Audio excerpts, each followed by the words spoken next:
was hard for us because we are not expecting to go down 0-2. It's hard to like bounce back. The goal is to survive the Swiss. MLBB claims the series and the ticket to the World Card Final. MTC'de ikinci olduk. Beklemiyorduk zaten bunu. Sonrasında wildcard'a çıkabileceğimizi biliyorduk. TK is back on the world stage. Şu an M6 da bizim için iyi gittiği söylenemez. Tek bir kaybetme hakkımız kaldı. Bilmiyorum artık. En iyisini göstererek çıkmaya çalışacağız yani. We are strong as fuck, then go fucking FF and cancel it, like go home. Yani aslında Bo1 bizim için iyiydi ama ne yazık ki bu sene Bo1'leri kötü geçirdik. Bo3'te umarım daha iyi oynarız ve yeneriz. I heard that Apex and Sigi made a promise between each other and that one of the teams will make it to playoffs. And I hope this promise will come true. Yarınki rakibiniz zor Furkan abi. Aurora ile oynuyorsunuz. Umarım birlikte ilk 8'e girmeyi başarırız. Yun, yung motivation ko syempre, yun pa rin, hindi pa rin naman nagbabago. Pati yung drive ko nandito pa rin naman, mas... For NJ, I know there is a lot of responsibilities and there is a lot of like decisions that you need to make in-game and outside the game. And I believe in you. Just make sure that all of us has your back and we trusted you as a captain. We'll come back stronger in best of 3. Şimdi her şeyimizi verip kazanmamız lazım. Çünkü başka bir şansımız kalmadı.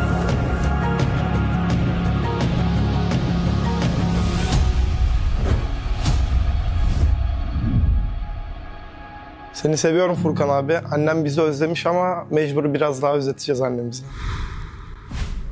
That last line, man, that really, let me just say the atmosphere here is heavy because this is the tough thing about competition. And it just happened that in M6, everyone stepped up. No team has really been lacking. And now we're at a point between Aurora and Ulfandar. Only one team can keep their promise. The beauty and the brutality of this Swiss rears its ugly head. And the layers in this storyline, the brothers, Sigiboom and Apex 47 promising each other, calling mom back home, hey, don't expect for us to come back just yet. We're still trying to make it the knockouts. The fact that Renegade came back, worked hard. What is this? Almost 6 months of your life. Yeah. Down the drain because of two best of ones? Yeah. And we're seeing so many similarities in terms of these teams, in terms of what they're trying to fight for, in their like the stories behind what they want to prove as a team here in the world stage. And I really feel like there are a lot of aspects between these two teams that are so similar, which might potentially clash as we head into the game later on. I mean, when Coach Osprey mentioned about how he thinks the specialty of Filipino teams is really about stalling the game, I was thinking, could that apply really to Aurora MLBB? Because we know for one that that's kind of Aurora's struggle. That might actually be the pain point, because right now, if you ask me what the strength of Filipino teams is, it's finding that one thing that they need to get and going for it, bar none. Just all eyes on that goal. Aurora and Fnatic Onyx, the Philippine representatives, that's what they're good at. And the fact that, was it just me watching those interviews? Please tell me if I'm wrong, there was a bit of a hesitation in the eyes and in the words of the Thorned Queen. Now, gentlemen, I have to put you in a tough spot. And yes, I called you gentlemen. No, she's a gentleman. She's one of us now. She's one of us. Yeah. Gentlemen, I'm putting you guys on a tough spot. In 3, we're going to show our predictions, including the score here. So I hope you guys got everything ready. Because in 3, 2, 1, predictions. Oh, score. Yeah, even the score. Yeah, this is mine. Okay. I gotta keep it real. I brought the shirt in. I'm all for Ulfandar. I'm a 2-1 kind of guy. And looks like Brigida, Aurora 2-1. And looks like, at least we're unanimous by saying it's not going to be a 2-0 here. Every one of us is going to be a 2-1. But you guys are going for Aurora. I'm going for Ulfandar. And one of the things is that I really believe in them. I really think that they're strong. And I believe that losses make you stronger. Oh. I mean, honestly, mentally, if they're there, they can do it. Honestly, like Ulfinar, they've been here for quite some time, right? Yeah. I feel like they just really were a little bit surprised by the sudden change into best of ones. But Aurora, it's different. It's a transition from best of one. Now it's just really best of three. I'll tell you now, I think the worst part of being in a rut like this is when you're not sure of what's actually going wrong.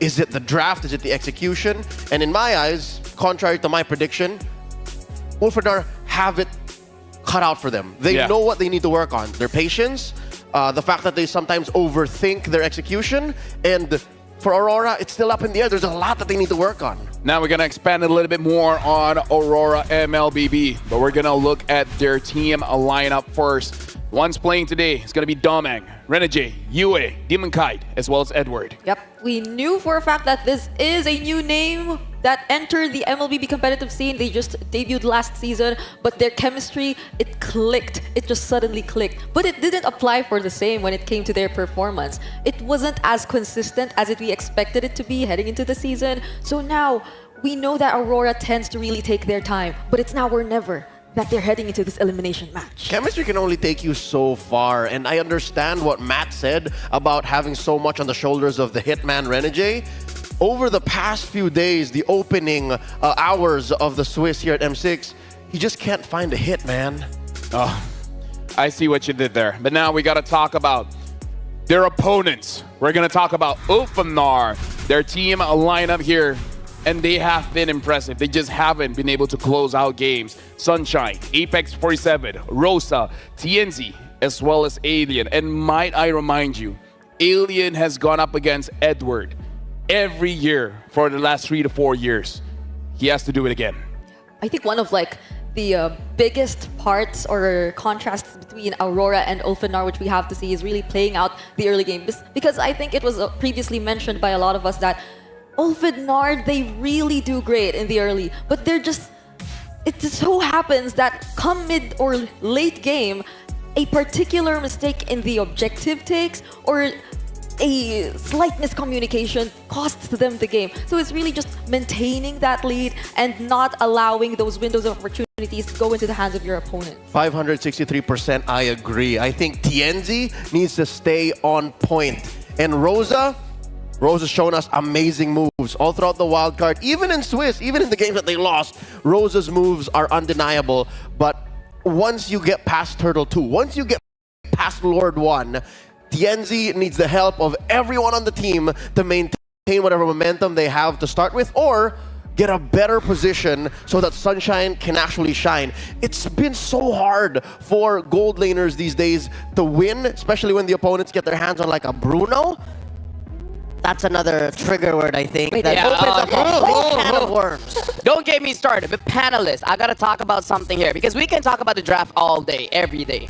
But something, especially after that video, is we really gotta talk about the mental state of both teams. Yeah. Because might I remind you, Ulfinar, after that win against Demfeng Yaguai, TNZ broke down. He was in tears. Like, he was happy, but at the same time, it does show that the games affect them really, really deeply.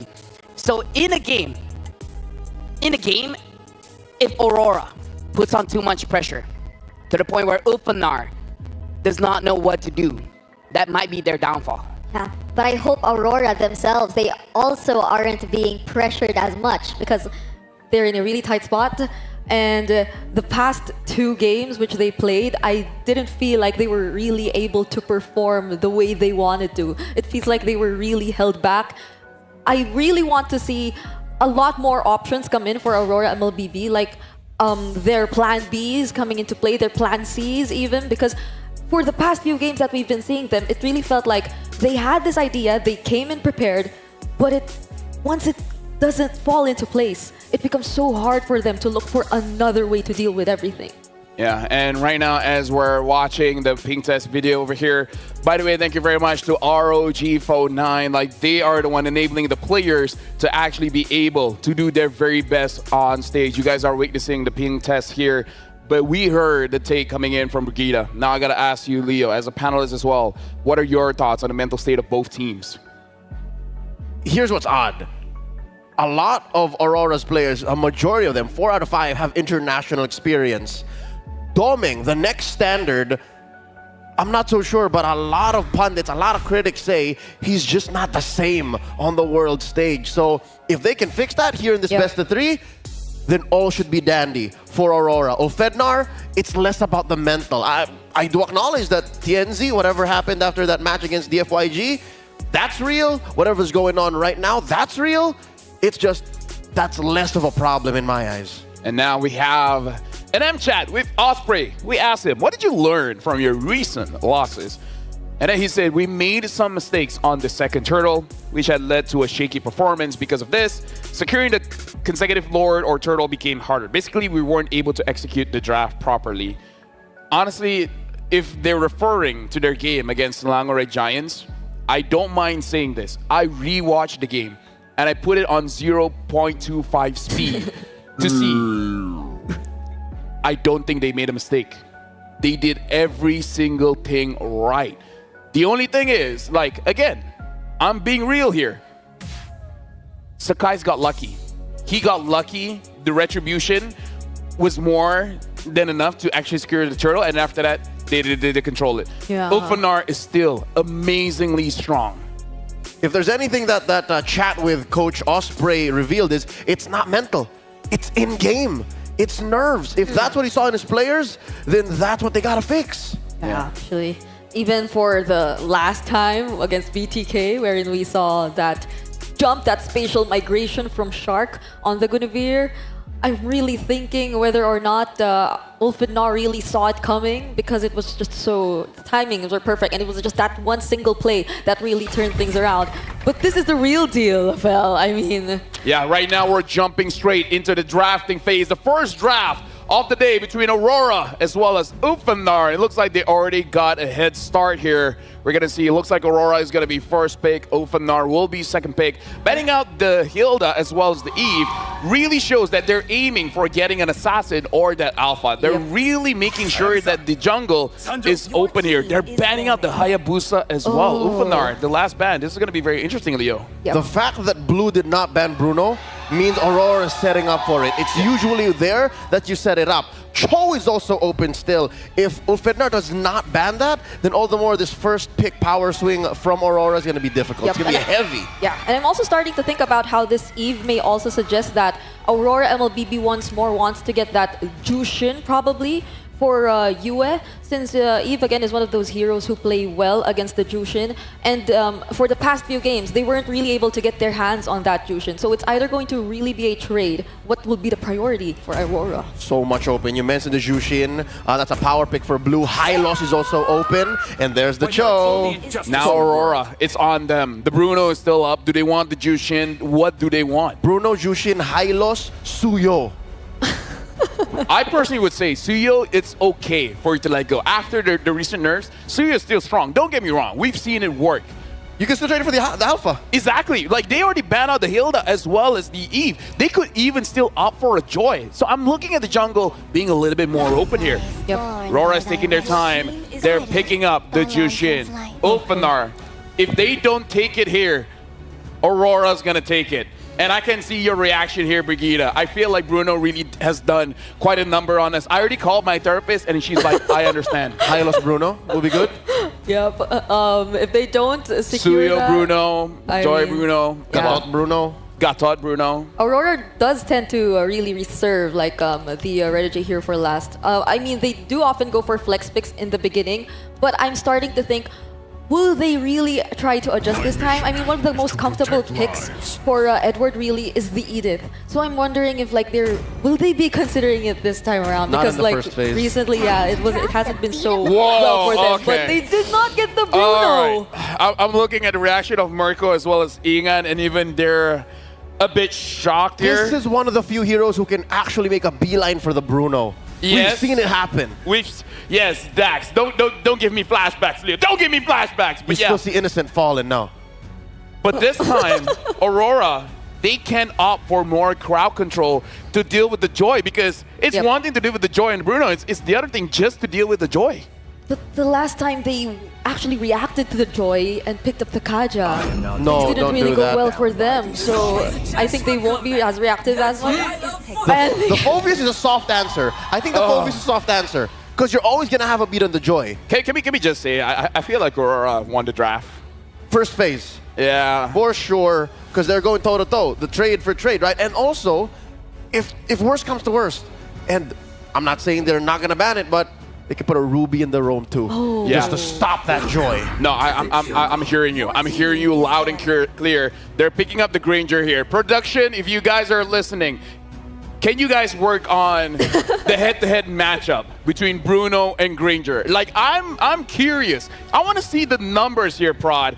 Bring it down in game 2, game 3. I don't care. Bring out the numbers, Bruno against Granger. How is it actually looking like? But now we're looking at the bans here. Looking at Aurora, the ones that really is you can target is the jungler. And it looks like they're targeting the Fredrin. The Fredrin is good, mind you, against the Joy. So they're really looking to make TNZ shine. But that's not all. Fredrin also has an amazing win rate in M6 so far. Shoutouts to BTK, man. Shoutouts to Mobazine. Shoutouts to Sutsujin, the mercenary, the babyface assassin. Yep. And the Shoutouts to MLBB Sports. Shoutouts to MC. Shoutout to my mom and dad. But at this point, right? Like, they even I'm so surprised by Aurora deciding to ban both the Hayabusa and the Edith themselves. I mean, the Hayabusa, it's like one of the best performing assassins for Demon Kite, really, if they want to stick with that, since I think they'll need a little bit more of physical damage as well, heading into the second phase of the draft to really complete their lineup. But now they even took out the Edith. So really, I would argue I saw TNC play on that Haya. Like, if you're second pick, taking Haya first when the Hilda is already out is not a problem. Yep. Right? Once you know, oh, there's no Hilda, what's stopping me from using the Haya? So actually, a little bit disagree. I kind of feel like the Haya is fine. Yeah, it's a two-way, it's a two-purpose ban. You're taking it out to, again, take it away from TNZ and to protect Doming. Yeah. Yep. Last ban here. It's just the mostly the alpha, like the remaining junglers here for Demon Kite. Or the Gatot. No, jungler. Oh yeah, no, but bans for Aurora, I'm saying. Got it.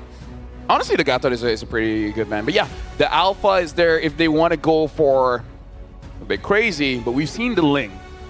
Ban the Gatot, ban the glue. I think that's all ban the glue. One or the other. If they, I would say Gatot, because if the glue is open, they could be a, actually, either Gatot or glue, either is fine.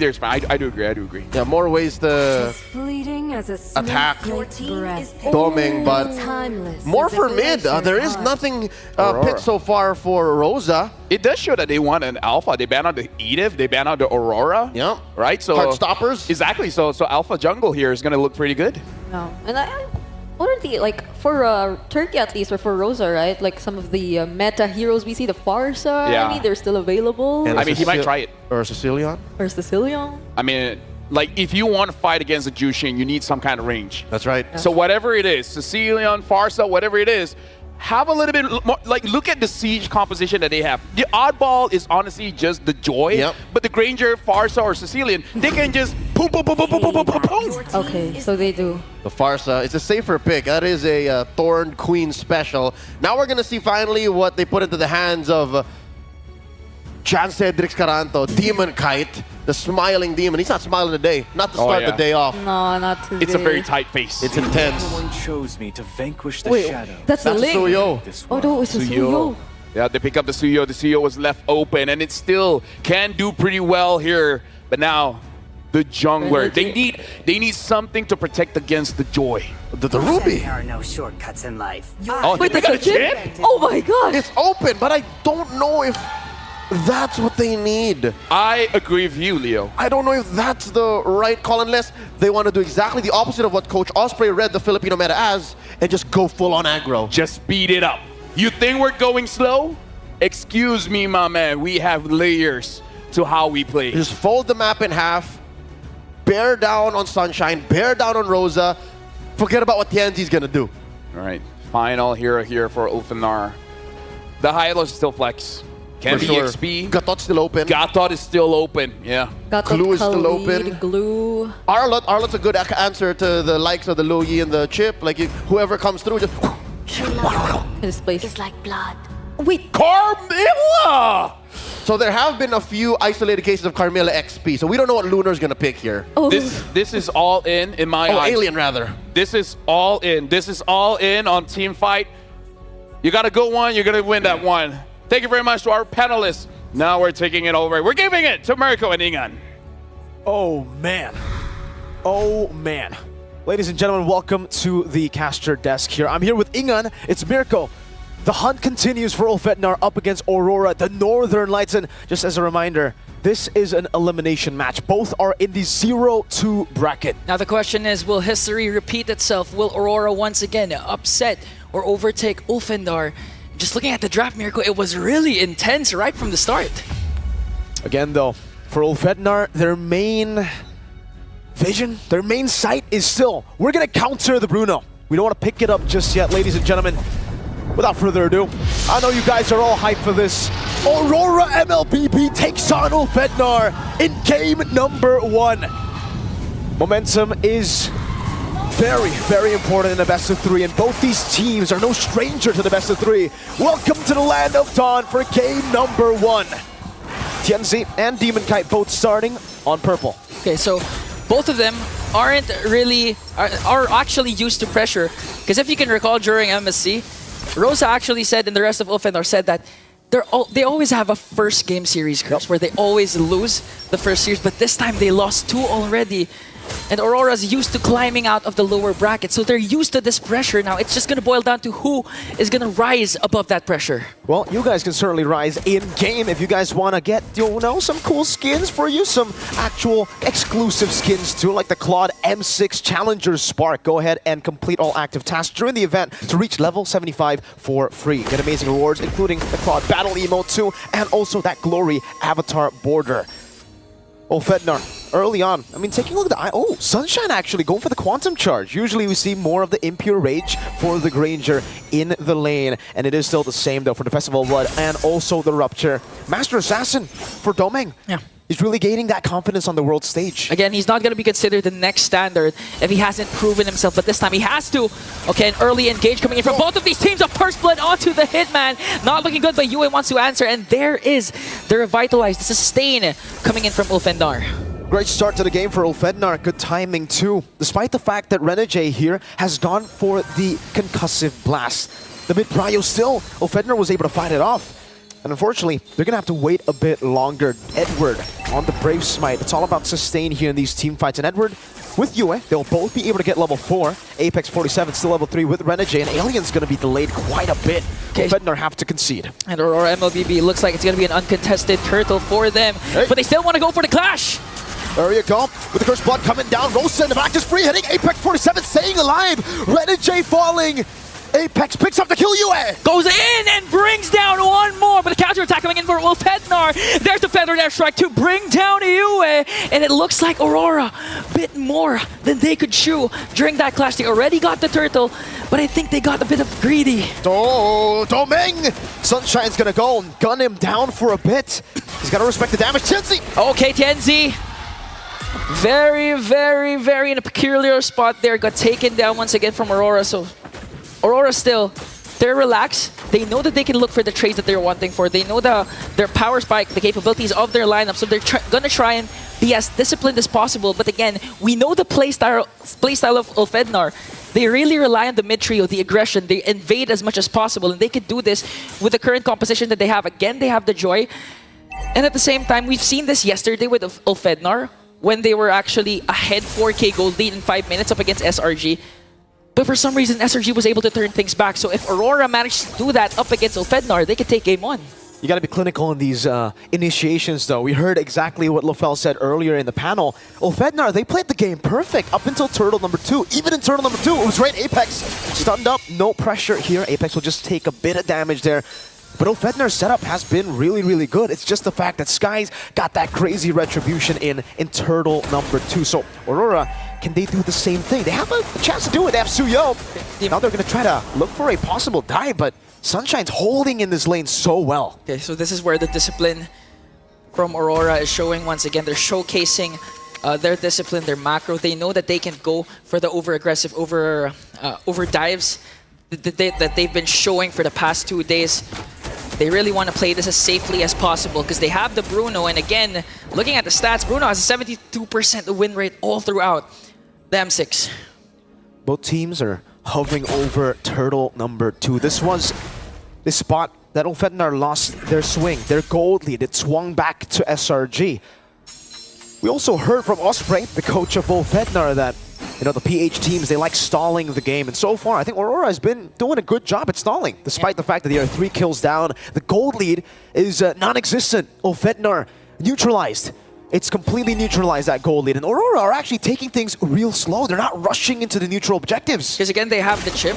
That when it comes to those neutral objectives, the late game objectives, the enhanced lord, the evolved lords, they have the chip. And we saw what Twisted Minds did against RRQ Hoshi for game number 1. That chip was crucial for their macro play. That's why they were able to turn things around. Even losing all the inhibitor turrets, they were able to still win.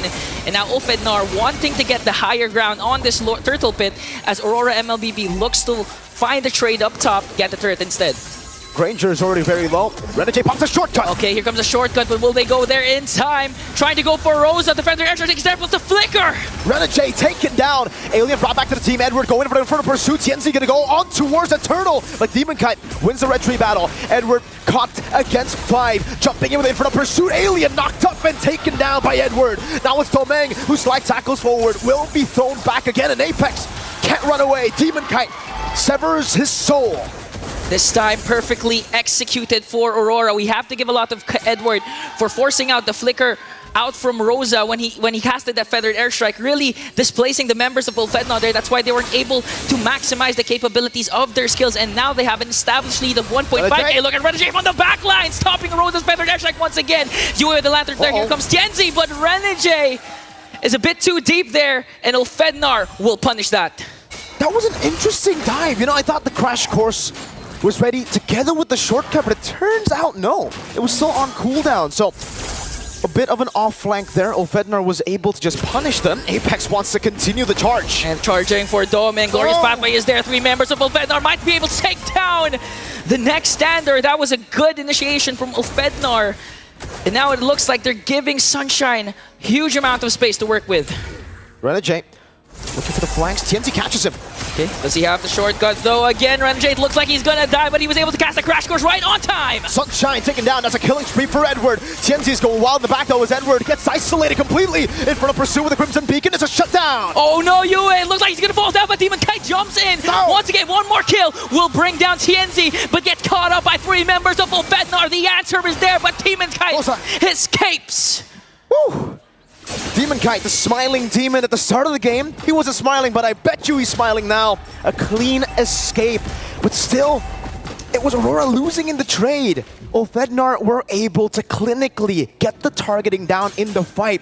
And Renegade's got to be way, way more careful here. He's in the bush. Are they setting up for something? Let's see. Okay, they're chilling. They're chilling for now. Turtle number 3 will spawn in the game. Sunshine spots him out, and Ulfednar have rotated Sunshine together with Domeng. Domeng's actually almost 2 levels ahead. Yeah, and so far Aurora MLBB still holding on to this 2k gold lead.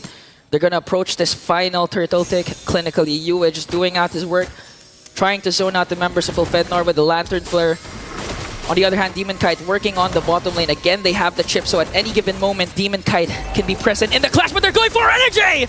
Renegade with a flicker route. Tienzi takes him down. Turtle not taken. Demon Kite looking for a trade in the bottom lane. That's a tier 2, and Aurora should be able to get, the tier 1 in the mid lane.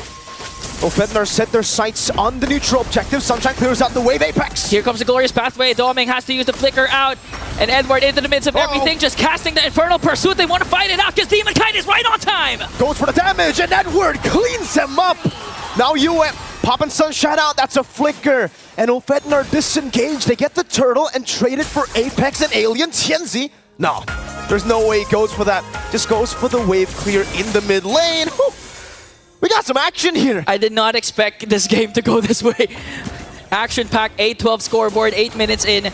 Domeng gonna safely get the turret up top. So that was a good play coming in from Aurora MLBB. They were also able to get the turret down below when Demon Kite was working on it. And the rest of the members of Aurora bought enough time actually for Demon Kite to catch up all the way from the bottom lane to the top turtle pit. That's why they were able to take 2 kills. Although they traded for the turtle, it was well worth it for Aurora MLBB. Now they're ganging up on Renegade. Electrifying beats. Tianzi looking for Renegade, gets caught. The immobilization. Tianzi goes to the back, gets pulled down by Doming. Edward caught low. Edward was able to flicker out, and here comes the counter attack coming in from Aurora. MLBB team, and Kite onto the back line, gonna bring down Sunshine. Another kill. Alien as well will fall down. A double kill for the smiling Demon. The Demon smiling, all right, especially with that flank. A phenomenal play from Demon Kite to swing it again back to Ulfednar. 4 members down, and Doming has that Melfic gun. Rosa goes in with a feathered airstrike to clear out and zone out the members of Aurora MLBB, saving the inhibitor turret down bottom. And now it's not looking good for Ulfednar. They have a 5.3k gold lead. Again, it looks like the meta as Bruno wins games.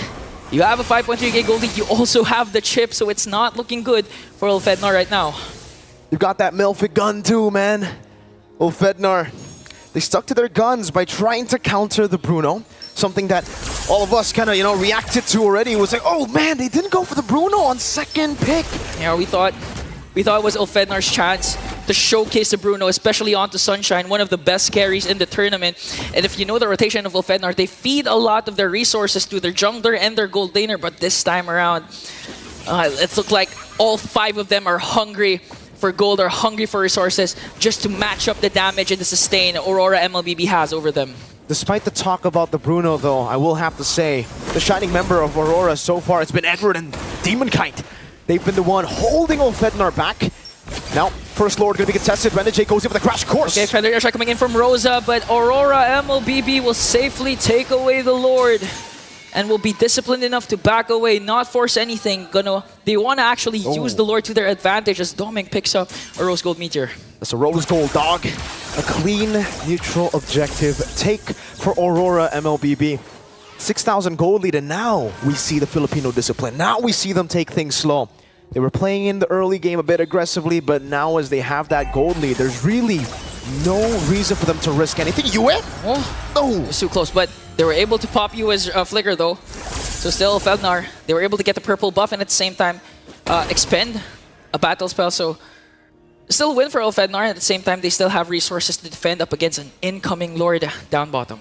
Okay, let's take a look at the items here. Stealth for Sunshine building towards his 3rd. You can see a big gap in gold for the gold laners here. 9.4k to 6.9k, and that's why we're talking about the Bruno so much, It doesn't look like in this game he's doing too much based on KDA, but in damage department and the fact that Ulfednar will have to save some of their resources for Doming, like the feathered airstrike, it's kind of tough knowing that he can just outrange so many of Ulfednar's members. Good clear though for Ulfednar. They have a Farsa, they have a Granger. It should still be okay with First Lord, but man, Aurora, they're gonna go in. Doming just working on bringing down the bottom inhibitor turret. Now they're gonna transition onto the top lane. Ulfednar still has a lot of resources to expend for this defense, and Aurora MLBB, no overextensions, even though Renegade was off to a shaky start, 2-3 early kills onto the Hitman. He's playing this disciplined enough. He doesn't want to be over-aggressive, even though he has the flicker. He's just playing it safe right now. The poke from Sunshine, though it is great, it's not great enough to actually throw Aurora away from the siege. Doming, Worldy. Look at the range. The poke from Aurora. They're the ones winning out of the poke battle despite the range disadvantage. And now we get to see the player head-to-head. Oh, plus 408 damage per minute, 226 gold per minute ahead as well. It's Bruno. Tianzi still gets that. Gets the red tree down. Demon Kite doesn't want to commit that retribution. So Tianzi is still a threat that is growing. We saw just how threatening a Joy could be in the late game yesterday in the SRG versus Falcon match. But now it's a bit different. Yeah. Aurora have the Bruno. Yeah. Or at the same time, we could see a repeat when I believe it was Twisted Minds. I forgot their opponent, wherein there was also a chip on the opposing team and a Joy on the opposing team. And the Joy who was defending actually used the shortcut to their advantage to get a win. So who knows, we might see a deja vu moment for Ulfednar with the Joy. It's all calm now. It's the calm before the storm as Aurora look to utilize their lead again. You mentioned this, Ingan, early on with the chip. They're waiting for the late game power spike so that they can use the macro advantage, similar to what Twisted Minds did yesterday. And for Ulfednar, it really is fight or flight. They're gonna have to look for a fight one of these days here. Aurora can play it as slow as they want to. It's going to depend a lot on Rosa effectively utilizing the feathered airstrike, because so far it always gets cancelled or he always has to use the flicker to walk away because of the dives Edward is bringing in along with Yue. Yue almost all the time, Crimson Beacons in, flickers in, just to make sure Rosa doesn't capitalize on the utilities that they have. And Aurora MLBB again will successfully take an uncontested Lord. Now it's an 8,000 goal lead, and it's an enhanced Lord in the 14th minute of the game. Though Ulfednar have good defenses, is it enough to deal with Domeng on the Bruno? Just constantly shooting from so far away with so much utility. Yue, Renegade. We'll see in the siege. Domeng already sieging mid lane. Oh, Lord coming in. Rosa in an opposition there. Casted the Feathering Airstrike, but cancelled it right away as Ulfednar trying to save their mid lane turret. They will successfully bring it down, and Domeng! That's a goal! The worldly connects Apex, 47 will fall! Domeng's going wild! Renegade onto the backline. They're going to bring down Alien. 2 members left. They're working on the Crystal. Domeng with a Maniac, and Aurora with a Game 1 win! The Northern Lights shine again! They start the tournament off 0-2. But this is Aurora. They always come from a deficit to defy expectations, to defy the odds. And in game number 1, finally, they get their first game win in the Swiss stage. For Ulfednar, this is a 3-game lose streak. The Hunt, what do they need to do? A few things. First of all, the Granger, Sunshine was already in the fountain, and Bruno still killed him, still had enough damage to get that Maniac. Where do we even begin? Let's talk about Bruno Granger matchup. Looks like, looking at the numbers here, Bruno has won 3 times, Granger has won twice, but now Bruno has won 4 times. Okay, to be fair, the draft was sound because they wanted to open the Bruno, take it down with the Joy and the Farsa. And I guess the Granger. Sure, but it just did not pan out because they didn't attack the Bruno enough. Yeah, and there was a response to the chip even. Like, they weren't so limited in terms of options. Even for their very last pick, they were able to adjust it a bit and pick up the Carmilla, which I think Ilya was able to play and use the Curse of Blood several times, quite on point. But it seemed like Aurora really found their timings already. They weren't really shaken. They could just wait for a bit until the Curse of Blood's already baited out, and then that's when we go in. And Renegade could even position himself appropriately. So I put it here, but I attack the other people. So you don't have anything else to think of when you just go into the portal. Gentlemen, including Brigida, you're a gentleman now. You're a gentleman now. Honestly, when we're talking about this game, I want to look at the macro here. I want to look at the trades, because if we're looking at the draft, I agree with what Leo said. Honestly, the draft, they're looking pretty good. Both sides have their logic, have their win condition, has their losing condition, but the way Aurora played, you take the turtle, I take 2 turrets.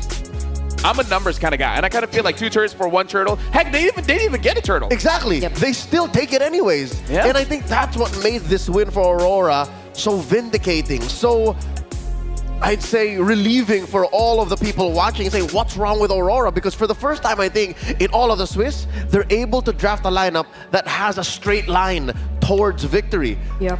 Talking about Ulfednar, let's look at the other side of the coin here. They drafted a lineup that can answer the Bruno. I'll tell you now, I think the way Ulfednar was thinking, they were still thinking of the Bruno even in the second phase. Yeah. And if you do that, you're already fighting a losing bout. Demon Kai was free. Heck, Yue was free. Hell, the last pick chip made sense. Yeah. So, I get it. You were talking about the Curse of Blood, Brigida. Yep. Jay, all he had to do was lead the team post Curse of Blood. Yep. I think even that was part of Ulfednar's strategy. If you can, again, pop the Bruno even before he can start setting up his free hits, even before TNC can cut right through, you have to hit the Curse of Blood. So that it's extra combo, it's extra damage, it's extra setup. As long as you got that out of the equation, it was still Aurora's game. Yeah, and also, both of these teams, they really came into this game, they seemed well prepared. Ulfednar, they started it strong, supposedly, with those really fast rotations coming in from Tianzi. I mean, Joy is one of those junglers who can really rotate fast, even towards the mid lane, but this also feels like one of the most, I would say, one of Yue's most careful games ever. He wasn't the easiest target to look for in the early stages of the game. I mean, yes, Renegade, they found the kill on Renegade during the the first 2 minutes of the game, but after that, they did not hold back. They were still just as aggressive as ever, and they were able to shut down a lot of possibilities from Openar. Safe to say, Aurora gave up the kills that they could afford at that point in the game, and that was an economic trade that played into the long game. They were feeling the benefits of that decision 12, 13 minutes in the game 1.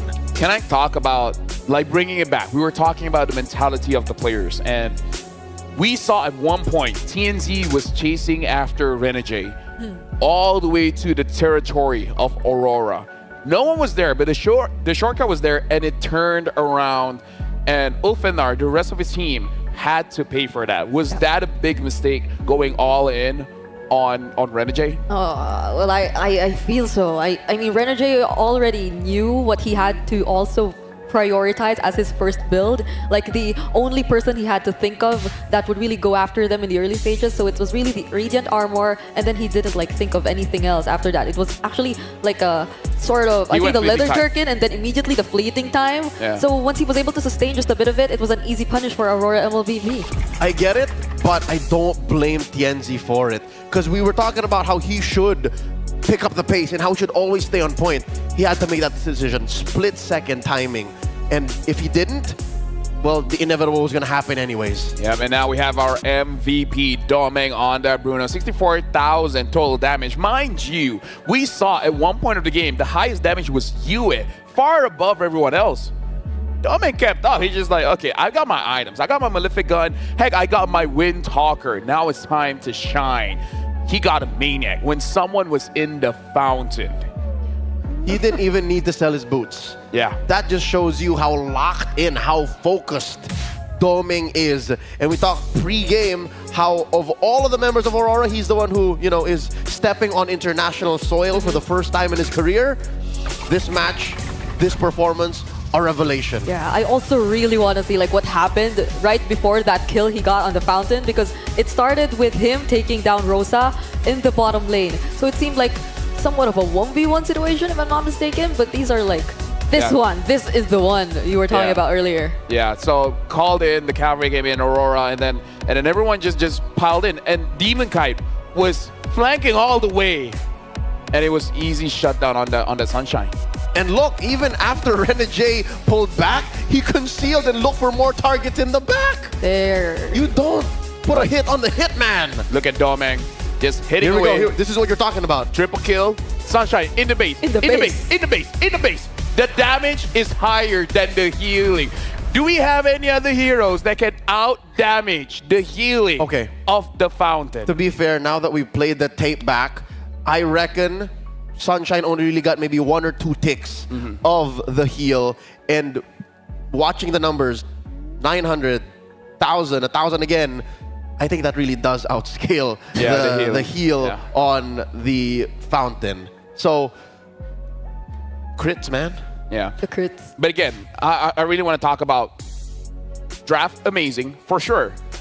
But Leo, I think, I think it is because of the macro.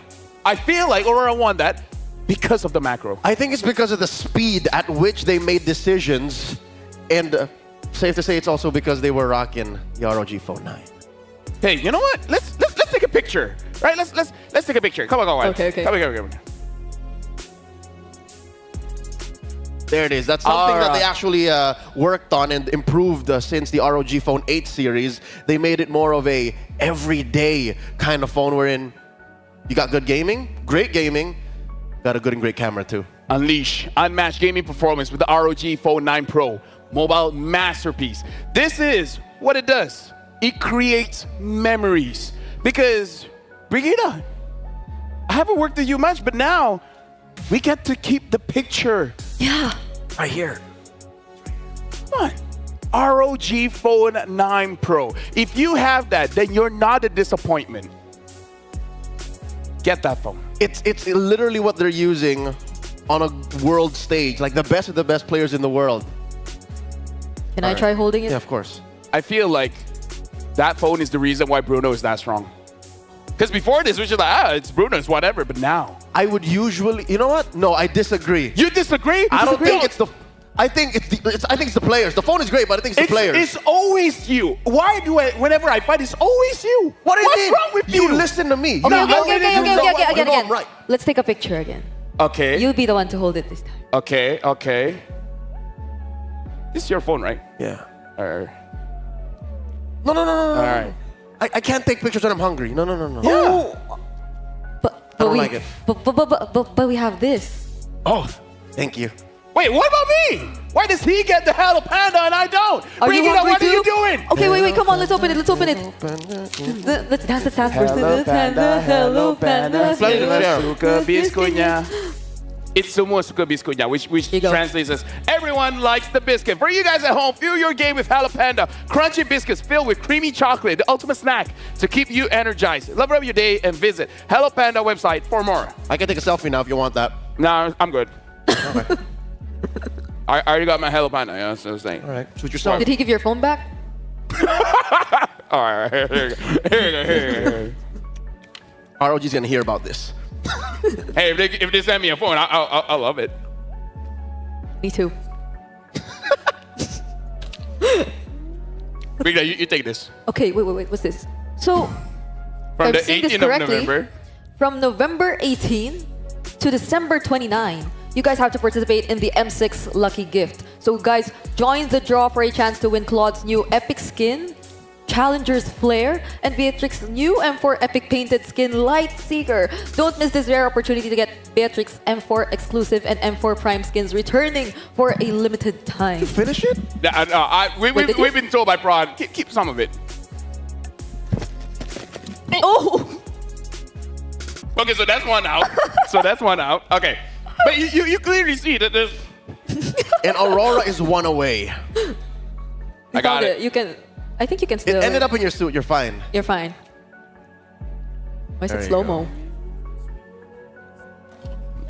We talked with Dexstar, by the way. Okay. In case you guys didn't know.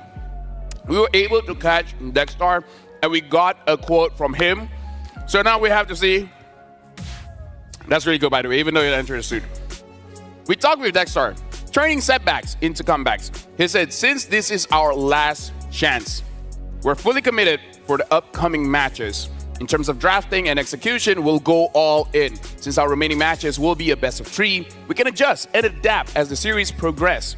Unlike a best of 1, where we don't have a chance to switch the tables, I believe we will perform better under a best of 3. I think a lot of us would agree that Aurora, again, is really a team who takes their time. So, like, the best of 1 series, it felt like a struggle for them. So, I mean, it's a lot of pressure since from this point onwards, you're just on the brink of elimination. But, like, this might just be where they're most comfortable playing. The best of 1s were already them taking their time. I think the way they're looking at this is just an extended BO7. And we know that they do well in BO7s. For the first time in months, they were the only ones to really make the defending Filipino champion sweat in Fnatic Onyx. So I trust Dexstar and them saying, this is it. Come the BO3, they're looking at it like an extended BO7, extended BO5. This is game 3, technically. By the way, small tangent. You know how every coach talks to the players and always tell them to have a best of 1 mindset? Yeah. Now we can see it's harder than you think. Right? Best of 1 is much harder than you think. So I believe after the Swiss stage, next time when the coaches say have a best of 1 format, they'll be like, we got it. Now we get it. Just last night, I talked to the very triumphant coach RC of Falcon Esports, right? After they took down SRG. I know the wounds are very fresh. Ouchie. But he told me the same thing. It took months of training to tell your players, play like it's a best of 1, even if it's a 3, a 5, or a 7. And it really just, it clicks. I feel like this is a wake-up call, Leo. Like, after actually experiencing a best of 1, it's like, okay, you know what, coach? Now I see it. And then the coach will be like, whew, thank God, it's been months. Yeah. And the payoff is literally not having to fight for your life. Because that's what Ulfednar is thinking right now. That's stressful. Everything, once again, for them, from now on, is a best of 1. I talked with my doctor. Doctor says stress is bad. This is not good. The makeup artist earlier found several white hair And I thought it was stress. On your youthful head? On my youthful head. Brigida's 16, by the way. I am? I'm not sure. Okay, you know what? now we can establish the lore. You're actually 42. Wait. That would be more impressive. It's one or the other. Can it be a little lower or something? No. It's either 42 or 16. You guys decide. All right. So it's this time Ulfednar on the play. They ban out the Cho. And maybe this time, Lafel, for your sake, maybe this time, they're setting up for that Bruno first pick. I don't know, man. Ulfednar, looking back at their games, I had a talk with Marco. And then he was like, we've seen plenty of times it was open for them and they refused to take it. And I'm unsure if Sunshine is unable to play with the Bruno, or not as confident on it, or the team is just like, we don't feel well with the Bruno. I don't know. Mirko, what do you think? Yeah, there you go. You guys can't hear what he said because he doesn't have his headphones on. But like Aurora has had a history of banning out the Bruno. Yes. At least here in M6. So yeah, Ulfednar still has to ban the Hilda. This is usually where you ban Hilda. This spot right here. And for Aurora, they still can take care of business by... Hilda is either here, red 3 or blue 3 ban, and then they set up for the high-loss trade. The high-loss Bruno and Suyo trades. Oh. There it is. Finally, respect. Okay. Finally. I think. I mean, at this point, I'm kind of sick of talking about it. Yeah, a lot of people are happy with this ban. Prior to this, Bruno was only banned blue side 3 times. Yeah. I remember. Yeah. So this is a change in tides as we see it live. And now Aurora, they can ban on the Hilda if they want. Oh, but they don't. They banned it. So the Hilda's open. The high-loss is open. The high-loss Suyo. Even the Phobius earlier, which was used by Edward pretty well. It's still open to this point for Ulfednar. But honestly, now that the Bruno is banned, it feels very open. It feels like, yeah, a lot of good picks are here. And yeah, Ulfednar, I kind of feel like this is kind of a tough spot where this, in my personal opinion, second pick feels better because you always have 2, right? You can pick up, say, okay, the Cho has been banned. High loss, Gatot, maybe high loss Suyo. Maybe high loss. Yeah, up to now, especially after game 1, I think we're sitting at a 51-49 on the red side. Blue side. Oh yeah, red side advantage. So it's relatively healthy. There's the Hilda. And now, honestly, Aurora, they could pick up a jungler that kind of doesn't care about the Hilda, right? The Alpha. Yeah. Alpha, like as long as you stay away from the Joy, from the Hayabusa, and then you're fine. But this does mean... speaking of... Ulfednar can pick up the Hayabusa if they want. Yeah. That's the only thing you'd probably have to consider if you're Aurora. And the Joy. Genji would be more comfortable. Now they have a lot less to think about, so would they go for the safer options right now?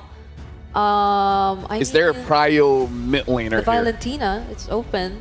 Yeah. For Yue, if he wants to go with that. It's a little too early though. But then I'm not the only one. It seems like they are going for the Phobius Vexana. I mean, I was thinking picking up a mid laner here that can really dictate the flow of the game.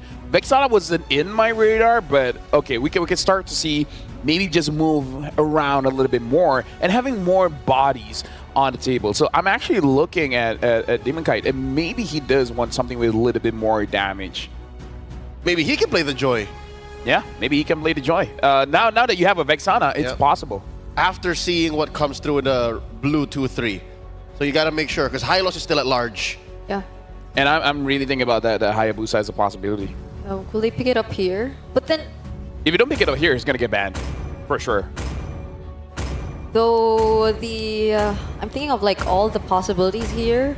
If ever Aurora does want to still go for since the Hylos is likely going to Ulfednar here, the Edith Vexana combination in the mid sounds nice. If ever Energy wants to consider that, like against this lineup of Ulfednar.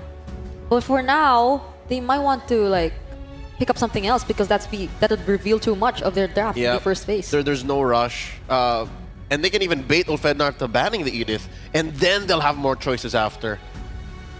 But now having the Luyi as well, Aurora really needs to make sure they have all the bushes covered. So whichever marksman or, well, yeah, whatever gold laner they pick up, has to be something like a B-trick, something that you can just shoot your shot inside of the bush just to make sure it's safe for you to move around. So that's something that you have to consider whenever you're fighting against a Louis. Yeah. The Malefic gun, like marksmen who benefit from the Malefic gun. Oh, but they want the Moskov. Oh. So far, Moskov has been such a polarizing figure in M6. Like, the good Moskovs are great. I'm thinking Vanix. Yeah, Vanix. Vanix is always on my mind. And then there are... Yevgeny now? I think this is really Doming's super comfort thing. Like, it's more comfort. So I'm guessing they said red 3 is where we wait for Ulfednar to respond. Yeah, especially because we were talking about in game number 1. Junglers, there's a lot of junglers still open here. And if we're talking about roamers as well, there's still a lot of good roamers that you can still utilize. Something like the Kaja even, if they feel like they want to. Not with what Aurora have picked so far. I wouldn't want a Kaja here. But I'm just saying, it's very open. We already saw the chip. Whatever that they want, a Tigreal, a Ruby, what else? Heck, even the Guinevere, right? There's a lot of options. yeah, but isn't like the Hilda Hylos? Yeah, I wouldn't Guinevere there. Invented one. What else is still there for Renegade though? Like the Tigreal at most? We don't know where the Joy be good because that also triggers the passive on Phoveus and the Infernal Pursuit. So could like Aurora still target ban another gold laner at this point? I think like so, just to protect Doming, just to make sure he wins that lane. So like, is it going to be the Granger? Honestly, it's a pick that we haven't seen so much. Honestly, the Iridel is pretty good. Iridel is just way too in your face these days for it to matter. Because imagine the lineup, the matchup between Iridel versus Granger, Iridel versus Bruno, Iridel versus Moscow. But at most, I think it's like against the 1-1. It's like mostly used against the 1-1. Oh, okay. Great read by Ulfednar. They don't want cheese. They don't want cheese because it's so easy, especially with the open picks for Aurora. They could have easily picked the jungler and then suddenly the Angela. Yeah. So now keeping them honest.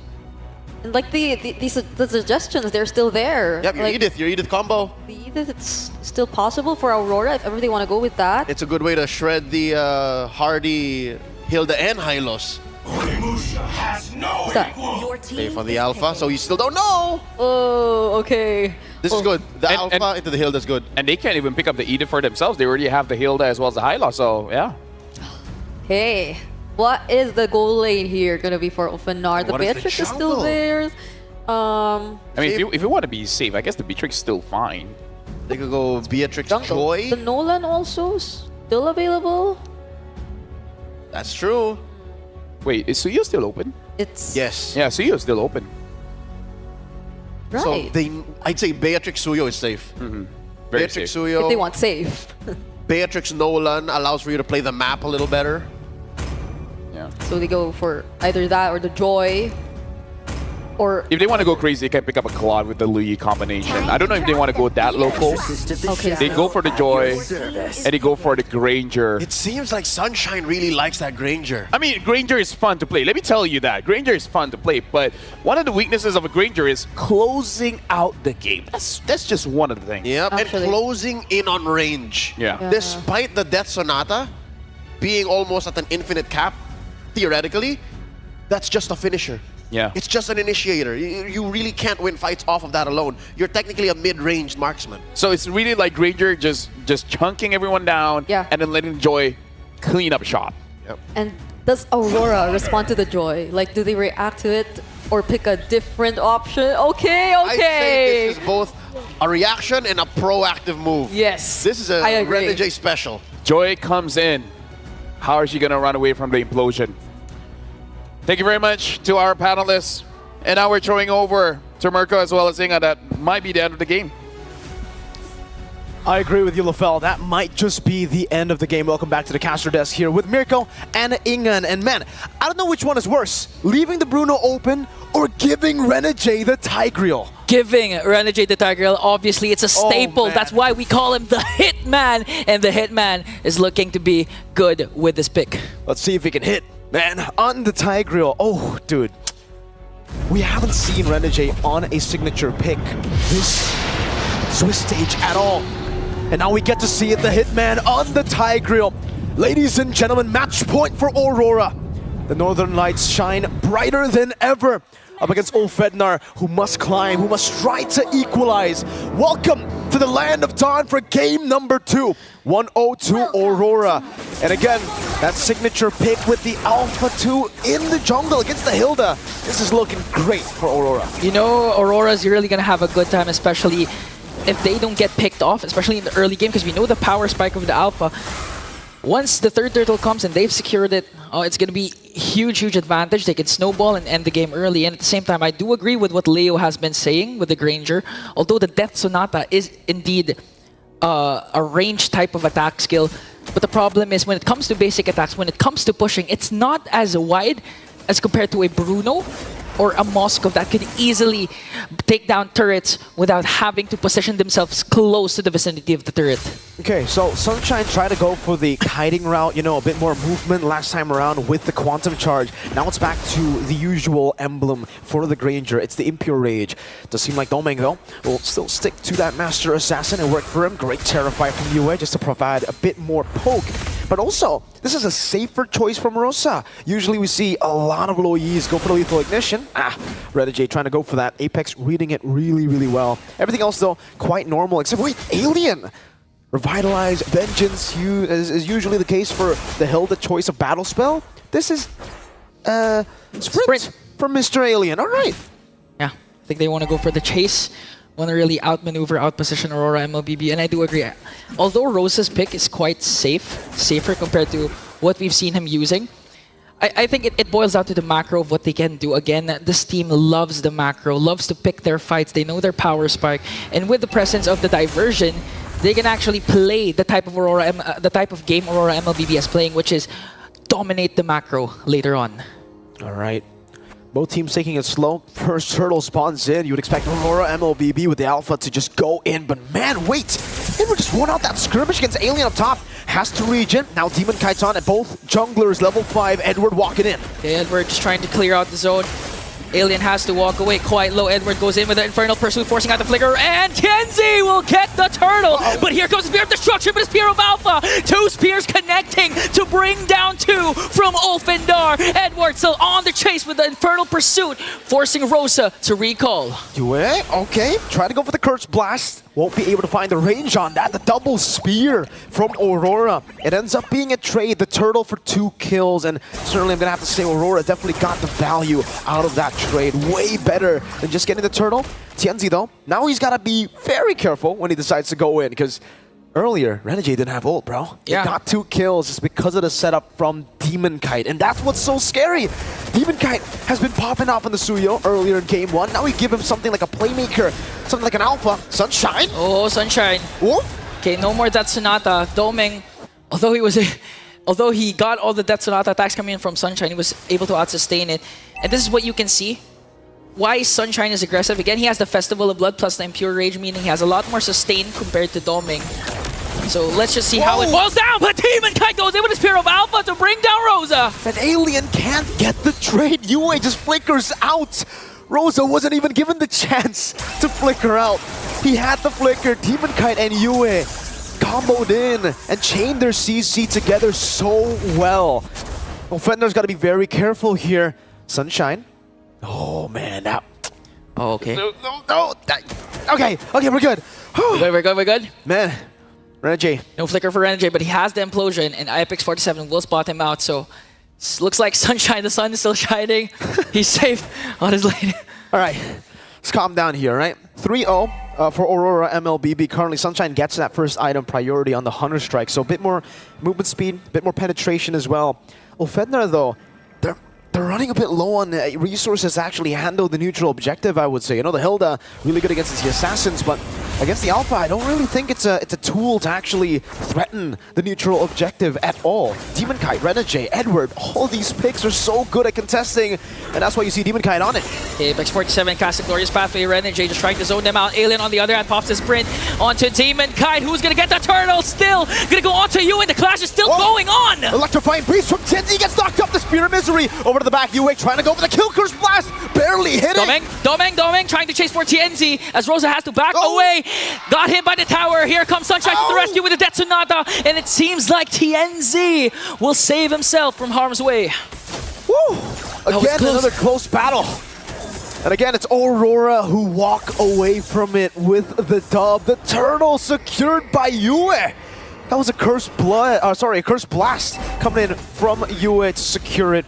And man, now it's a 1,000 gold lead for Aurora. Ulfednar somehow actually, I would definitely be thinking the gold lead would be a bit bigger here for Aurora. But again, they're all chill. They're still waiting for Domain to hit those power spikes anyway, right? For Ulfednar, I guess they can still play for the mid to late game as well. So the third turtle, I think that will really be the neutral objective to fight for and to determine who has the swing of the pendulum. Yeah, at this point, Ulfednar, although they have the diversion always ready to be expended, they know that it's not yet their power spike. That's why they don't want to make those crucial mistakes, those crucial overplays, those outplays. So we're just right now we're just really waiting for Rosa to be activated, make those right calls, catch Aurora MLBB off guard, eventually gain an upper hand, gain the lead, and stop Aurora MLBB from hitting their power spike. Okay, Sunshine gonna try to clear this wave. SOD? It's gonna connect onto Sunshine, but they're not gonna overcommit. They're not gonna dive deeper though. They just want control over the bottom lane. And they get the control over the bottom lane. The crab will be taken down. That gold crab has been a big priority for a lot of teams here to try to get that gold crab, get your gold laner ahead. And Domeng, wow, they're actually going to give him so much more gold, double laning at this point of the game. Turtle number 3, you can see how much Aurora wants the third turtle. They know how important this objective is, especially if they're able to get a winning fight. This might just be the game-winning team fight. Because Aurora, once they get that snowball, it's going to be real scary. Apex trying his darn hardest to keep it away from Aurora, but they have 5 members rotating there already, posturing up and now clearing up mid lane for Pryo. Okay, this might be a huge match. A lot of battle spells are here. Domeng, though, has to walk away, coming in for the damage of Ulfednar. Renegade, important to note that he has the flicker, plus the implosion play. Let's see who gets the setup first. Here comes the glorious pathway, plus the Infernal Pursuit. Renegade to the 10Z! Implosion, now with a shove back. This is going to be the Spear of Alpha from Demon Cat, not connecting. Alien jumping in, Renegade falling. Turtle was secured by Aurora! And a double kill coming in from Rosa, and they're not even done. Edward goes in with Infernal Pursuit, but they might be able to out-sustain him. He's gonna bring down Sunshine. All of a sudden, the tides have turned. 4 members are gone from Ulfednar. TNZ is the only one left. A triple for Rosa, but a shutdown for Domeng. Oh man! Aurora! You see them take control of the fight, and it was Edward on a Phobius. Is this M3 or what? The last time we saw that kind of crazy Phobius carry the game, it was Edward, Mr. Man. Let's take a look at the highlights again. What the heck happened in that team fight? I'm not sure, and we have to clarify, but it starts things off with the glorious pathway coming in from Apex 47 as Renegade goes in with the implosion to try and zone out TNZ. But this is the good thing, Edward just dishing out the damage, being the sandbag at the same time, keeping Ulfednar at bay, enabling Domeng to just burst down Sunshine. And a huge play for Domeng also to cast that Spear of Destruction, and it connected to the backline. That's why they were able to chase down Ulfednar and get 4 kills of their own. That Spear of Misery landed on 3 members, I think. That's what enabled Edward to do that.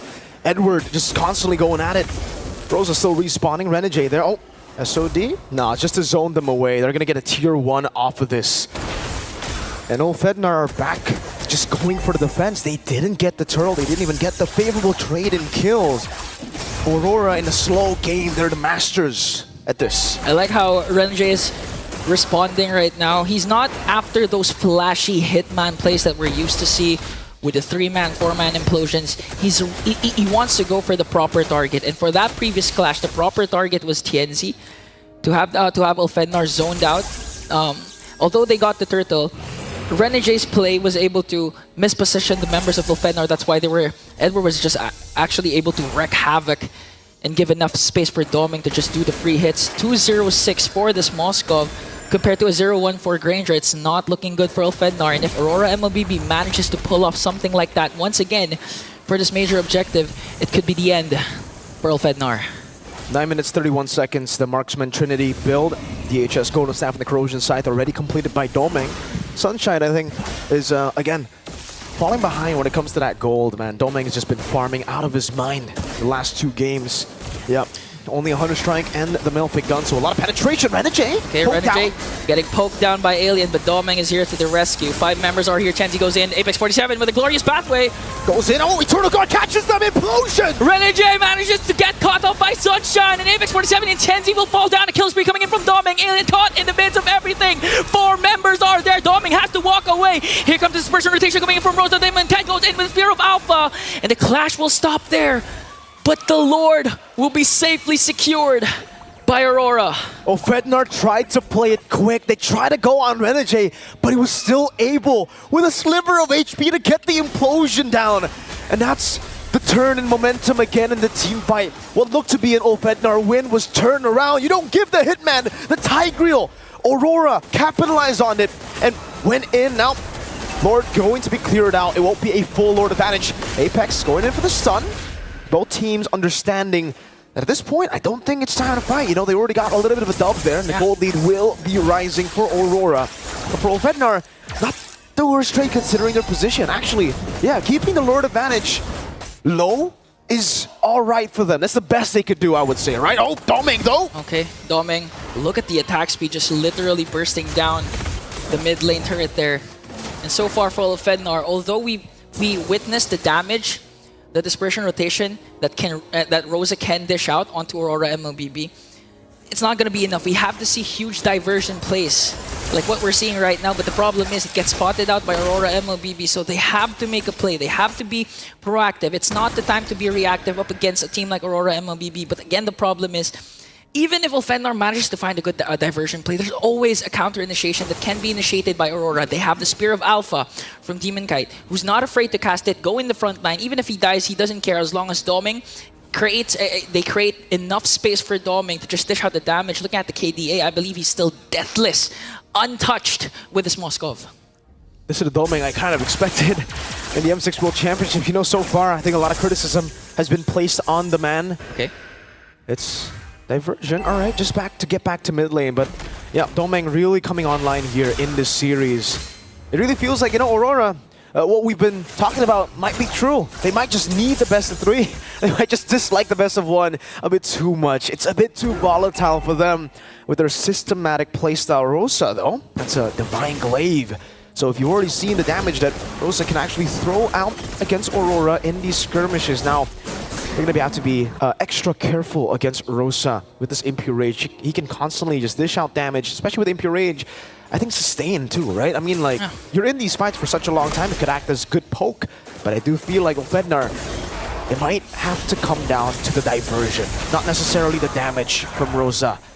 They need the diversion to be clean. They need to somehow catch Aurora off guard, because if they don't, it's looking like an Aurora 2-0. Yeah. And I mean, it's not just Rosa that needs to step up. I believe it's also Alien. Alien really needs to zone out the damage dealers of Aurora MLBB. Try to go for the backline. Try to put Yue and Doming out of position, because if he's not successful, then I believe the sprint is almost non-existent or is useless. Because right now, Doming is having such a good time looking at the gold lead that he's established, clearly has enough space to work with. And now Aurora MLBB, they have a huge advantage when it comes to this Lord. So Fednar, you really need a good diversion play to catch Aurora MLBB off guard right now. And it almost just seems impossible for them to look for a good diversion. Aurora are occupying all the bushes that the diversion could come through, and that's why maybe Fednar are so shy to use the diversion. Every single... Oh, that was a good shot over the Doming. Good poke. Aurora, they've occupied the bushes enough. They have the pressure. TNZ zone, the glorious pathway. They'll just bait the resource. Conceal from Renegade. Okay, 18,000 HP for this Lord to conceal. But Aurora MLBB standing strong still. Demon Kite gets with Spear of Alpha. Apex 47 has to walk away. And now Doming going right after Alien. Demon Kite gets the Lord plus the kill onto Apex 47 and Rosa. Aurora MLBB executed that to perfection. Now wanting to extend the lead by taking down TNZ. Sunshine gets to pick up onto Renegade, but Doming goes in up against 2. And Aurora MLBB will safely secure a Lord as TNZ cuts off the minions. 2 for 2. An amazing Spear of Alpha from Demon Kite to catch TNZ. And he's looking for it again. Doming, he wants to go for the cut onto TNZ to mid lane. They will be the focus of Aurora. Let's see Spear of Alpha. TNZ Oh, buying some time. Electrifying beats coming in from Tenzi. Domin goes in after Sunshine. They still have their Lord as Alien, tries to delay the Lord push coming in from Aurora. MLBB Domin just trying to work on the crystal. Killing spree coming in from IOI. And it looks like they're able to clear out the Lord, but Aurora MLBB is still here. SOD to the back. Demon Cat looking for the angle. He's going for the base. Coming! We'll go for the SOD. It's a 2-0 clean sweep. And the Northern Lights will once again illuminate Aurora's path back to greatness with a flawless play in a 2-0 sweep over a familiar foe in Ulfednar. A 0-2 start does not mean the end for Aurora. The best of three has only strengthened them even more. But for Ulfednar, we will have to bid our farewells. GG, well played. Panel, we're gonna throw it back to you guys. You guys have thrown it over to us, but I'm just looking at the stage and yeah, I mean, like, competition, right? Someone's gonna be happy, someone is gonna be the opposite of happy. Congratulations to Aurora for winning a clean 2-0, but that does mean this is it for Ulfednar. One Turkey representative is out, one more still remains. Regardless of what happened here, as the Filipinos rejoice in IOI and wherever they're watching from around the world, this is still an upset, ladies and gentlemen. None of us expected that it would come down to this early in the Swiss. That would be either Aurora or Ulfednar going home, and it's sad that it's the face of Turkish MLBB that had to bow out. The dynamics of the Swiss stage, we're really starting to feel it right now. From transitioning to the best of ones, to the best of threes, all of the surprises, they're just starting to come in.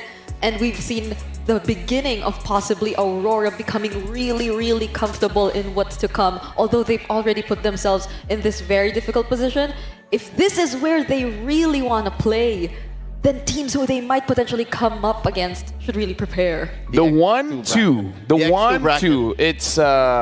it's very scary because SRG is there as well. Yeah, I like that, Brigida. You brought up the dynamics.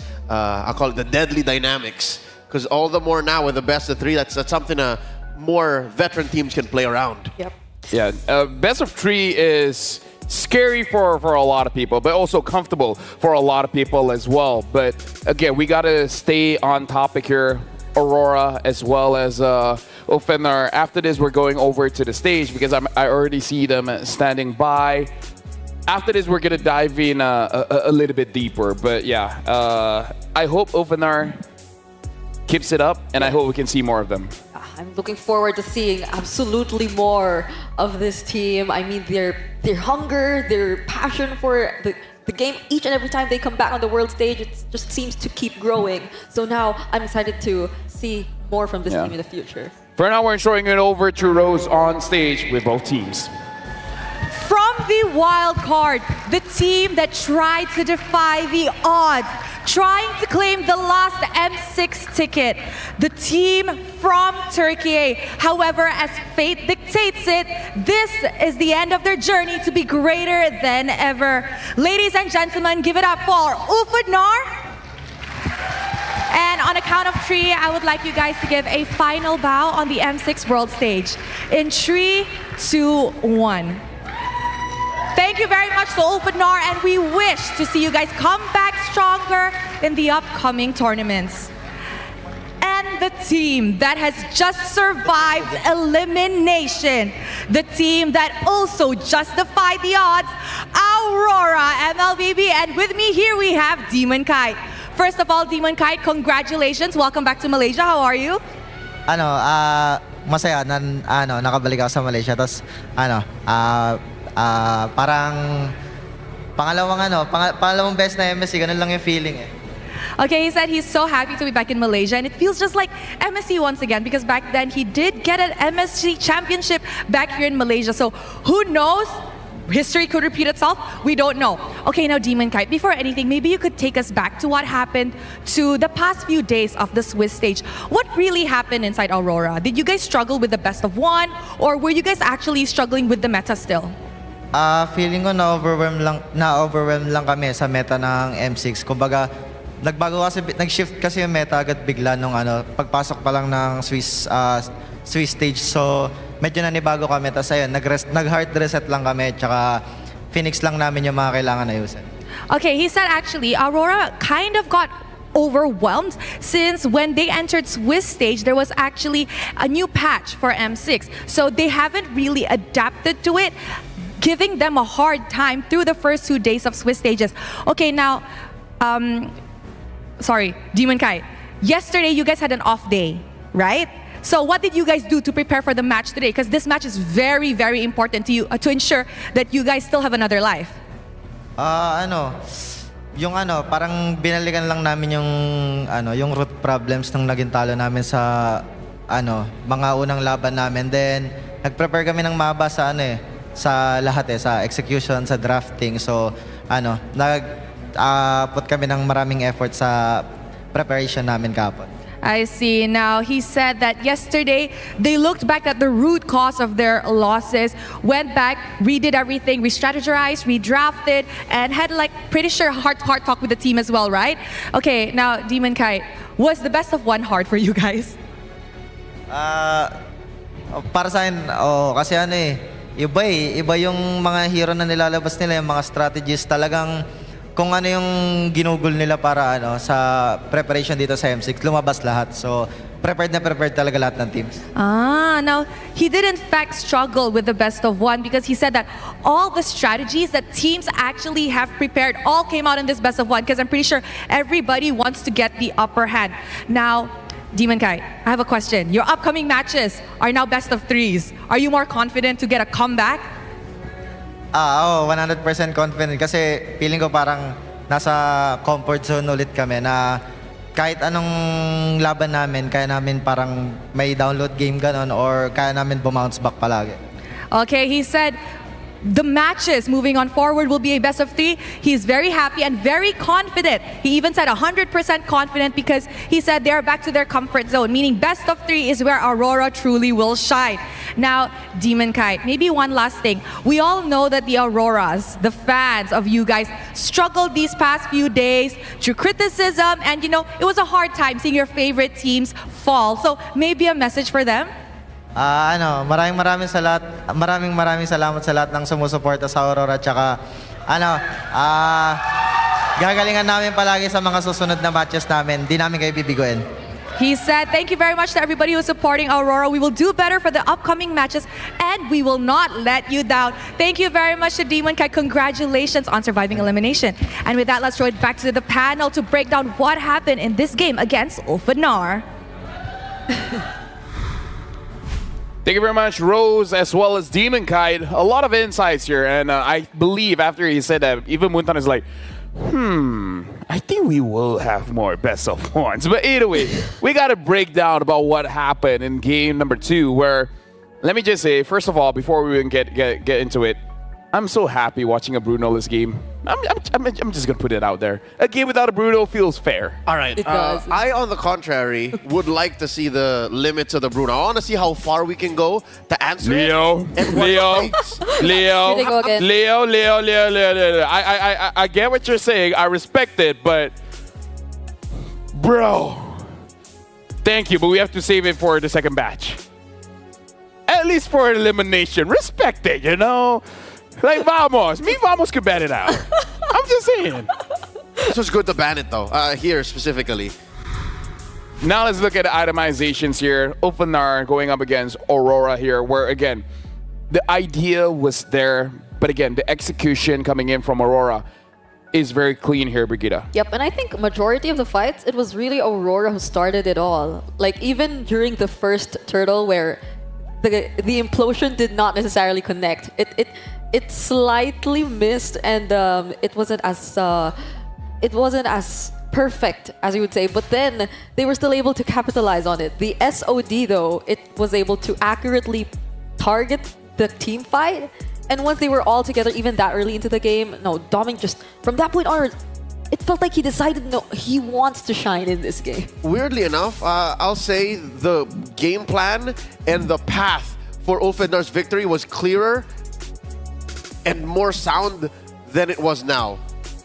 Despite them actually banning out the Bruno, because look, when you do get the diversion, right? Come the mid to the late game, that's where they specifically struggled. What happens when you do send out, full send, your units through that portal? Because what's the best case scenario? You drop a Glorious Pathway, and then what? Renegade just answers you with an implosion. Yeah, exactly. Right? Because look, there's really very little interaction between the Hilda, the Granger, and the Tianzi. Because more often than not, you just see Tianzi.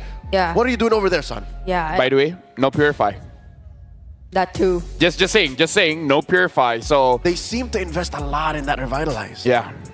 Well, except for Alien, which I thought Alien would use Revitalize as well. He went for a sprint. He did in game 1. Absolutely. Yeah. And it did feel like Aurora was so, like the frontliners at least, for them, they were so confident in doing all of those phase checks that I think even our casters earlier mentioned how Ulfenar could not even decide on where to use the diversion. Yeah. Because they were no longer in control of the map, and a majority of like the brushes, they were under Aurora MLBB's control. Even just like putting Edward in one, then Renegade in another, they could just like quickly follow up and support all those potential attempts from Ulfenar. So it was such a tricky game to pull off, considering that Ulfenar, they weren't really entirely reliant on just one person to set things up. It's like they had to collectively decide on engaging in a team fight, but even then they couldn't find the perfect timings to do just that.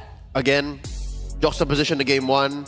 The term I'll use to describe Ulfenar's approach to game 2 in their draft is macro acrobatics. They had to consider, all right, what's our attack? Yeah, but wait, what if, and then they had to improvise along the way, and that's what led them to get the 8 kills, the few towers that they did, and even securing TNZ's buff halfway through the game was a struggle. Yeah, honestly, it looks like option paralysis for them, where anything that you want to do, you second guess yourself too much. But now we got to look at the MVP, and it's Domeng again.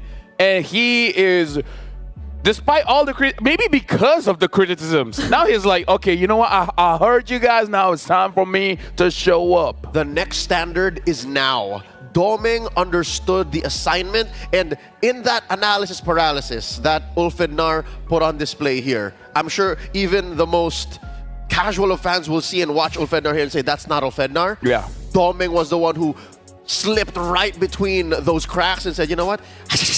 I mean, like, here's the thing. I completely agree with you, Leo, when it comes to you coming with your diversion. People are waiting, right? And it's not just the Tigreal. Even Domeng with the Moskov can just push all of you guys together, and then what? He's like Arlot's baby brother. It's like right now, Aurora, they have the heroes to be like, we know what your game plan is, but let me just tell you, if you guys do it, you're done. Yep. We got you.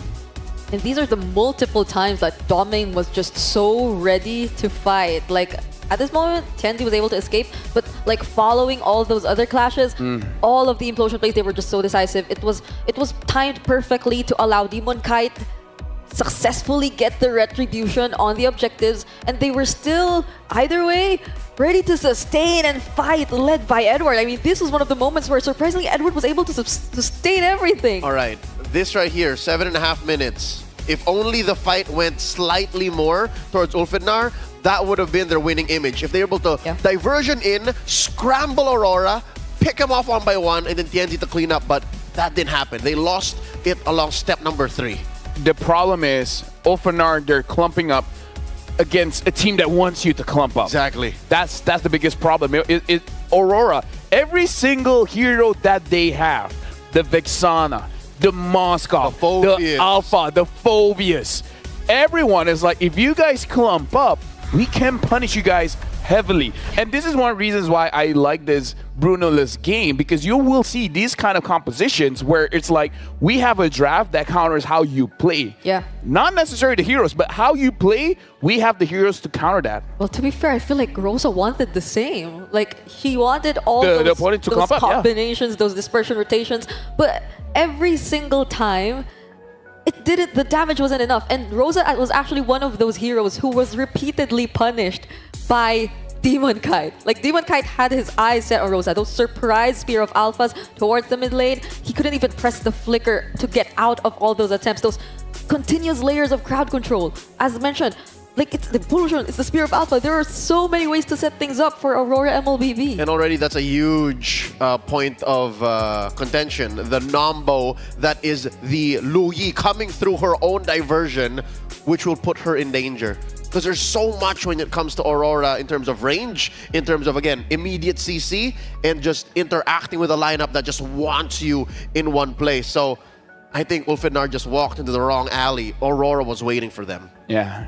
Right now, this is for formalities. This is to officiate that, unfortunately, Ulfenar has been eliminated from M6. Now they join Mayhem Evolve in the 0-3 bracket. They are number 15 and 16 of this tournament.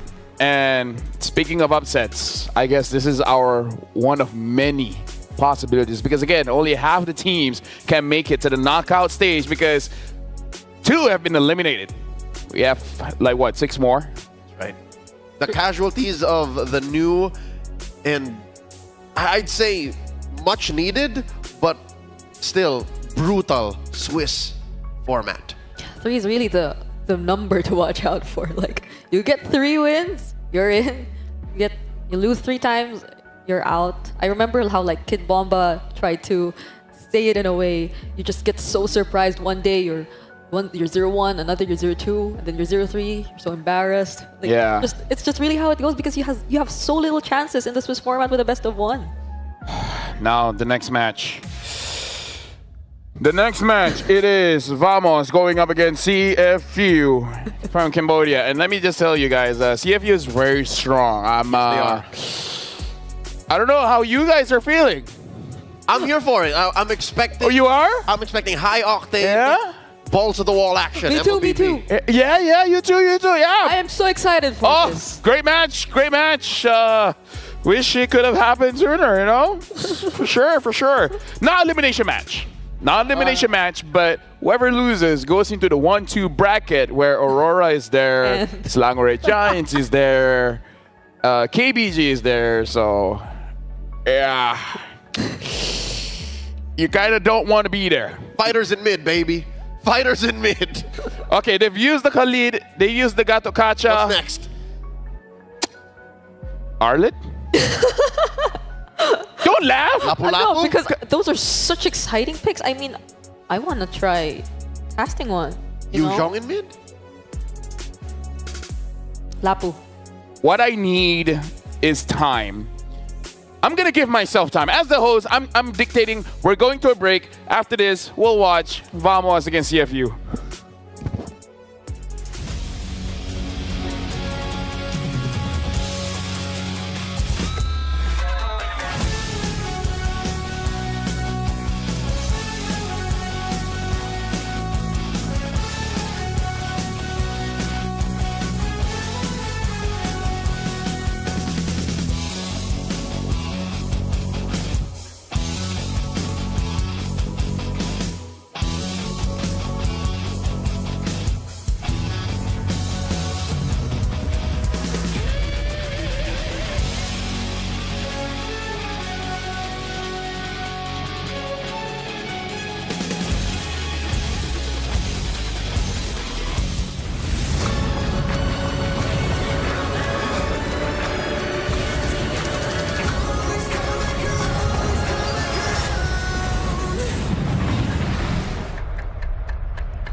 starts now.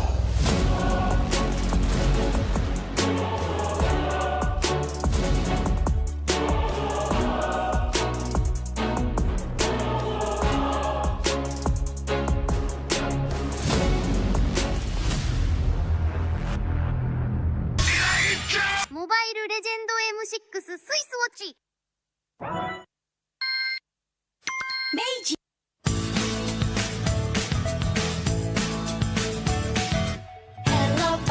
Hello Panda, semua suka biskuitnya. Biskuitnya enak isinya lezat rasa coklat dan strawberry.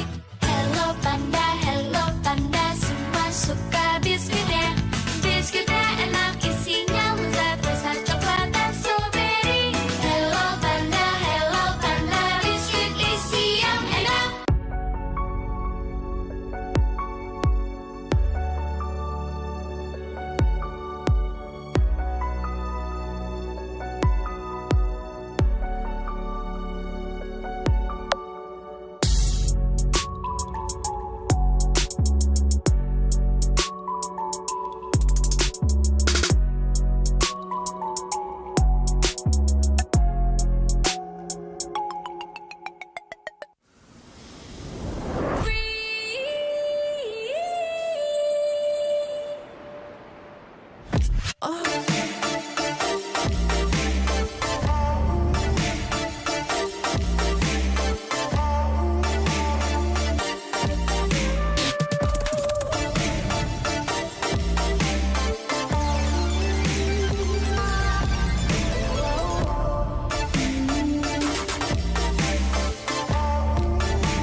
In MLBB, each of the 5 players plays a distinct role. Whatever it is you want to believe, again! But how do these roles work together on the world stage? Going Sons, who picks up the Mid laners and roamers are the bedrock of the team. looking for the knockup, not able to find a sense who he wants for, takes him out. Whether it's picking beefy tanks, mages, or sustain, together they provide crowd control and damage in the early game, making space for the team to farm or secure objectives. Then we have the EXP laners, usually playing tanky heroes. They poke and zone the enemy to create opportunities. All right, let's see another fight commences here. Gear goes in, it's going to be a lot of damage played. While the roamers pick to fill the team's needs and support if needed. EXP laners must win their lane and protect their tower with aggressive, confident play, ensuring map control for the team. Ooh, final slash. Finally, we come to the junglers, the early to mid-game finishers, and the gold laners, the mid to late game finishers. Fiery, the god in the jungle, takes a double kill. For junglers, whether it's frontline tank utility or assassin early game assassin burst, they form the core of the team. They act on the space created by their team to finish off objectives, utilizing power spikes with the early game advantage they get from farming the jungle. Should be a retreat from the Burmese gold, and they get sent down into the ground. Gold laners focus on farming for gold to become late game monsters. 1v3. They are savvy observers, staying out of trouble and positioning well to deal the most damage with their fragile heroes. Do you agree? How would you describe the roles that make MLBB greater than ever?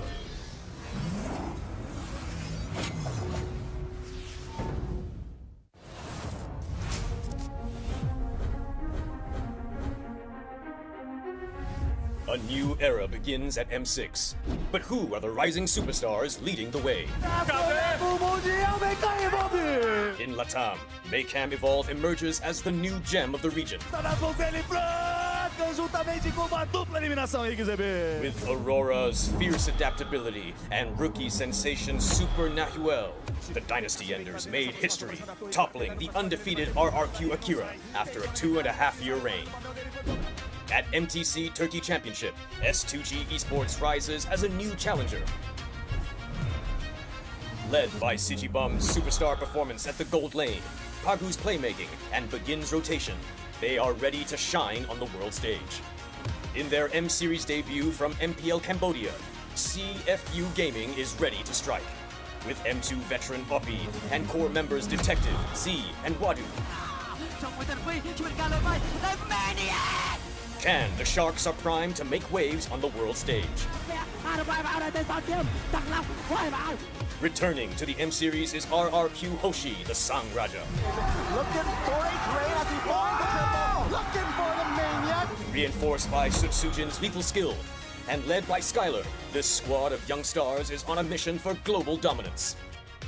The Indonesian cavalry made a bold gamble by swapping their lineup with MDL rookies, uncovering gems like Fabian, the deadly jungler, a calculated roamer in Witty the Wise, and King Eronshiki, the next-level gold laner. Team Liquid ID rises as a new M Series challenger. The double Overlord goes down one by one. It's a maniac. MPL PH Season 14 saw the debut of Aurora Gaming with rising gold laner Domeng and MSC 2022 champion Demon Kite.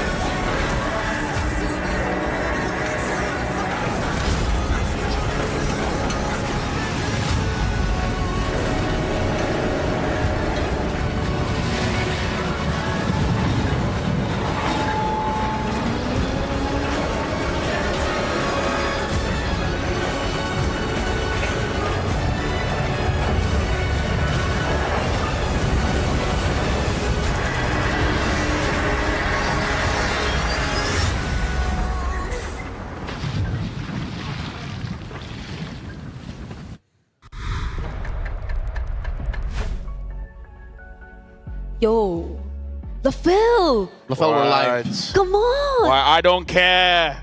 I don't care. I'm not okay. LaFell, we're also excited for this. Come on, we gotta be excited! LaFell, is it because of the Vamos thing? No, it's shush. I'm not ready, okay? Give me 5 more minutes. Give me 5 more minutes. It's a best of one. It's not elimination, man. I think it'll be fine. Yeah, but if they lose, what would happen if they lose? You're not doing the draw anyway. They'll be the same bracket as SRG. Am I not the one doing the draw? Are you? You're not the one.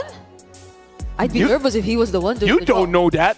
You don't know that. Don't say things that you have no knowledge about. Hey, come on. Don't say that to break it.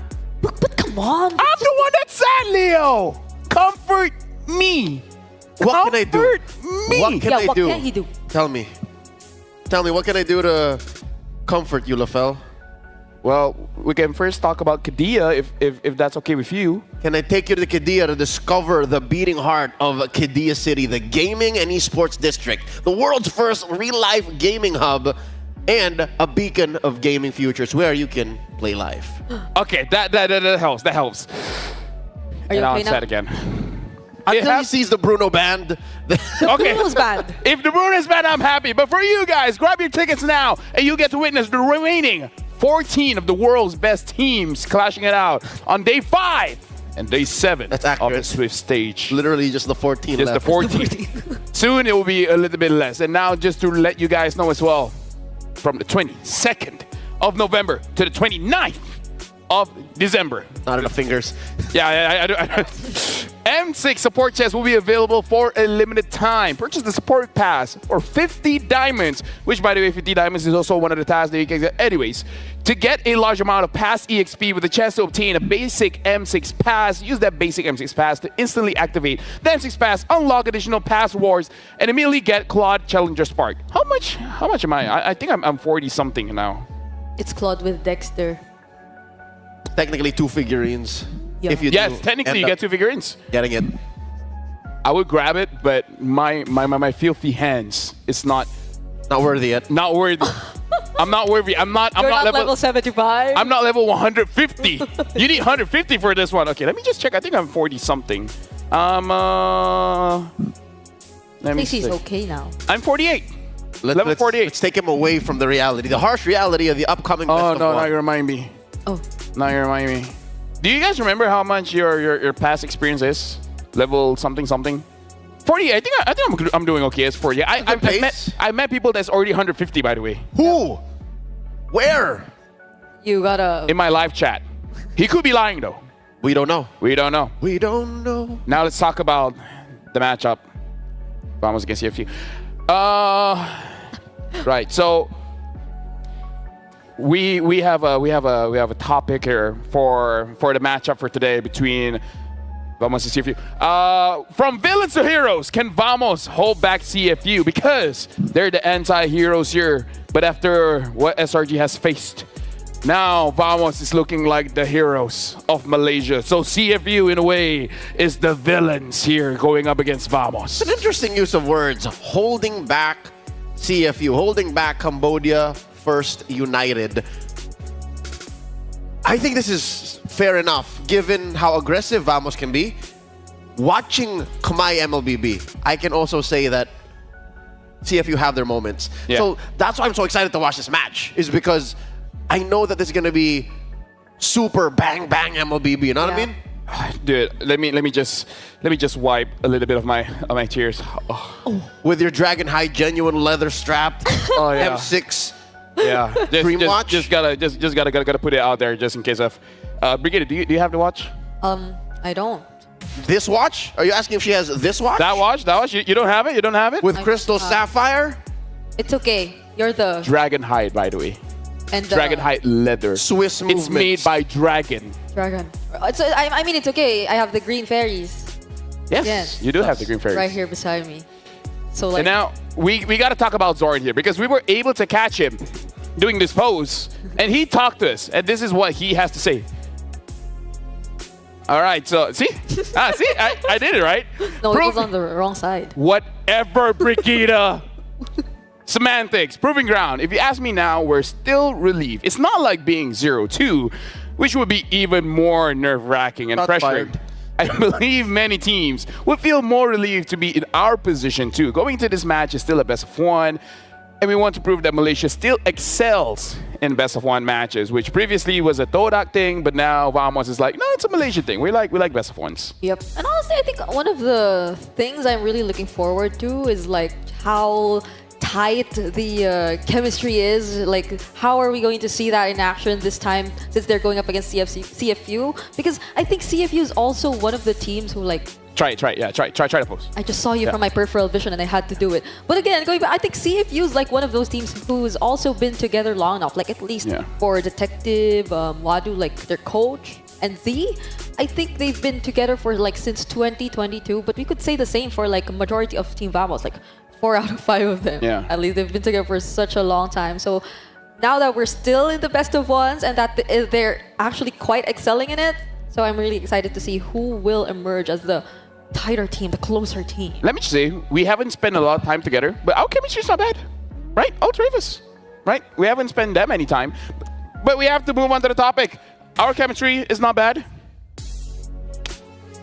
The topic is Clash of the Silent Vanguards, Smooth versus Wadu. Do you know why they're the Silent Vanguards? Why? Ask me a question. Why are they the Silent Vanguards? I'm not so sure that's a good thing.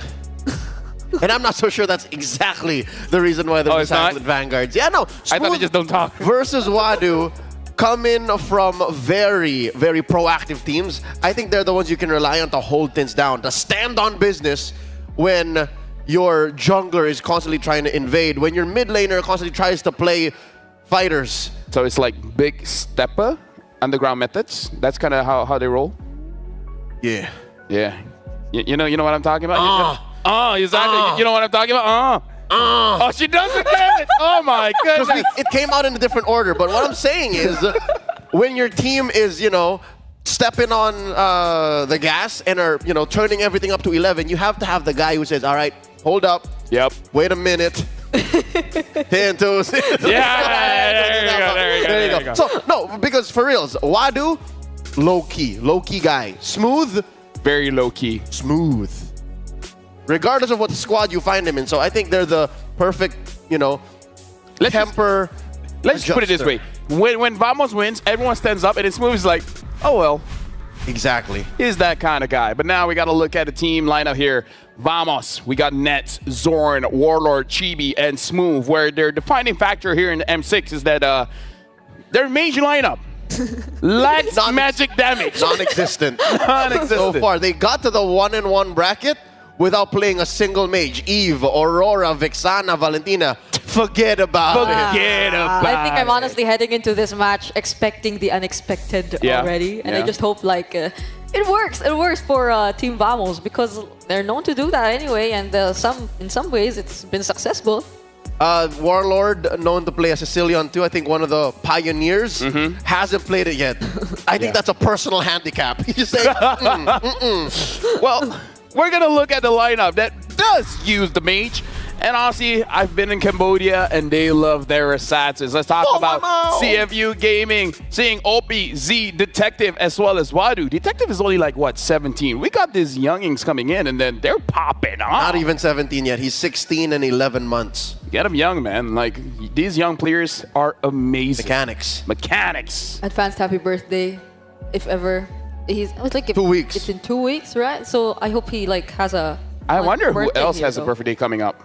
Well, look in the mirror. Yeah. So we know a lot who recently had their birthdays though. But like for CFU, I think I'm watching out majority for Opie.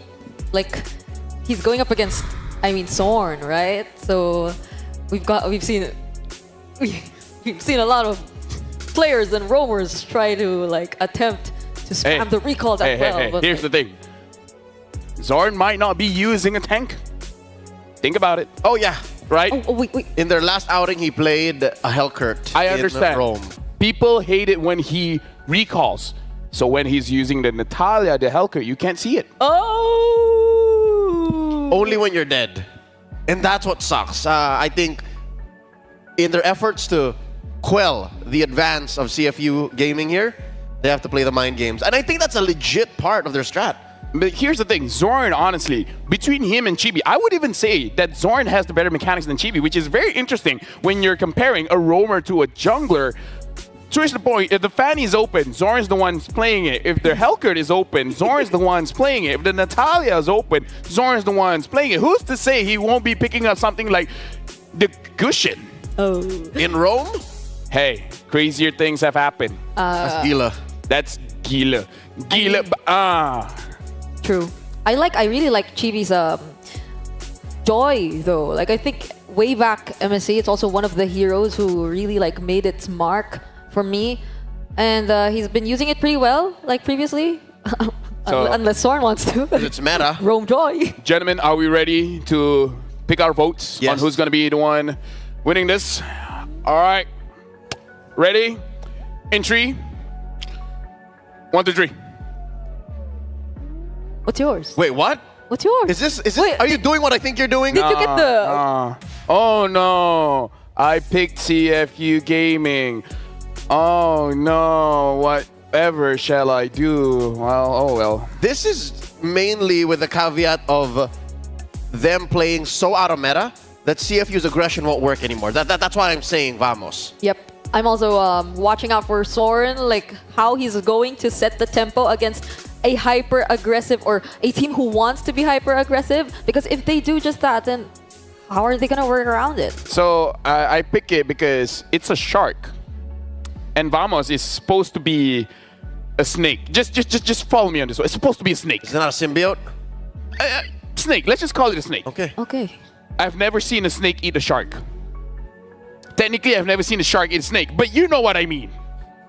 Can sharks eat snakes? We need a marine biologist in the house to figure that out. Do they even like meet each other? Aren't they like underwater? There are sea snakes. There are sea snakes. We know more about snakes. No more about snakes. We know more about space than the ocean. That's true. The ocean is very, very deep. Deep. The known universe, though. Yeah. We can travel the seas, and we chose no. We're going up. We're going to space. Neither here nor there. So that's why I picked CFU. They're underwater creatures.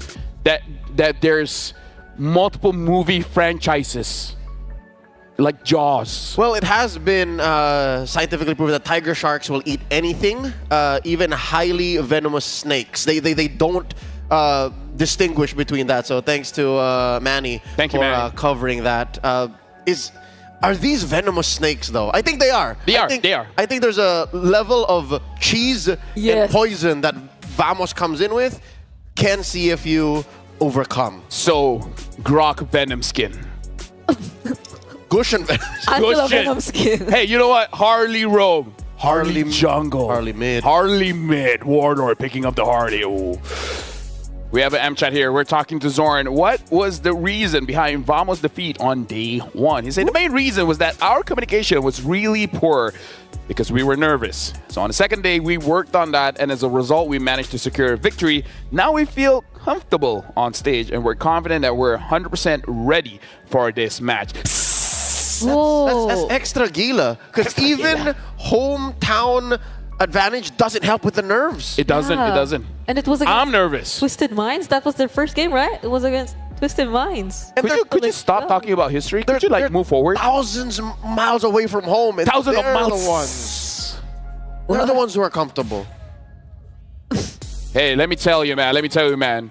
Temperature does a lot to you. Oh, for sure. For sure. I would know. And now we're jumping here in the drafting phase. Game number one, the only game, because this is a best of one. And we'll see which one will be the first pick. Oh, I hear the Khalid band. CFU banning out the E. Just in case, banning out the Khalid. Vamos! Ban out Bruno! I hear claps. And they did. I hear claps in the audience. They're like, thank you for banning out the Bruno. All right. You know, now they're heroes when the Malaysian crowd is clapping for a ban. I hope he What does a the change. And it's Zorn who asked for the fist bump. Oh. Because he's like, you know what? I don't care. I'm banning out Bruno. Coach, do it. Coach, do it. Coach Babs, Coach Bobby Bird, do it. I wonder. I've never heard a crowd cheer for a ban. Oh, yeah. There you go. There you go. Vamos is looking to open the show. Leave open the show. Yeah. And Zoran's like, guys, relax. It's just a ban. It's just a ban. Fine. Yeah. Honestly, CFU, they draft pretty standard. So I'm assuming they'll be going for like the usual priority picks. Like for the past few games that they've played, I think they were going for the Hylos. Fanny's still open. Oh. No, but I feel like Vamos should not let it go though. Yeah. You told us like, what if Zorn does? Yeah, but Detective will pick it up. Why would not? I've never seen a detective that can't play a Fanny. It skews your draft so much if the opponent picks up Fanny. You have to lock her down. So Fanny being second most banned red side prio, take it out now. Coach Babs, do it. If you're doing that, what is open? The high laws, Fovias. But Fovias we haven't seen first pick that much. Here and there. It's just really mostly the high lows. The Cho. Maybe the Cho is Cho. open. Cho. Maybe you can trade for that. Suyo just got banned there. Oh no, they banned the high lows instead? Yo, Fanny. The Fanny's open. Wait. Is Vamos planning to fight against a Fanny with a fighter mid? Is that what we're going for? That's possible, actually. Oh my God. That's another way of locking down the Fanny, because usually there's very few mid-lane mages that can do that. What if CFU doesn't pick up the Fanny and calls their bluff? And they see it coming from a mile away? Wait, what's that? Oh, That's the Cho. Not giving it to Zorn. Not giving it to the man. That's the Cho. That's the Cho. Not giving it to Raja. Recall. Okay. So what do they get for Here's themselves? the thing. GB can't play the Fanny. I mean, he can play, but you know, like against the best of the best. It's not a go. It's not a... Yeah. So if we see a Fanny, it might be Zorn, unless behind the scenes they've been practicing. Gata, we don't know where this Gata is going. Literally. Joy. Okay. And they reveal the joy. This is a tell. Having magic in the jungle makes a mid-lane fighter for Warlord all the more possible. This could be a mid Gata, it could be an EXP, it could be a Roam. Oh. Valentina picked up. I won't hold my breath just yet, because they usually reveal that fighter mid in the second phase.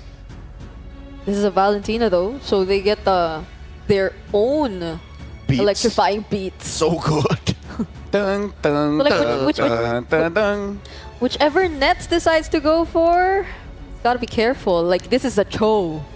This is a Valentina who might get her own electrifying beats. And she can flicker, dash in, and then beats in your face. Oh, I hate getting beats in my face. You and I both. There's the Phobius. Already great triggers on the Infernal Pursuit.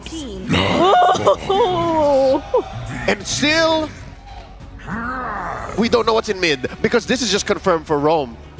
Dark Knight Falls. Oh, that was so good. Thank you. I've been practicing. Vamos bringing in the double assassin meta. And like you said, Leo, this does not mean that Agathon is going mid. Can still go Rome, can still go EXP, can go anyway, man. It's huge flex. To me, fun is all that matters. They're taking out gold laners because they're first. They're first. I would not be surprised if Red 4 was the marksman for Nets. And then we go from there.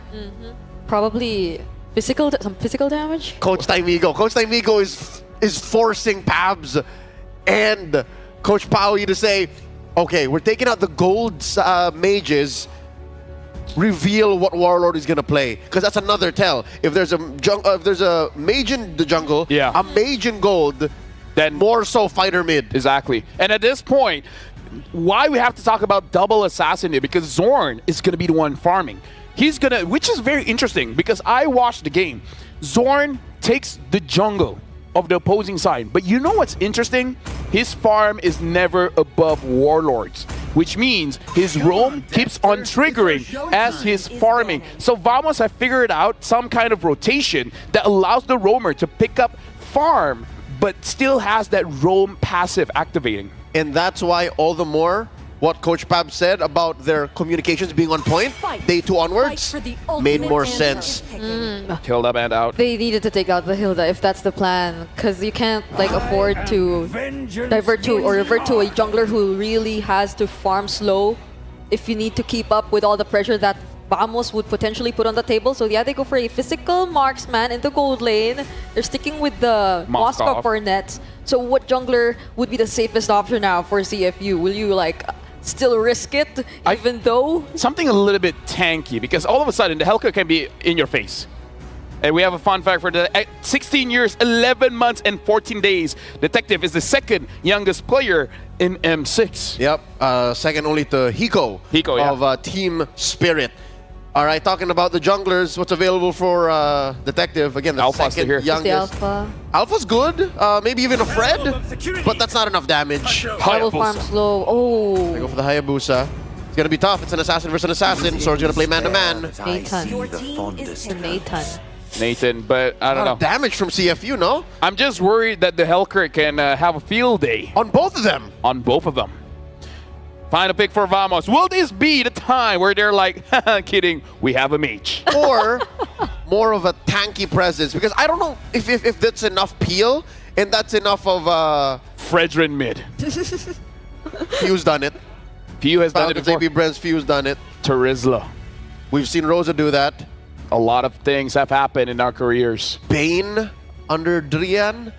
Yep. Have we ever seen a Benedetta in mid? Badang in mid? Lapu. We've seen Lapu in mid. Lapu in mid. And IP Brash's Turkeys, he's done that. The Fanny is still. Hold it, take it easy.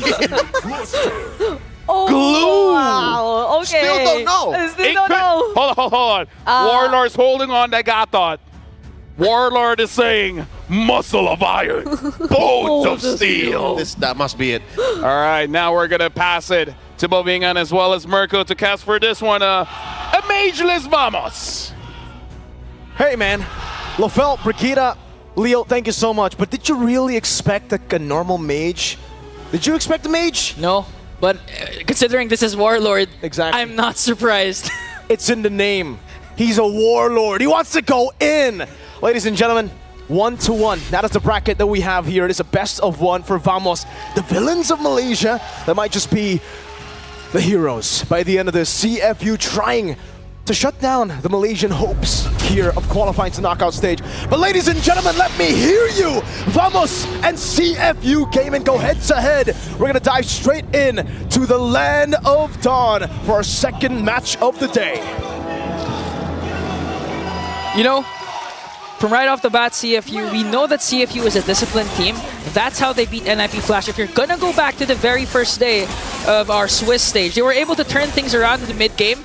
because they were punishing the over-aggressive plays of NIP Flash. This time, we all know how Team Vamos plays. They're going to go all in all the time, dive as much as possible, and CFU might have a slight advantage. It's just pure damage, and if you guys want pure damage in your games, go ahead and get these battle recalls, these rewards, man. It's phenomenal. Claude's battle emote, M6 Glory Avatar Border, Baksha's battle emote too, and the new special skin, Baksha Dauntless Shield, all for free. You can reach to level 75 actually, all for free. So go ahead, get your games in and get that M6 pass. Because CFU, they're looking to pass through the 1-2-1 bracket over to 2-1 with this crazy aggressive composition. Speaking of aggressive though, I don't know which one is more aggressive here, if I'm being honest with you. Clearly Team Vamos, they're going right after Detective. Chibi is already level 4, electrifying beat to bring down Detective. The second youngest player in M Series has fallen down in the hands of a veteran. That's uno kill for Team Vamos. They gotta get the dos tres very soon, man. But it's all about the aggression. Like we said earlier, they gotta just push the pace with this kind of composition. Everybody can fight. The glue can go in. Warlord, he's a warlord. And Nets, very early on in the first hurdle, I think he can be online much earlier compared to Sing, right? Yeah. It's a good matchup for Sing, but he needs to farm up. Vamos can constantly just look for 5v5s around the neutral objectives, and that's gonna create a very scary threat for CFU Gaming, especially for Detective. He's not level 4 just yet. That means it's a 2-level lead right now, at least, for Chibi. And Opie, he ain't gonna take that. There's respect. Yeah. The right call for CFU Gaming might be just to give away the Lord for Team Vamos and just wait for their power spike, especially since they have an ultra late game gold laner in Sing with the Natan as Team Vamos successfully gets the turtle. So right now they're starting out strong with the way they expected it to against a glass cannon type of lineup. Although they have a tanky mid laner, when it comes to the late game, things can turn around and go for the favor of CFU Gaming because they have a much more balanced lineup. So, the early aggression from Vamos is working really... Ooh, that was close! Nets almost just sniped it down. Warlord level 4. Seems like Zorn is too. Detective still falling behind compared to Chibi when it comes to the farm department after losing that early fight. Opie won't really be able to push in, but man, Chibi! Electrifying beats, getting chased down. Chibi again with another kill, extending the lead to 1.1k, and already you can hear the fans of Malaysia excited for what's happening in the early game. Now puts a lot of pressure on Sing. He needs to start winning this lane. He needs to start being able to farm. Oh, careful now, Sing. Chibi doesn't have the electrifying beat, so there's no kill threat on him, but you can see the damage already. We expect Joy to be a threat in the late game, and now Smooth. Okay, they're trying to look for the kick. Here comes Wild with Infernal Pursuit. Warlord caught in the midst of it all. Great kick to cancel the AOG. That's a good response finally for CFU Gaming again, but look at Zorn! But a beautiful knockup! Jit going to combination for OP to save the remaining members of CFU. They're going to commit the AOG, wanting to go for Zorn, but Zorn will safely evade. So right now, CFU Gaming, they tend to use the over-aggression that Team Vamos is showing to their advantage. But again, once we reach the mid-game, once Zorn gets a lot of items, he can easily burst down anyone, even by himself. So CFU Gaming, the clock is also ticking for their side. And you can definitely see Z going for the Brave Smite, going for the Tenacity. That really helped him. If it wasn't for the Tenacity and Brave Smite, I would definitely confirm a death there, right? With Zorn jumping in. Also, this is like, the way Zorn plays the Hellcurt is a bit different compared to Mr. BBB that we know in MPL Indonesia. Up top, SOD, It's gonna be a 1v1, Entropy in, who's gonna get the first kill, and Sing! Sings his heart out to bring down Nets. Warlord tries to answer with a chase of the AOG, but CFU Gaming again using the over-aggression of Team Vamos to their advantage. Wow, the 1v1 of the Natan. They're gonna group up here, Natan in the bottom lane, looking for the fight. OP! Detective goes in with a Wiki Shadow kill. Dark Knight falls for Zorn, and Zorn gets a kill onto OP! Detective securing it now. Infernal Pursuit, the split mounting him. Z has stolen it, now going out to Warlord. That's deep! And look at this, caught in the midst of everything with the Petrify. Zorn picks up another, and the Raja emote with the signature emote after that kill. Woo! Zorn on the Petrify. That's the difference between Zorn's Hellcurt and BBB's Hellcurt. BBB, he always goes for the execute usually. So far, the Petrify has been great at dismantling a lot of the initiations from CFU, right? You get the Petrify, it's a good disengage tool. You can definitely see Chibi there. He's starting to get online. We were talking about this already. The fact that the Joy is online so quick in the game is scary. Usually you expect him to be scary a threat in the mid game. Yeah. He already has a Genius Wand. 2 kills up. Wadu, everybody's got to be careful here. He's taking a lot of damage on a Phoveus. Imagine Sing. And we know that the Natan can be dove on by Zorn plus Chibi, so he's got to be very careful. Wadu gets caught. And speaking of dive, they're trying to go for Wadu. 3 members of Team Vamos. Wadu trying his best to out-sustain, but you cannot do that against a 3-member Team Vamos. Open wants to answer right back. Okay, gonna get spotted out, and the clash will stop there. Okay, they get the kill onto Wadu, but CFU Gaming are doing a good job still. Holding Sing back, Zorn is in the bush. He's waiting for the time. Nope, he won't get it. No Spear of Misery. Z comes in. Z comes in, trying to go for a 3. Here comes the Dark Nice Balls. A kick coming in from OP. Great kick. AOG stolen away, not connecting. OP walking forward with the Chun-Poo. Smooth walks in. Chibi got soloed in the mid lane. Okay, here comes Smooth with a split, and Zorn goes in to try and bring down C. He's gonna do it successfully. OP goes in with a Jeet Kune Do, but the damage from Sing might just be too much. Detective has a Wiki Shadow Kill. Not gonna overcommit though. And just the trade after trade for this game. Everything's happening so fast. 6 minutes, 30 seconds in, 5-7 already. With a kill scoreboard and not even done. Spear of the Shrek is gonna connect. Here comes Nets. Nets coming in. The Spear of Misery locks him down. Zorn will lock Sing down. He's still hiding away. And just like that, Zorn with a favorable shutdown onto Sing. The last inch of the deadly stinger connects before he brings down, but Wadu brings down Nets also. And there's another fight in the mid lane. OP looking for the kick. Won't go for it just yet. He'll play it safe. This is why I asked the question earlier, Ingan. Yeah, Vamos are aggressive, but CFU can definitely hold their own. Z's walking up, Wadu going in. Okay, Z has his own AOG, but they're trying to zone and Team Vamos out, keeping at them at bay. CFU Gaming just focusing on the turtle. And they will get another objective to their name. Just look at the lead the Team Vamos established in the very first minute. It switched to CFU Gaming because of the favorable trades that they're getting away from the aggression of Team Vamos. And now we have the Natan coming closer to the item power spike. This has only been a feathered airstrike Starlium Scythe Natan. Ladies and gentlemen, it's not the Holy Crystal just yet. So he's been doing that much damage, winning in a 1v1 against Zorn's ambush with only a Starlium Scythe and a Feather of Heaven. Once he gets the Holy Crystal, even Smooth might not be able to take it. Nets though, very quick into that second item. Actually, later than the Natan. So he might get his items quicker. Oh, a kick, but that might be the wrong target. Gets Smooth, just cast his split. Here comes the AOG, they're gonna burst down! Smooth! Gotta get Chibi! Locks him down up top, it's another 1v1. OPG Kundo, AOG! So he had his own AOG, but Nets managing to deliver the damage and keeping CFU Gaming at bay. Look at Detective, wanting to go for the Wiki Shadow Kill, but might get bursted down though. He has the Quad Shadow so he can get out safely. Oh! Almost! How many pixels was that before Detective got hit? That's 1 pixel! 1 pixel, Ingan! That was a jump scare. Zorn's still looking for and trying to find Detective, but he's a bit too witty for that. Warlord in the mid lane trying to go for it again. OP? Conceal? No. We have to slow it down right now. We're gonna wait for the next neutral objective. And like you said, all of a sudden, now it's CFU Gaming who hold the momentum. And we have to keep our eyes on Sing. This guy in Cambodia has been phenomenal. He's really been breaking records by getting crazy GPM stats. And on a Natan, you would expect, all right, yeah, he should be able to get the GPM. But not like this. You would expect him to farm. He's been farming heroes. Yeah, and you can give a lot of credit to CFU Gaming's mid trio because they're keeping Team Vamos preoccupied. We've seen Sing go to the bottom lane, but another kick coming in from OP. Jikundo, another kill to Sing. Now it's a Holy Crystal. That's an AOG. Oh no, Spear of Destruction did not connect, but Chibi goes in for the backline with Electrifying Beast, bringing down Sing.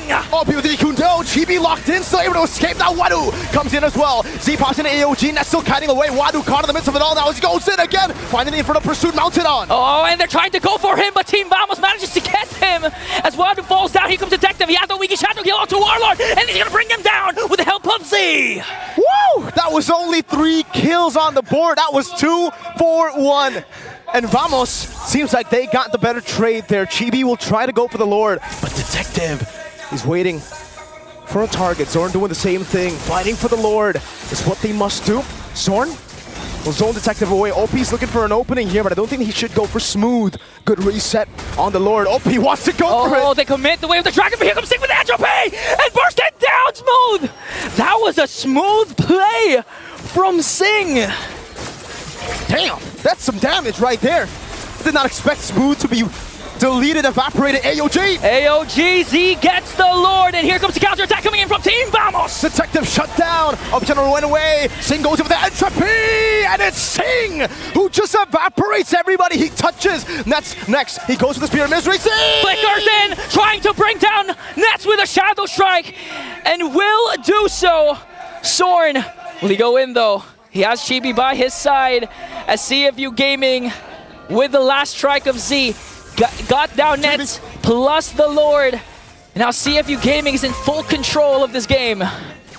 Wow. All right, we finally have some downtime here at CFU and Vamos. They finally take a step back. They finally let go of the pedal. Never mind, OP, he might be going for it, OP! Okay, Deadly Stingers is here, but Sorn manages to dash away.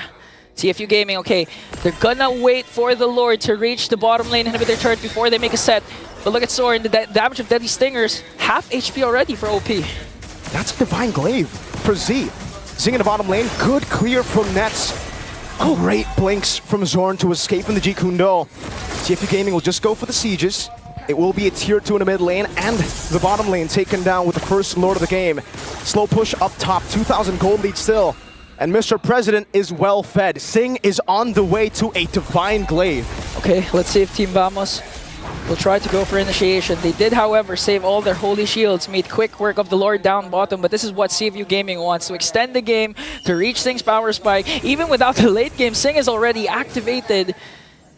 And that's the gameplay of CFU Gaming. They're unbothered, unfazed. Even if you're very aggressive towards the early game, you get a couple of kills. But they don't care. They know the power spike of their team. That's why they are patient, they are waiting, and certainly they are protecting Sing from the aggressiveness of Team Vamos. And for the first time in 12 minutes, they don't have a fight. It's all chill. It's all calm. But usually, when this happens, it's only a build-up for a big play. OP, he's trying to look for that big play. He knows that he can kick anyone. That's what's scary for Vamos now. Usually you have a glue, you have a Gata, then you can be like, all right, you can kick one of us, and then you're going to be the one punished. Okay. Sing, entropy, defensively. Okay, AOG coming in from Warlord. OP though manages to kick someone, Sword for the backline, and AOG for Z himself. OP's immortality will be popped, but Detective working on Warlord right now. Still in the midst of it all, OP gets the G Kundo. Wadu in the back, getting the in front of pursuit. Warlord is next, falling down. Wadu gets 2, that gets the kill, but Sing goes on a killing spree. A 3-for-2 trade for Team CFU Gaming. They have a clear advantage right now. They also have Sing in their presence. They can actually take down an inhibitor turret against Team Vamos. Base turret number 1 worked on. Nets looking for the play. He's got rose gold. Oh, but is it enough? Oh, entropy in onto Smooth. Smooth with a split. Just trying to delay as much as possible. Detective going on for the backline to Nets. Even on the base, he gets down Nets. And CFU secures the win. CFU Gaming will not let Malaysia parade in Malaysia. What a performance with a Natan. They snowballed with a Natan. They went through Vamos. Vamos were supposed to be the aggressors. But CFU will prevail. Oh no, Nats was saying at least they're not 0-2, but right now they're 1-2. So Team Vamos in a crucial position in the standings. What a performance. What a game. Panel, break it down.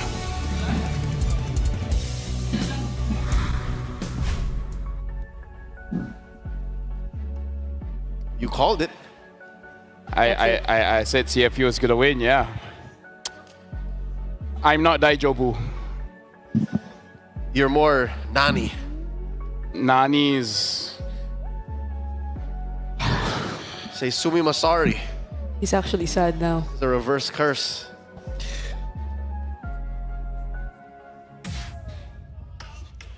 Okay. Called it.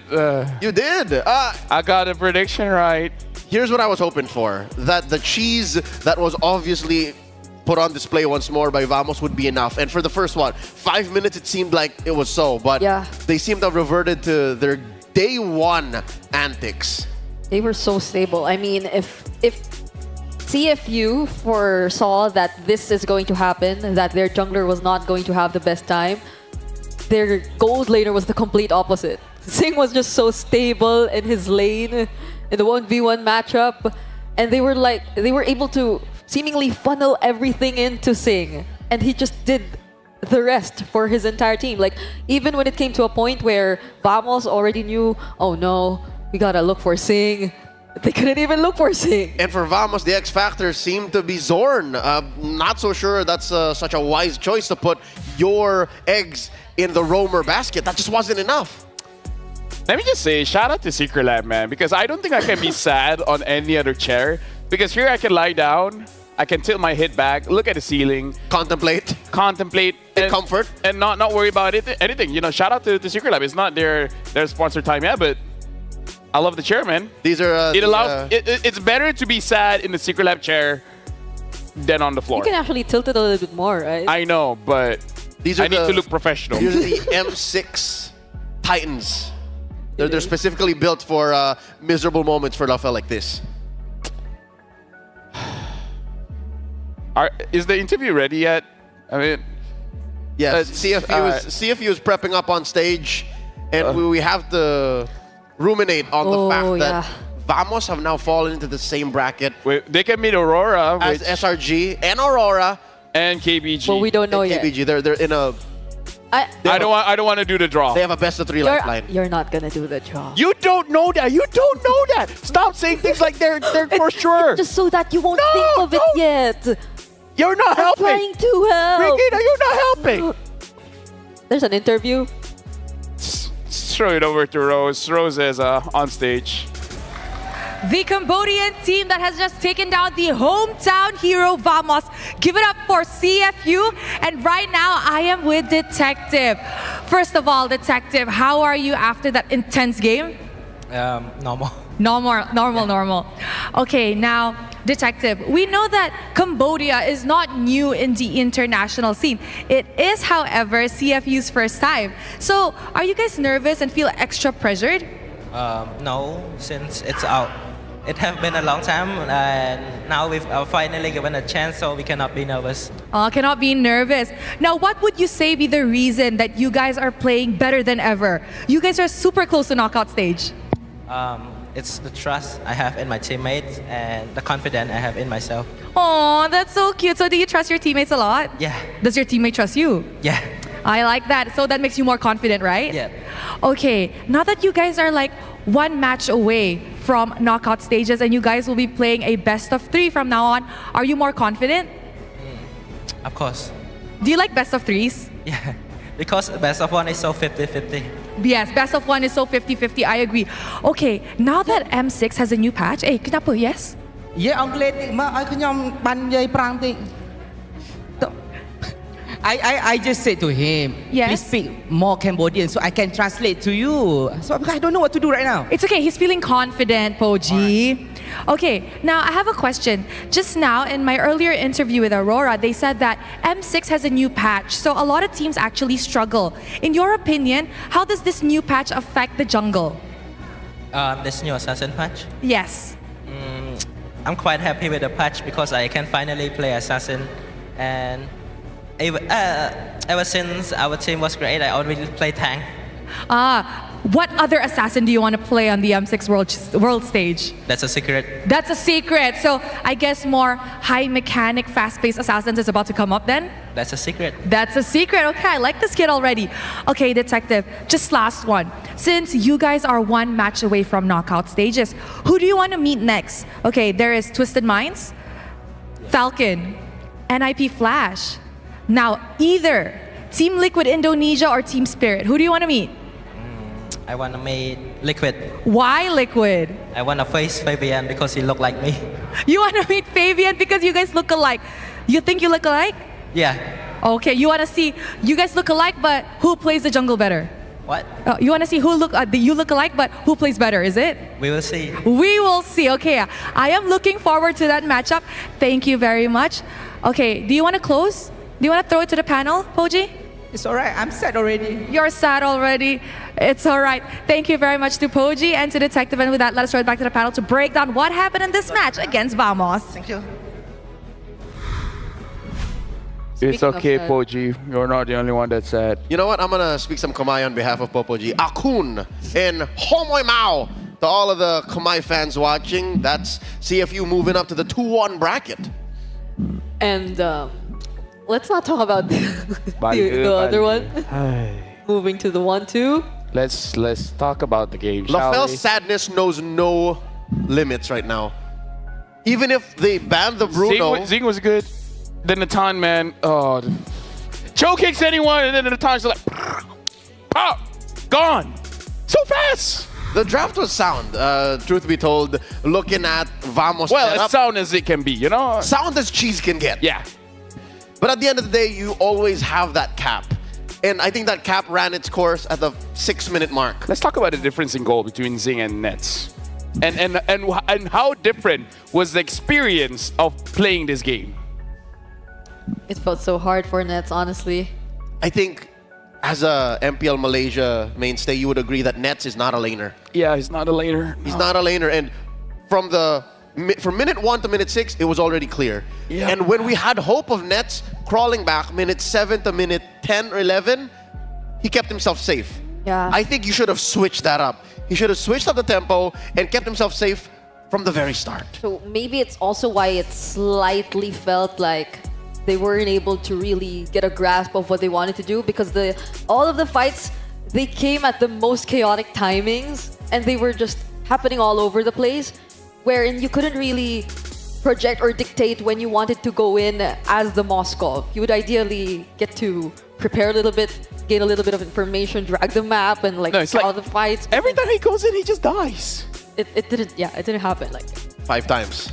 5 times to be exact. Everybody saw that. The world was watching. And it did not benefit Vamos that CFU had a one-track mind. Get farm on Zing, detective cleanup. Everyone was playing to that end. Watching Vamos on the map, it was clear. Smooth dead lane. Everyone else, that's the thing. Do what exactly? Zing did 84,000 damage. No one from Vamos scratched 50. Stop laughing, Brigida. Be sensitive. Even if you put Nets and Chibi together, Zorn and Chibi together, doesn't come close to Zing's damage output. That just shows how a one-track mind, a good plan, goes towards a victory. And speaking of Zorn, I think it was OP from who we saw the recalls and all that hyper-aggressive plays and setups on the True. To be fair, Zorn was invisible, so even if he did, we couldn't see it. But we were on spectator view. No, we were not. Let's look. Ingan, are you okay? All right, all good. Zing, MVP. I wonder why. 84,000 damage. And let me just say, he got his items fast, boy. Quick.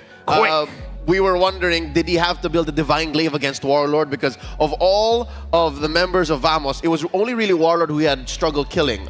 Even Smooth, once he clicked split, was easy pickings. So that last slot that was actually built, the Blood Wings, was going to be either that. I think this last item would have been a Divine Glaive either way. Yeah, he had so many ways to also survive and just escape all those threats from Team Vamos, which came at separate timings. Like it wasn't like it wasn't like an attempt to work together. It was like just Zorn individually trying to jump in, and then we see Warlord attempting to go for the follow-up. Chibi trying to make his own play, so he could like reserve his Purify in the most crucial moments. LaFell just died a little inside. I died a lot inside. I don't know what you're talking about.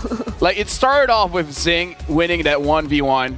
After that, winning multiple team fights, and OP, the caster said it. OP can legit kick anyone. The toughest of the toughest. Like, Zor gets kicked, Smooth gets kicked, Warlord gets kicked. Here you go. As we're seeing Zing's highlight, we're also seeing OP's highlights. Yeah. And I think that's the worst of it. The fact that any kick that OP can find is a valid kick. And that made that first pick show all the more worth it. They worked together so much that we didn't see it from Team Vamos. Like, the amount of teamwork we saw from TFU Gaming, it was the exact opposite of what we saw from Team Vamos trying to make their lineup work. And so they get the win, and LaFell seems... I'm okay. Okay, he seems okay. I don't know what you guys are talking about. So this proves that even if you ban out the Bruno, there's a checklist of things you have to follow through with, and still, a sound plan goes a long ways in confirming a victory. this is something that Vamos has to look back to as they go back to the drawing board, going into the 1-2 bracket. After this, we have more coming up for you guys. It's going to be a best of one between TLID against Team Spirit. It's going to be a very interesting one. It's going to be great. It's going to be great. It's going to be greater than ever. Marker here. Luckily, you no longer have to call this match. You can wallow in your sadness. Yeah, you have all the time. You're off for the day. What are you writing? Oh. Big L for LaFell. Big sads. L for LaFell. It's sinking in. I think he's ready to like. Leo. Yeah. Would you mind closing? Of course. Let me take care of business. I need some time. As LaFell goes ahead and takes off his headphones, we'll wrap it up here, set it up for the next set of talents. You guys are still watching the M6 World Championships. You got a couple more matches. Stay with us.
ultimate glory starts now.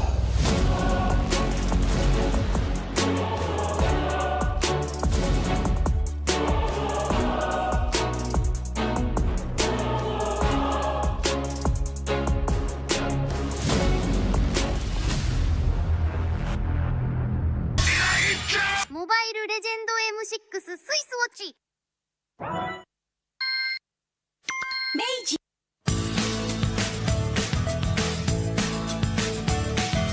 Hello Panda, Hello Panda, semua suka biskuitnya. Biskuitnya enak, isinya lezat, rasa coklat dan strawberry. Hello Panda, semua suka biskuitnya. Biskuitnya enak, isinya lezat, rasa coklat dan strawberry. Hello Panda, biskuit isi yang enak.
In MLBB, each of the 5 players plays a distinct role. Whatever it is you want to believe, again! But how do these roles work together on the world stage?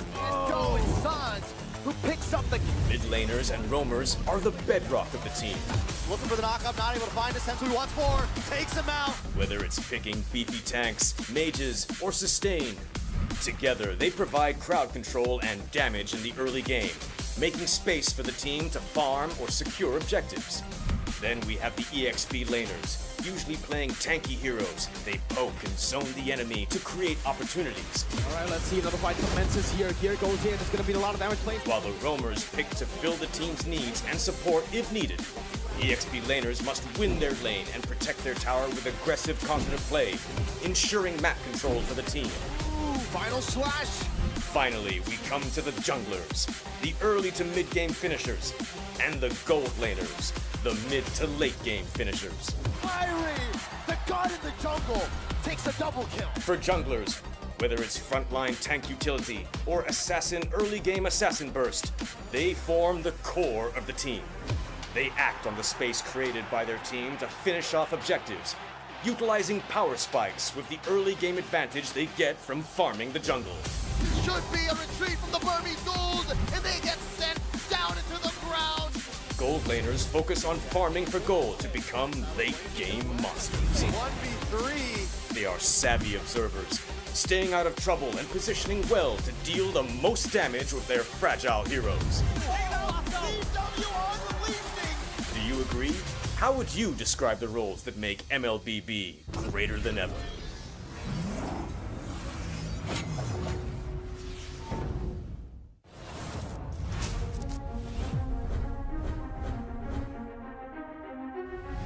A new era begins at M6. But who are the rising superstars leading the way? In Latam, Maycam Evolve emerges as the new gem of the region. With Aurora's fierce adaptability and rookie sensation Super Nahuel, the Dynasty Enders made history, toppling the undefeated RRQ Akira after a 2.5-year reign. At MTC Turkey Championship, S2G Esports rises as a new challenger.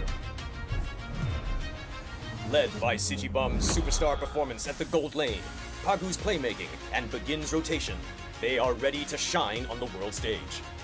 In their M-Series debut from MPL Cambodia, CFU Gaming is ready to strike.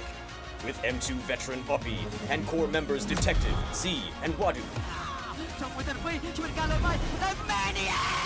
Can the Sharks are primed to make waves on the world stage? Returning to the M-Series is RRQ Hoshi, the Sang Raja. Looking for a drain as he finds the triple. Looking for the maniac. Reinforced by Sutsujin's lethal skill, and led by Skylar, this squad of young stars is on a mission for global dominance.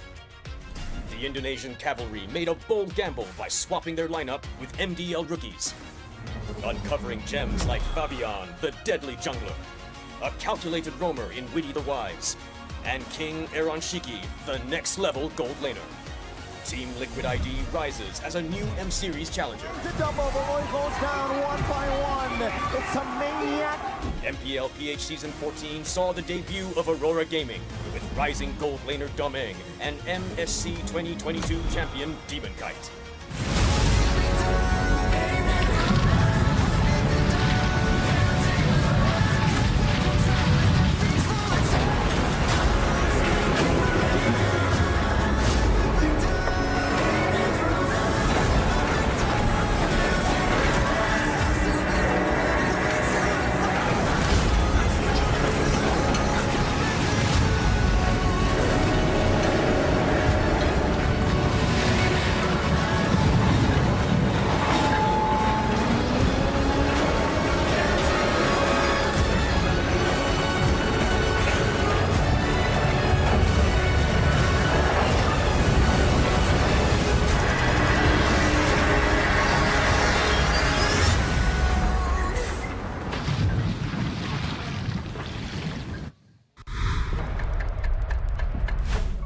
The internationally renowned organizations are about to put on another classic esports banger.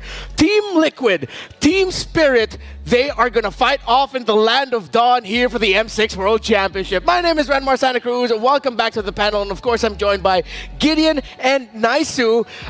Anyone else freaking out that we're having a Team Liquid versus Team Spirit in the M6 World Championship? Look, me and Naisu, we were able to do at least host the draw. We, with bossing game, and I mean, he called it. Yeah. He called what he wanted, and we got exactly what we were expecting here today. Yeah, it was a little weird. You know how accurate that he was with the draw, and we got to witness that. And this is where we now find ourselves.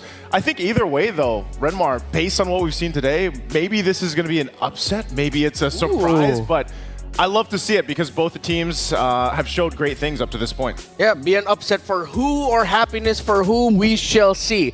By the way, if you want to relate with me and know something a little bit upsetting, let's put a little tight focus on our two gentlemen over there. Let's look at Gideon first. Look at what's on Gideon's wrist. Oh, that looks great. Which colorway is that? This is the Black Fairy, of course. The Swiss, inspired by MLBB. It's got little features on it that you guys probably can't see. It's got a little M-Series, little niceness on it, a little flashy bits on the side as well. Yeah, there's a detailing of the M6 World Championship logo as well on the back. Yeah, Good. right on the back. So luxury meets gaming with Fairy's first M6 Swiss watches. And they also have special jewelry collection based off of Juicin and Mia, and brand new championship rings and medals. Follow at Fairy World on TikTok and our website for updates. Do you have one?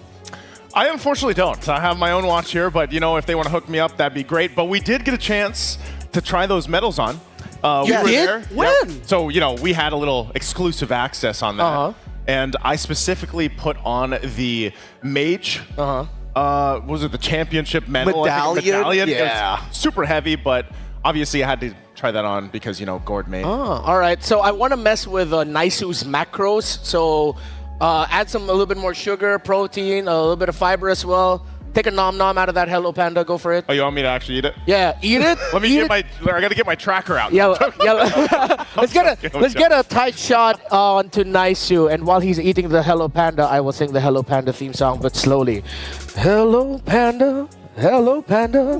Semua suka biskuitnya. Oh my goodness. That's pretty good, man. I'm feeling it. I'm really enjoying this Hello Panda. All right. You can keep enjoying it if you want. Okay, you guys, you can take over. And look at him not sharing with you. Right? I mean, it's as expected. Yeah. Tex does it, LaFell does. Oh, thank you. Wow, that's a little different. Very caring. He's not giving me the whole box, that's for sure. Yeah.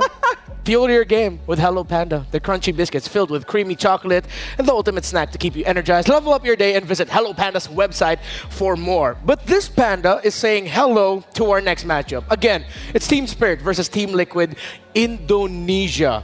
As we've mentioned before, the storyline of Team Team Spirit is they are the long-held kings over at EECA, while Team Liquid ID are new to, well, their throne. So if you want to see this happen, or the other matches that we have here for the M6 World Championship, you can grab your tickets now and you'll get to witness the remaining 14 of the world's best teams clashing it out on day 5 to 7 of the Swiss stage. We still have the regular sale on those tickets. Now, let's first start with the Northern Dragons.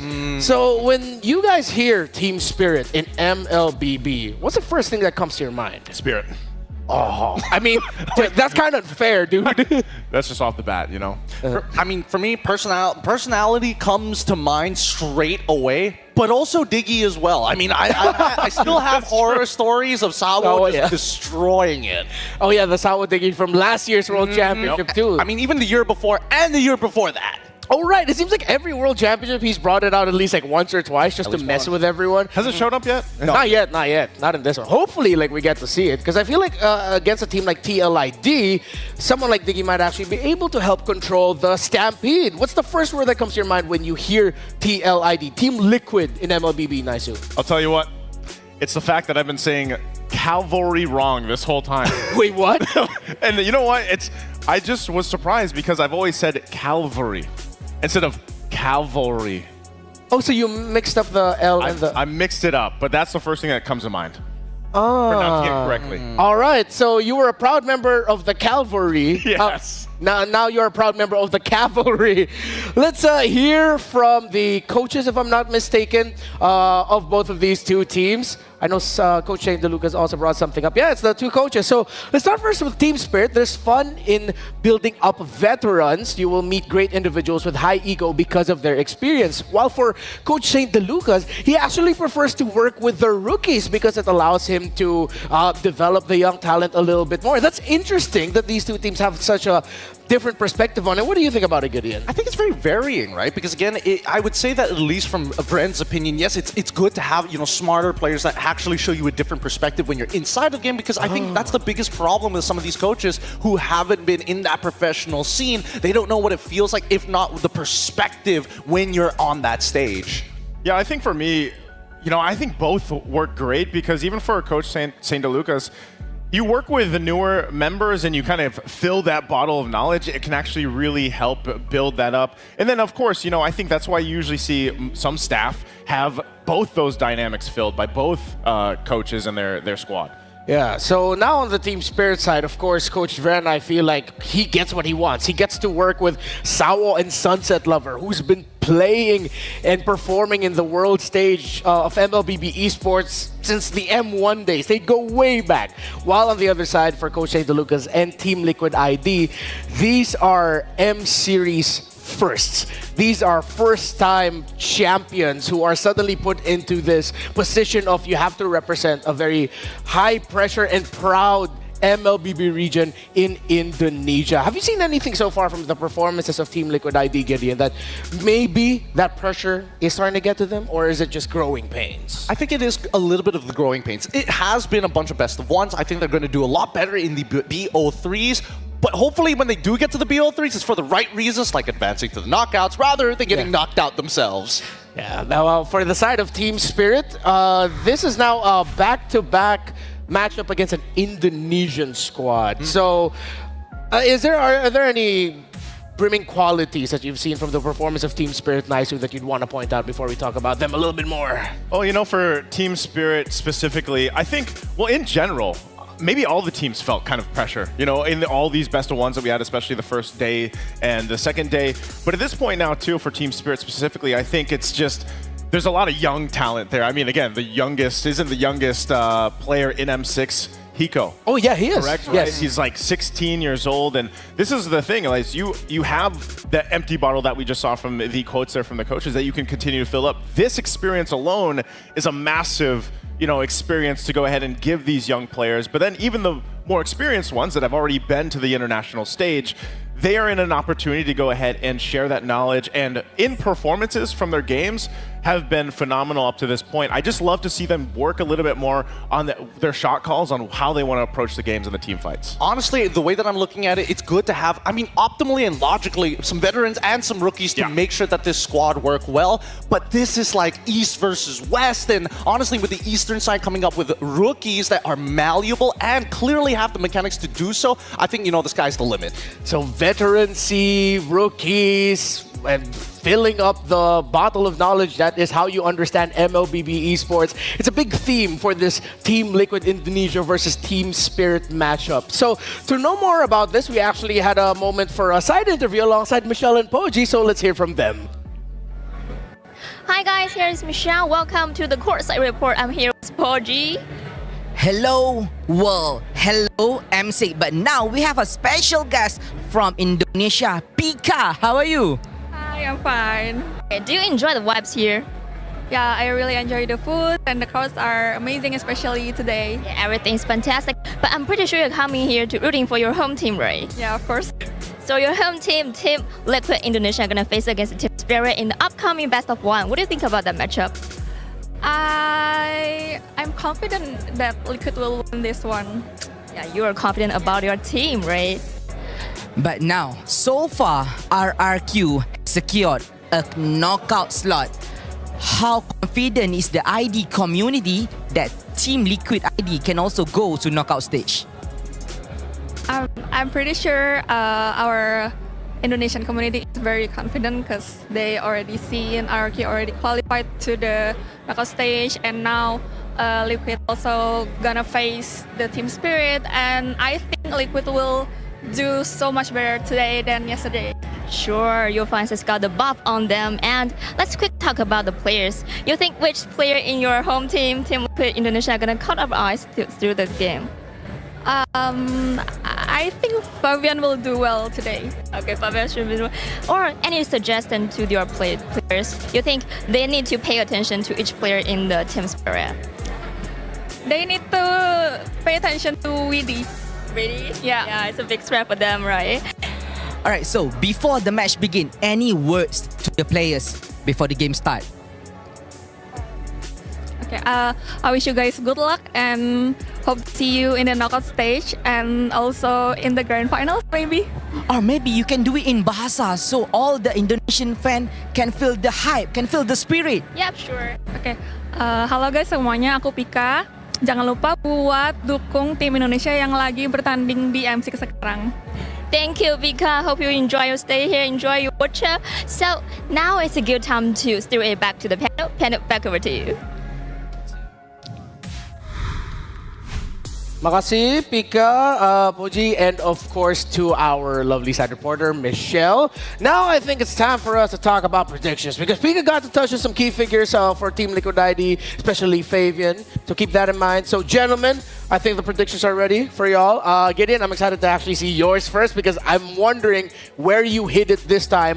Hopefully it's somewhere we can show. Well, I mean, calm down here for a moment. Obviously, people are seeing a little bit. They know where it's going to be, but I need people to understand that this has been a difficult prediction. I love Team Spirit, and I also love TL as an organization, ID or PH. Doesn't matter to me. My call on this one, I'm going to have to say it. It's a 2-1 victory going in for TL ID.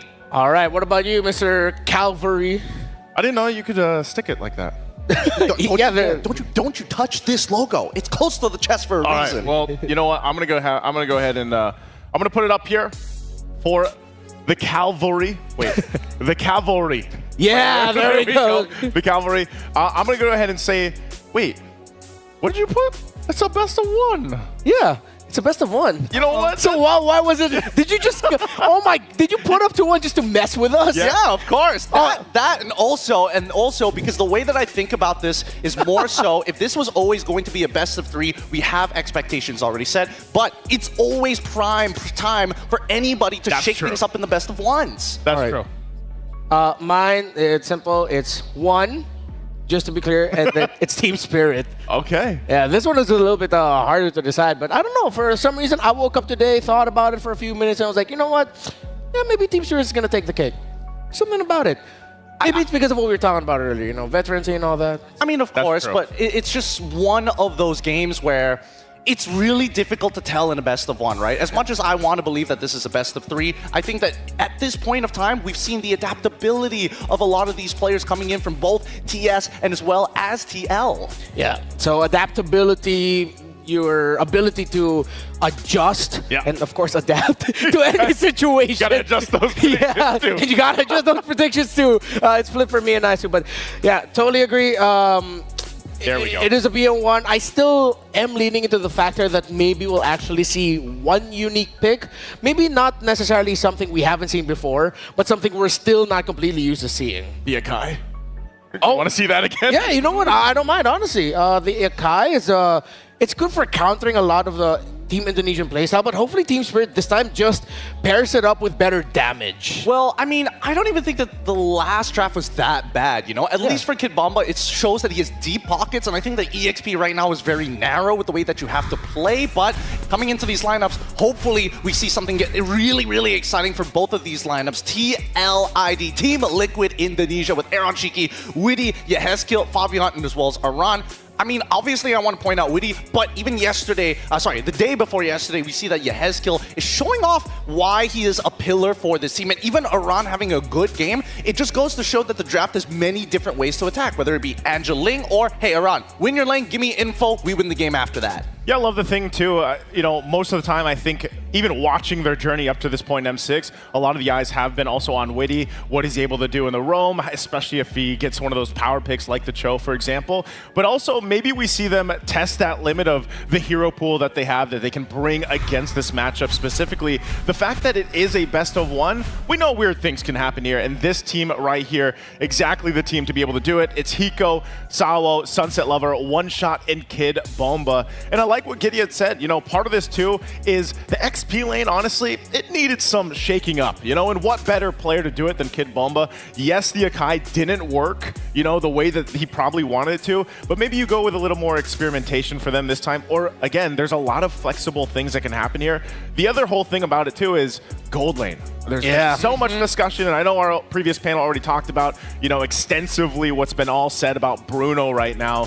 But even the gold lane can change things up. But Hiko's done an amazing job. As young as he is, I love to keep an eye on him. Yeah, 100%. In their game against RRQ Hoshi, you could argue that he even managed to steal the spotlight from Skylar despite the loss. That's how talented this young gold laner on the side of Team Spirit is. That is Hiko. And when you get a chance to talk about or talk to coaches and players that are familiar with Hiko's game, a lot of them are speak very glowingly about the performance of Hiko. So we asked Team Spirit, you guys had a close match against RRQ. What do you think about your performance? Sawo, ever the veteran, Gideon, actually so honest.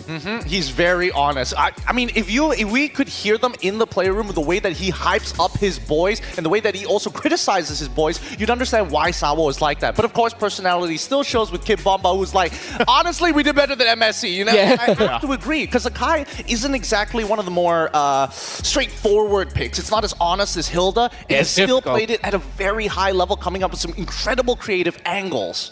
Yeah, so now for Team Spirit, I think that's a good way to, actually that little chat is a good way to understand what they are as a team, their personalities. They're blunt, they're honest, they're straightforward, and that straightforwardness in their personality, maybe that's how they can bring out those not so straightforward picks and make it still shine in difficult environments. This is the draft, Team Liquid versus Team Spirit. Question is, the Ling, Angela actually even gets taken out by Team Spirit. So even though it didn't fare well against Fnatic Onyx PH, they're respecting it. I mean, we say that Angela, yes, it is dangerous in the hands of TLID, one of their signature combinations, but that opens up the draft so much more, right? Again, we're not seeing the Jushin. Bruno, also a big question mark in everybody's minds. We've seen a couple of answers to it with the Granger and the Beatrix, obviously, but even then, it just takes one bad fight, and I'm concerned specifically about Cho.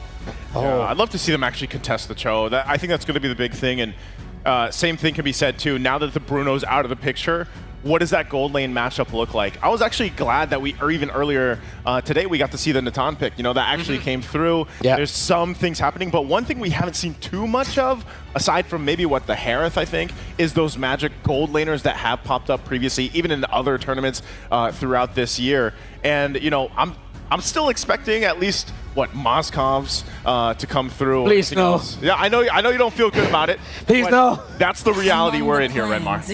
Okay, so with Team Spirit taking out the Eve, I feel like this is them saying they still want to continue with their line of thinking against RRQ Hoshin Indonesian teams. We will still do our best to dance with them in the fights. So a little bit of a background check on the draft pattern of Team Spirit so far in the M6 World Championship. They pick at least one core in the first phase, especially when they're on the blue side, a mid laner, and then one flexible pick. We talked about adaptability, Gideon. I feel like I agree with you now. The flex pick coming up in the first phase for Team Spirit will be a big thing. I'm hoping that it's going to be a big but Fanny is wide open, and this is one shot's moment.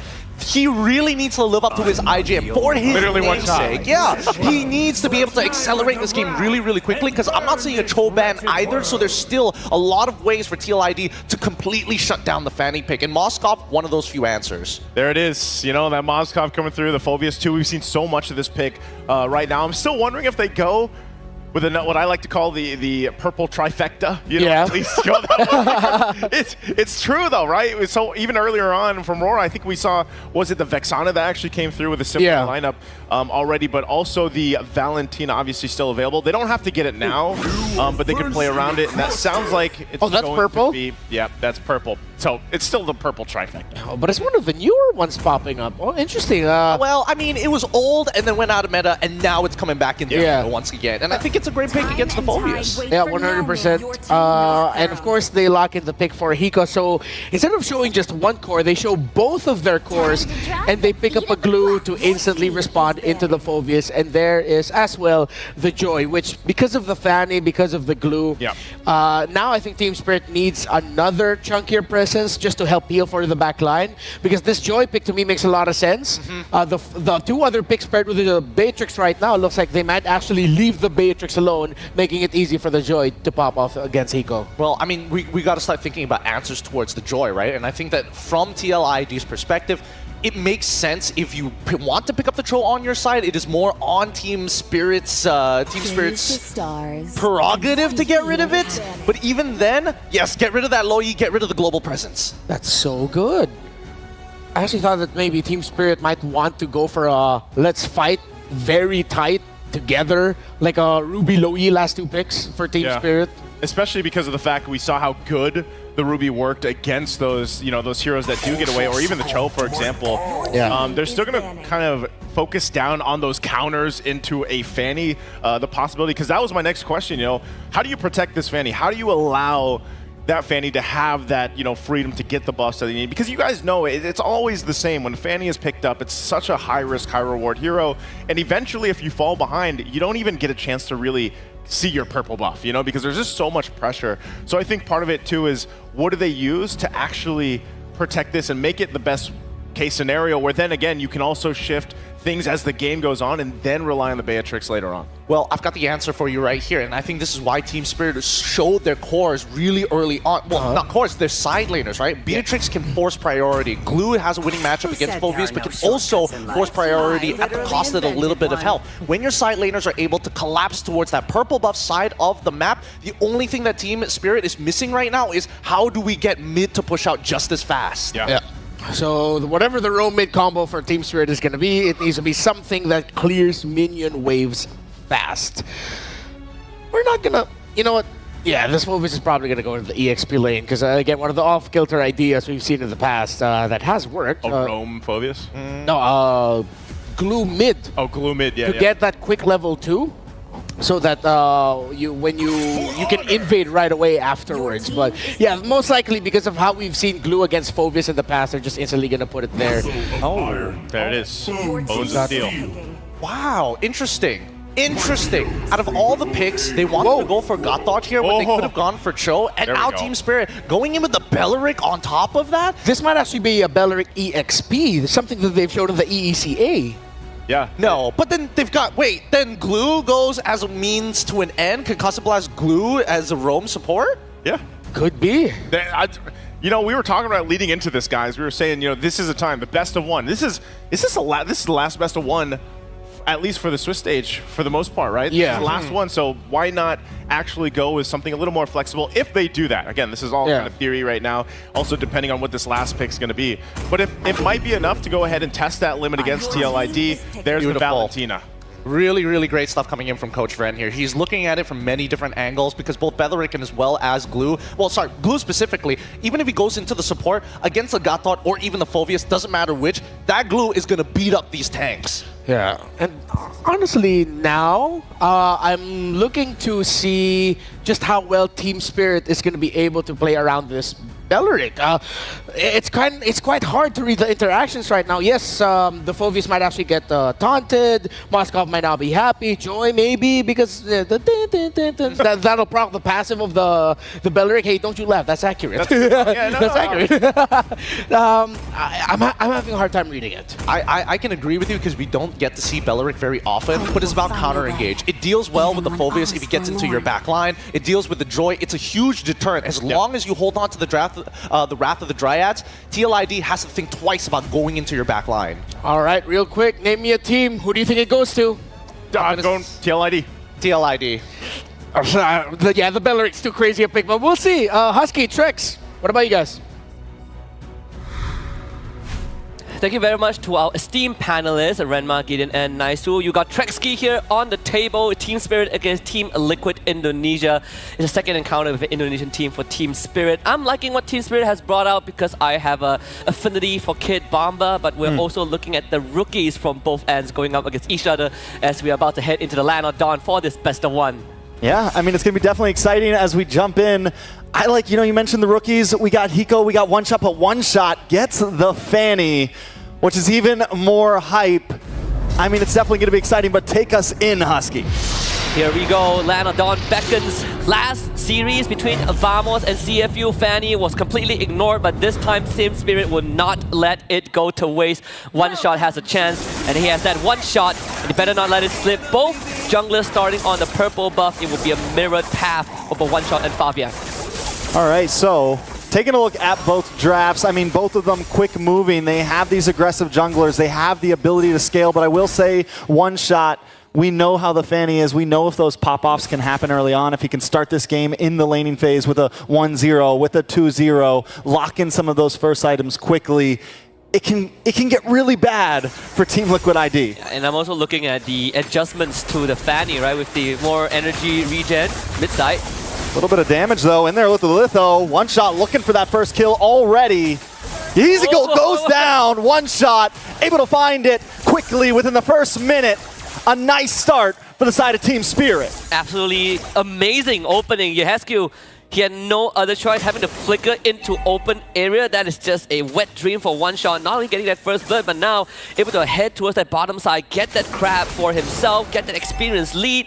Very good setup. And Team Spirit, you have this draft that is always ready to fight off cooldown, and they have very short cooldowns that enable them to constantly step on the gas. And you know, we heard it from the panel, they need something that can clear mid quickly. They need something that can get them around this map fast, and having Sunset Lover on this Valentina, having Sawo on this Belleric, it's giving them that answer, and you add One Shot on the Fanny. I mean, it's an aggressive composition that not only can have a decent early game, but has some late game potential as well. Yeah, and not only that, you also are looking at Team Liquid ID, how are they going to deal with the glue, right? The glue is going to sandbag your Phobias. He's winning Phobias in a 1v1 in any situation, and if you try to dive him, there's always Raffle Dryad from the Bellaric, from Savo. You gotta look after your backline. You don't want one shot to get on top of Aaron Shiki, because that would be a one shot for sure.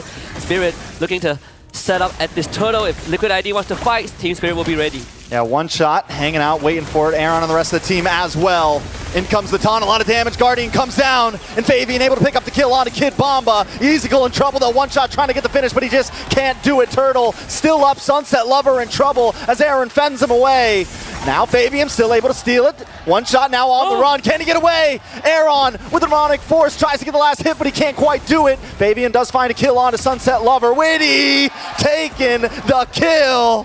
One shot down, the game quickly turns into the hands of Team Liquid ID. Very unfortunate for Team Spirit. They had the right idea, but Kid Bomba hit. The rest of his team were not ready to respond, so he ended up taking way too much damage before Team Spirit arrived to help him.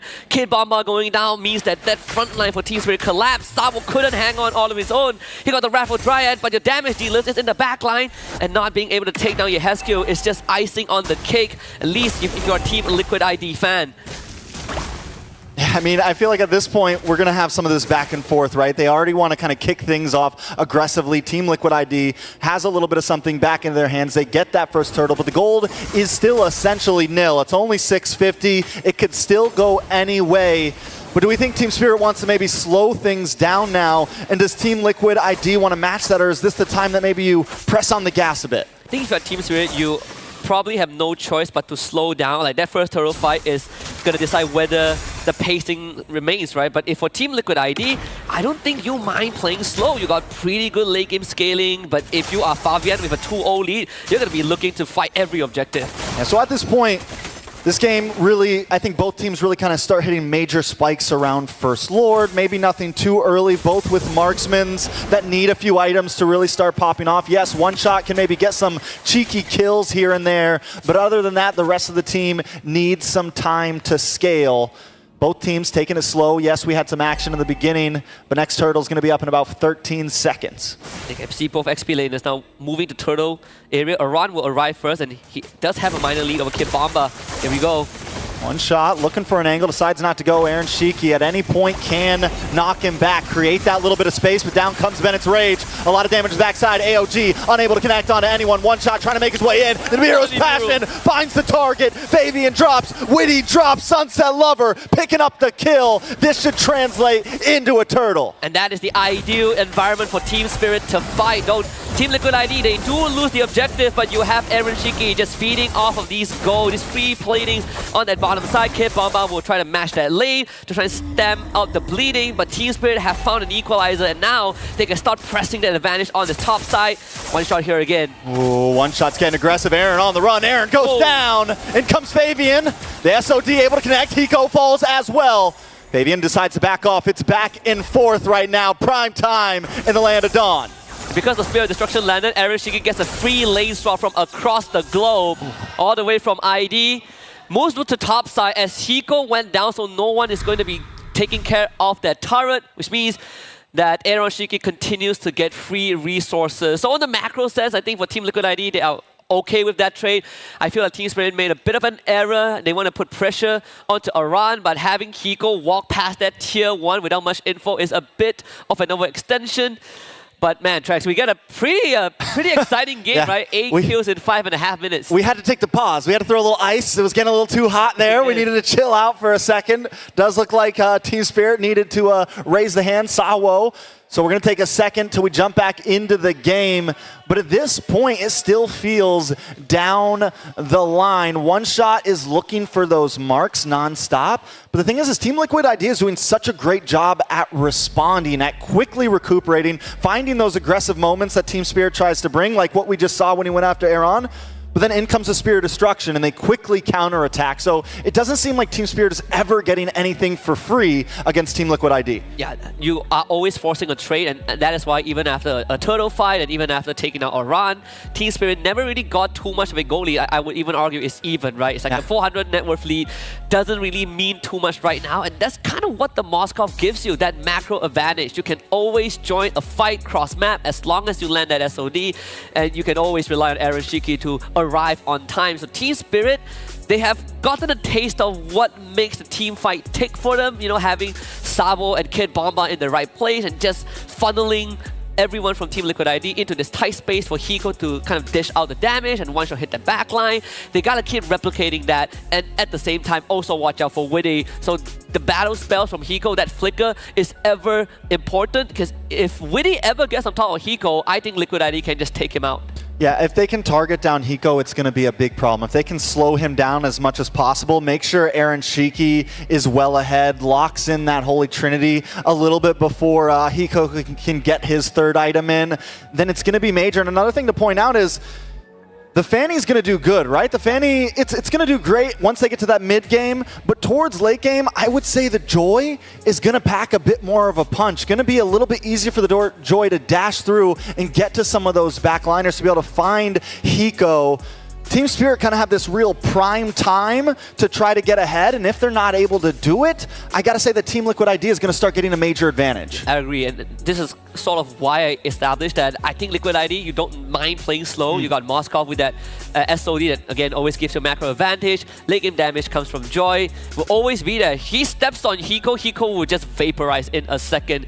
I think if you're Team Spirit, you're also looking at Savo. If you're ever planning to go late for whatever reason, Savo is the guy that has that instant crowd control to keep Fabian in place. But then what's next, right? How can you take down the Joy? The solution isn't really clear-cut. It comes back to Hiko again, because one shot will be busy dealing with the backline. So I think if you're Team Spirit, you can go even up to a certain extent, but once Hiko gets that second, third item, you gotta start speeding it up. Yeah, so something to point out with Hiko, in a previous game in this Swish stage, when they were up against a Bruno, though, Hiko rushed the Malefic Gun, right? And this time he goes straight for BOD. Now, do you think the Malefic Gun rush is only when you're up against a Bruno, or do you think it could have been good here? It is a very expensive item to go for Blade of Despair. Now that he's seen this death, it could set him back a little bit. I think the Malefic Gun rush is more of a my side lanes are already winning, like Kid Bomba is destroying his lane, Sunset Lover is having a good time. I am not under any threat.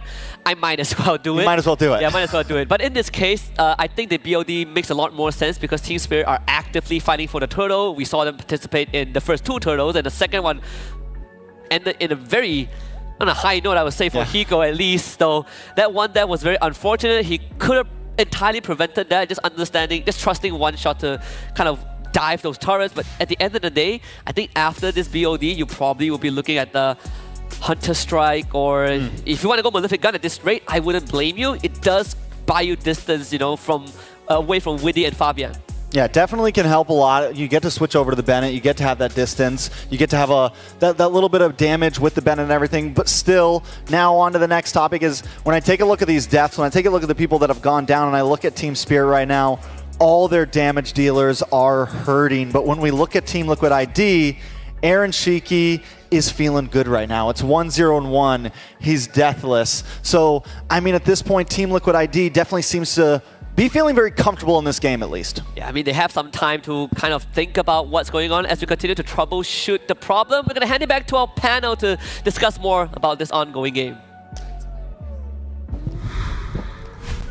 All right, so we're around 5 minutes and 30 seconds into this game between Team Liquid Indonesia and Team Spirit. We're back here to break down a bit of the madness. I think it'll be a good point to start off with the Belleric first. One by one, how are we feeling about the Belleric performance so far? Personally, for me, I think that the Belleric is a really interesting nuclear option, especially when you're thinking about like TLID wanting to go into the backline, right? With the Wrath of the Dryads, and especially with Hiko on this dangerous, very, very dangerous ult-dependent Beatrix, the combos can be very clean, and we already witnessed it prior. Yeah, we did, and I think, you know, when we looked at that early game, and I was saying, you know, as long as they get one shot going, getting the momentum going on a Fanny, he did. Then they actually got punished a little bit after that, and then they readjusted. So I think we got a preview of that combo that we're seeing here from Team Spirit. But so far, I think that's the biggest question mark for me. I'm actually not sure if I'm feeling the Belleric just yet. I know we already talked about this even when we, you know, threw it in game on how useful this ultimate is going to be, how useful this hero is going to be from a lineup that Team Liquid ID brought to the table. And maybe it will work out, you know, especially when we start getting to the Lords later on. But for now, we just have to see the previews when all the turtles are taken and how this works out for them. Yeah, when we were talking about it behind the scenes, we were thinking that for the Belleric, it's actually quite a great pick into the Phoveus and into the Gatakacha. And we saw that in that key team fight where it was Team Spirit that won from a big combo. It was a perfect area near the purple buff. There were a lot of walls.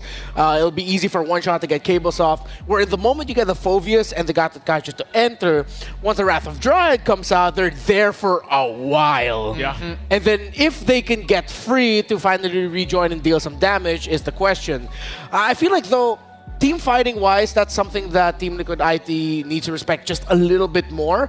But at the same time, Team Spirit, they're overheating a little bit too often. Well, I mean, overheating is one thing, right? Because at the end of the day, what exactly does the comp want to achieve? And I think that their composition needs to play defensively because Wrath of the Dryads is a very defensive spell, right? The only way to make it offensive is if you flicker on top of their carry and then unleash hell, right? Yeah. But keep in mind that at least from the side of Team Liquid ID, they don't have a lot of disengage. So their fights must be extremely decisive. It's either overwhelming victory or you're going to crumble as soon as you miss those ults. All right, that's it for us right now. So if you are just joining us, remember, Team Spirit, they have a Belleric with them for Team Liquid Indonesia. They are running a lineup that has a few loose cannons, but it's a bit tough for the team fighting. Let's go back to Husky and Trex for the game. Thank you very much, panel. We're back in it and see which team is here to win it. So far, 4-4, not really much of a goal advantage for either side. Just minor injection, minor lead for Team Spirit. But so far, I think I agree with what the panel say. A bit of an overheat from Spirit, but nothing they cannot adjust to. I do feel like this next turtle could be huge, though, right? This could be the table flipper. This could be where we decide which team's actually going to be taking 1,000+ gold lead at this point. The next turtle could be the decider here. Fabian trying to gain some space. Team Liquid ID as well. With 30 seconds until it, position is going to be key. It's a bit of an initiative from Spirit. One shot trying to proxy the wave just to stall out Aurora. But again, Turtle still not up for another half a minute, so there really isn't nothing much to lose for Liquid ID. Spirit tried to siege the top tier 1. That didn't work out. They did steal the Eternal Guard. Fabian and Aurora just showed up. Spirit has the whole team ready though. Yeah, so at this point, Team Spirit claiming a little bit of position over the mid. One shot, I love the way he's always kind of staying in the back. He's always got a decent position to try to get to the back side of Team Liquid ID.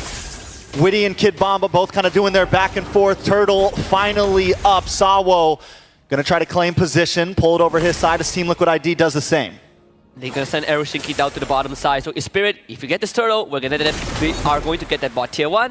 If we need the Moskov to join the fight, he can always arrive with the SOD. Again, the macro advantage that Liquid ID has identified, they're putting it to good use. Yeah, but top tower also looks like it may be going down. Spear Destruction does connect, but is he going to follow through? Kid Bomba able to get the split, or looking for the split. Finally does not connect though. Sunset Lover on the backside taken out by Fabian. Sawo in trouble. Hiko with the counterplay. Nibiru's Passion locks on. It's 2 for 1 right now, or 1 for 1. One shot now looking for Easygoal. Easygoal might be in trouble, does get terrified, looking for the last hit, able to connect. Kid Bomba trying to find one of his own, put the nail in the coffin, but Aaron doesn't want to go down. Kid Bomba now on the run. Down comes the dunks. Kid Bomba versus Aaron. Kid Bomba finally falls. Turtle does not compute to anyone. Lord finally gonna come up in one shot. Turns it around for Team Spirit. It's back in fourth right now, Husky. Yeah, and Team Spirit finally finds a minor goal advantage. 1.4, 1.5k. All thanks to Hiko not going down. Fabian just needed one last injection of damage and eats the Nibiru's Passion in the face. So Hiko survives. One shot, gets 2 kills. Losing Kid Bomba was a bit unfortunate, but Spirit, they found that winning formula. Right now, they're going to try to rush down the Lord. Yeah, they're rushing for sure. SOD, is he gonna pop it? Is he gonna come? Witty goes down. Aaron Shiki trying to connect as well, but the damage is just too much. He's stunned. He's locked up. One shot takes the Lord. Aaron Shiki still up, trying to get some free hits on Kid Bomba. Aaron there as well. AOD with the IMU, able to connect and get the kill. Sunset Lover coming through. 2 down, and a Lord over to Team Spirit. And what did the panel say? Belleric is a very defensive hero. Aroshiki couldn't get away in time because he was taunted up by the Wrath of Dryad, so he was stuck in the pit. Now this Lord for Team Spirit, one shot will be fine. That bottom tier 1 will be traded down. Big fat wave in the top side that Team Liquid ID needs to deal with. Team Spirit just found a 3k gold lead, and this composition is incredibly scary when it comes to sieging Liquid ID. They're gonna somehow try to defend as much as they can. All right, they're going to try to smash down into this tier 3 on the mid side, claim some ground in the land of Dawn as Lord encroaches on the top. A nice full wave split. Look at one shot on the bot side as well. Team Spirit doing very well at syncing everything and making all lanes pressure at once. You kind of take away whatever advantage that Moscow gives Liquid ID. Now it is the playground for a one shot, right? Fanny loves it when the enemy has no vision on the map, when the enemy has no control. One shot. One shot doing a lot of damage. The anime battle we all wanted, and one shot wants to try to finish it. Not able to do it, but Hiko takes the tower in the top side. One shot's got to back off. Team Spirit stays to stick around, maybe sticking around too long. They're finally going to back up. It's not time to end it yet. Not just yet. Play patient. 5k goalie. Spirit in the driver's seat. If only one shot was rocking that lethal ignition, Fabian would have died for sure. But still, Spirit gotten control of the side lanes, and this is where one shot that Fanny is going to excel at, right? Controlling side lanes. You can always force Team Liquid ID to react to that macro play. Lord still has a lot of time before it comes up, so if Spirit can get this mid tier 2, they're going to be in a very comfortable position. Hiko just needs to stay safe at this point. He did finally get the Malefic gun in. It was a second item after that Sea Halberd, and that's why we're seeing him rock the Bennett right now. He's able to shred down these towers at a distance. He's barely going to switch that gun out unless he really needs to, unless he has to swap out some ultimates real quick. Hit bomb up in the top side, able to get the stun onto Fabian. Fabian just trying to get away. Sabo also holding down the front line. Watch for one shot. Looking for a way around the back, able to steal this orange buff. Every single time Kid Bomba and Sabo walks up, Liquid ID would just have to respect that space. It does not belong to them. Witty doesn't really have the same agency as this Belleric or Glue. Neither does Aran. If either of them overextends, they're going to eat a face full of bandit rockets and they will just disappear. So in Liquid ID, they got to somehow be able to stabilize the macro. Nice stun. Hiko in trouble, able to dish back, able to flick back, come out with the damage. Witty, Fabian, next might just be Ezekiel. One shot, does get knocked up, has to back off. Team Spirit though, the counterplay continues to be key. The idea is there for Aroshiki, but they just don't have the goal or the resources. We saw Sabo just needed to press one button. One Wrath of Dryad, K-Bomba shows up, ties all of them down. Spirit feeds them, Banner's Rage, takes 2 kills. This Lord open for business. Fabian is still dead for another 10 seconds. Liquid ID, they're not going to make it in time. Spirit can just run it down, take the Lords, and start looking for inhibitors. Yeah, this should be a free Lord, easy peasy. Luckily, Aaron, I like the SOD almost. We both puckered up for a second there. It hasn't happened before. So they do get a little bit of pressure on the bot. He doesn't get that tower though, so at this point Team Liquid has to defend. They do have some siege capability. Having Aaron Shiki, having the shredding ability, having some front line, they should be able to melt down this Lord and hopefully only lose a little bit. Unfortunately, Team Spirit didn't really sync out the wave that well, so this Lord might not yield the value that they're looking for, but Prestige is still there thanks to Hiko with the Bennett.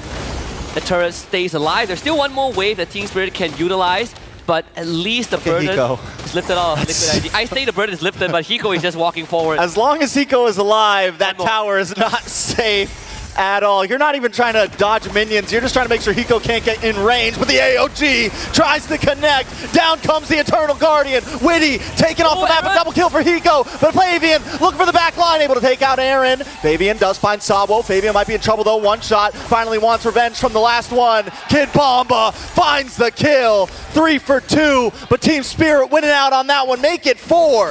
Hiko has 10 seconds left before his flicker came back on. That's why he couldn't reposition. But still, every single time Liquid ID dives, they eat the Raffle Dry. Spirit might end this. Yeah, that's going to be it. Team Spirit take them all out in good fashion. Tonight, the Dragons rain fire. From the north to Southeast Asia, Team Spirit continues that reign of terror. The mythical beast no longer a myth. In fact, taking down the Calvaries. Man, pronounce that right, Naisu. This is how you do it. Liquid ID dropping to the 1-2 bracket, something that I think Indonesian fans would not have imagined for the MPL ID champions. A bunch of rookies But today, Hiko and One Shot showed up big time. Yeah, the rookies today for sure. I think they were the stars of this game.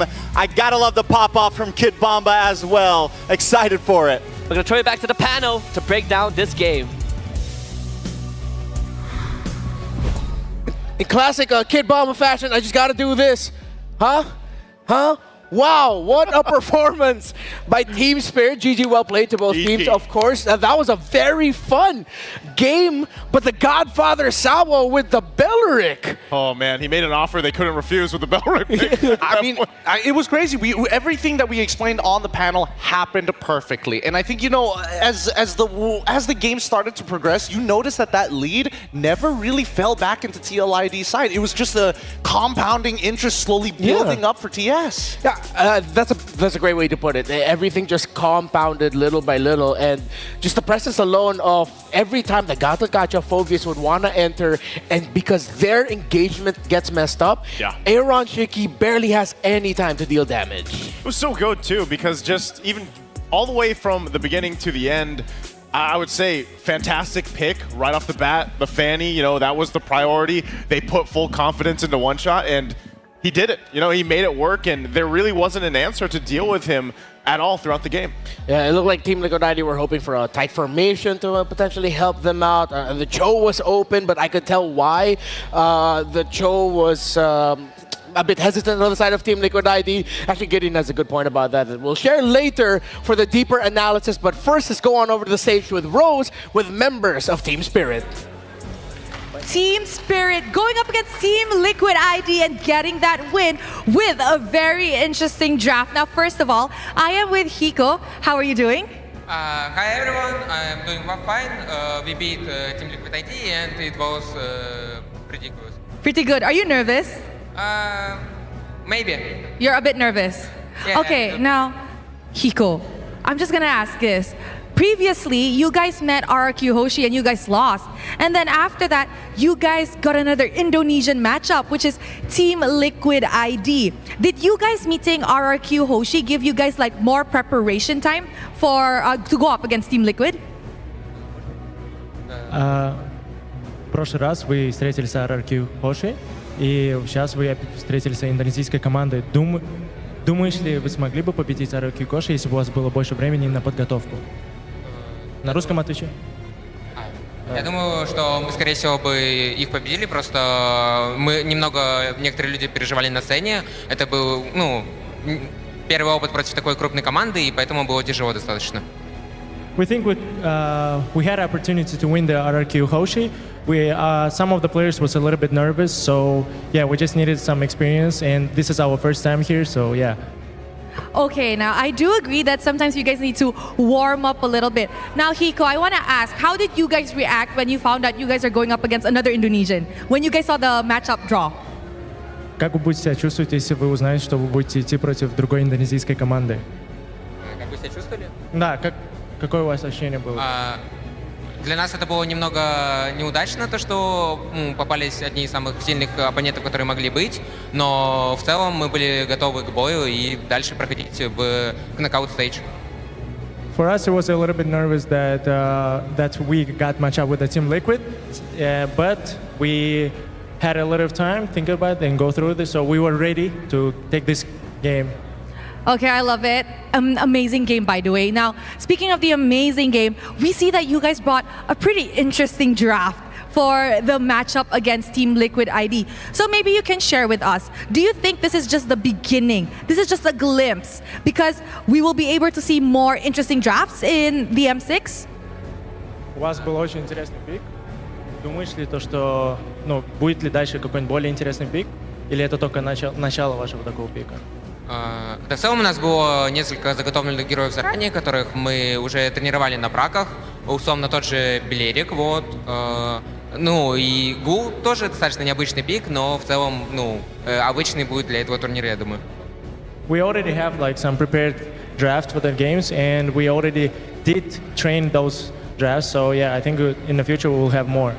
Okay, I am very excited to see more. Now guys, if you guys don't know, Hiko here is actually one of the youngest, he is the youngest, not one of the youngest, but the youngest player that we have in M6. Hiko, can you share with us, how are you so good yet you're so young? Расскажи, каково это быть самым молодым и при этом быть самым лучшим, одним из лучших.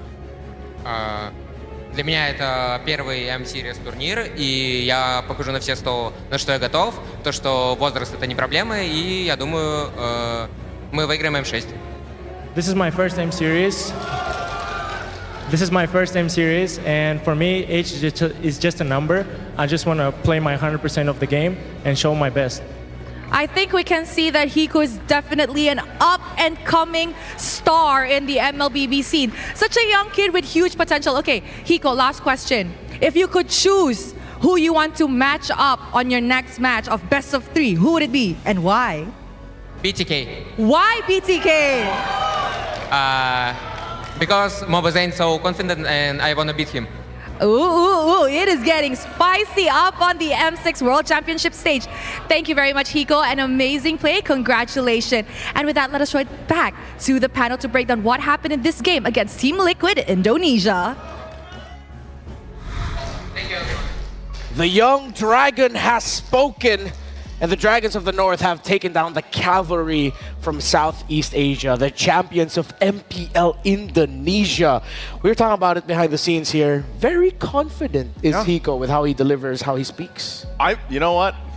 When I was 16, I was not that confident, especially speaking on stage here. That's actually really impressive, but not more so too the fact that, like you mentioned, this is his first M Series where he's playing and he's really proving that he is deserving to be in that spot, especially in the gold lane and what he's done. And we already heard him too. I mean, he even said it in English. Like he's ready to fight against BTK. I love that level of confidence, but at the same time, hopefully, as we look at the item builds, right, there's a lot of actually minute, interesting details, and that I really want to point out here. Number one, looking towards Sawo's side, what was his first item? Straight away went for Athena Shield. He did not go for the Dom Ice first. And initially, I was looking at Kid Bomba, right? He is still holding on to the Mana Regen necklace, and then went straight for the Dom Ice in the middle of the game when he could have been looking to rush other items. So again, these very minute details is what's helping them make their presence stick. And talking about making their presence stick, we haven't seen this item in a very long time. The Guardian help coming in from Sawo. You would have imagined that it's counterintuitive, especially with the DHS, Aaron Cheeky with the Trinity. Yeah. But it allows him to take a bit of damage, walk away, chill for a little bit, just wait it out, come back to full without having to take a full recall. It's a whole bunch of healing that can be done just in that hero alone, And then on top of that, right, he went with the Revitalize to help him out, because this is something that we've talked about. Whenever a Belric does pop up, typically you might see a Flicker, you might see the Revitalize, and both obviously serve their purpose. But this time around, it was so difficult because until the end, he was at one point deathless, and he was just literally posting up in a lot of the situations where, as a tree, if you will, like he didn't want to go past that line.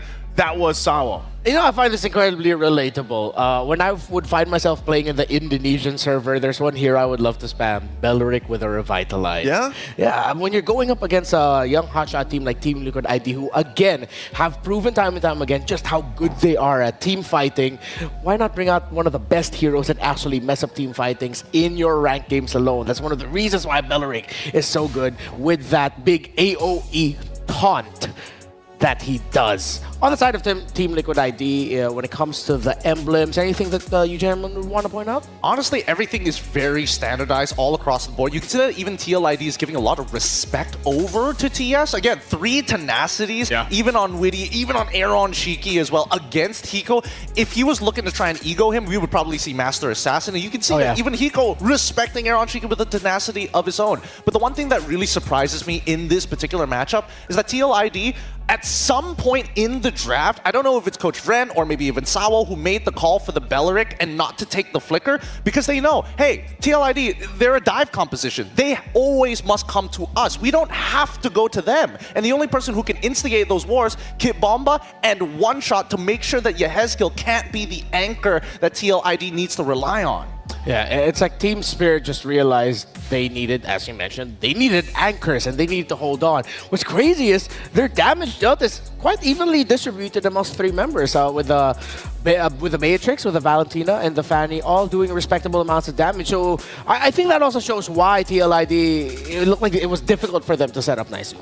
I think part of this too was throughout the game, you saw Sunset Leveler take a couple different ultimates, but especially when they got towards that, the momentum in their favor, that mid to late game where they pushed in, he was taking the Avatar of the Guardian a lot. So then that's another tool that basically Team Spirit had where they can actually use to either follow up or initiate fights.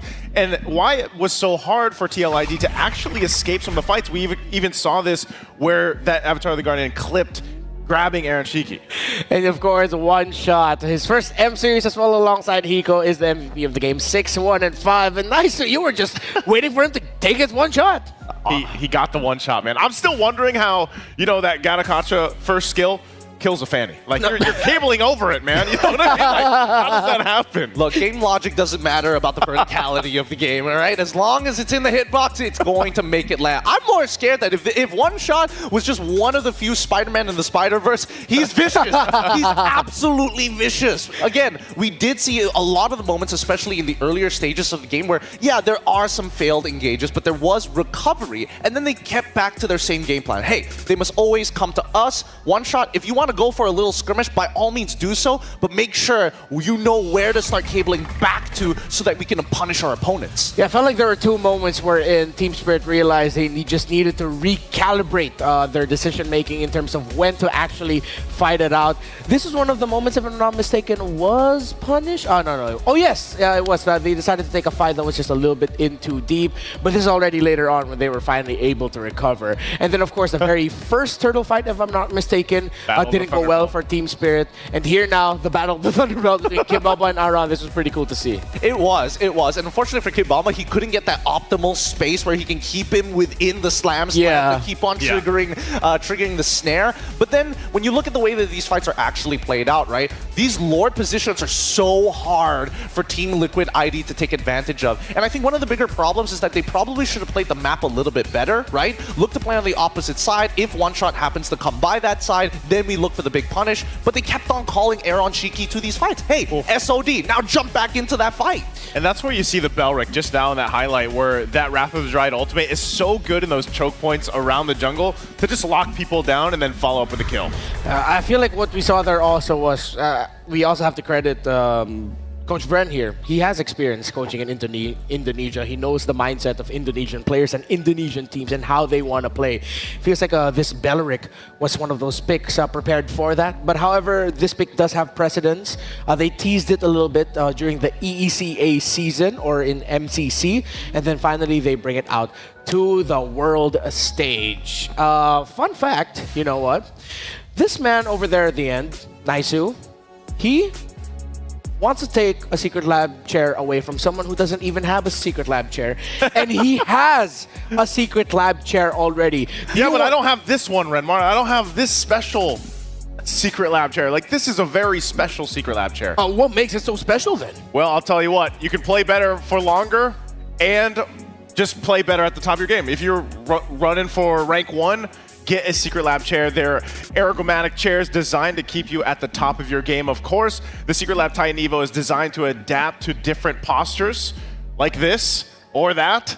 And you can go ahead and you can grab yours. So not only playing for PC games, but also mobile games like our champions are playing up here. So definitely grab yourselves a Secret Lab at Titan Evo chair while you can. I don't know if you can get these, but these are really special edition ones. They are special edition ones, but they got plenty of different skins for all your favorite titles, maybe even your own favorite animes, huh? Think about that. A lot of the shows out there, they've got skins for these as well. So get yourself a Titan Evo, especially if you're one of the taller boys as well. I know that sometimes, especially when you're playing in a Malaysian server, looking to beat those pub games, that your your back gets really heavy trying to carry people, but with the help of the ergonomic side of this, there's a little knob at the side that I can't show you guys, but even with the ergonomic pillow as well, all memory foam. Remar, wake up! Don't fall in, don't go into the light. Don't fall into that sweet memory foam. It's just that good. Oh, I was starting to remember things I couldn't remember anymore. That's why it's called memory foam, I guess. That's Secret Lab for you. So, we are MLBB fans here, so why not go get yourself an MLBB themed one. I'm not sure if they're widely available, but I know, they should be out there somewhere. So this is very nice. Next match, let's bring it up before I lose myself in the comfort this right is a now. tough one, man. Oh! This is what we've been all waiting for. This one's hard for me. Why is it hard for you? You know, this is my citizenship on the line. I'm a dual citizen. I'm a Filipino citizen. I'm also a U.S. citizen. I have 2 passports. And so please don't ask me to predict here, guys, because I don't. Yeah, no, it's gonna be part of it later. Gideon, as a Malaysian, how do you feel looking into this match? Honestly, I think this is going to be really exciting. I think it might just be one of the bigger upsets if BTK is able to take it away. Again, obviously, people with the red, white, and blue are going to be cheering for them, but Finop have been looking great this Swiss stage in all manners, whether team fighting, micro, macro. It's just 10 out of 10. Well, leading up into the M6 World Championship, Fried Chicken was vocal about how strong Fnatic Onyx Philippines is. They had a chance to scrim against them, if I'm not mistaken. Ooh. And yeah, even BTK admitted FNOP are strong. Let's see if BTK has learned from that and their experiences so far as they fight for qualification into the knockout stage. The second team to qualify. Will it be BTK? Will it be Fnatic Onyx PH? We'll find out.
starts now.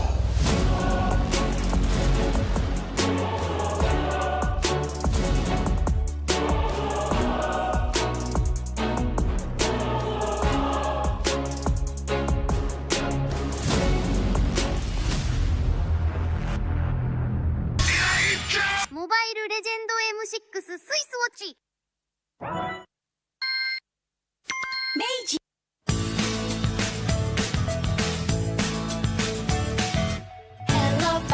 Hello Panda, semua suka biskuitnya. Biskuitnya enak isinya lezat rasa coklat dan strawberry.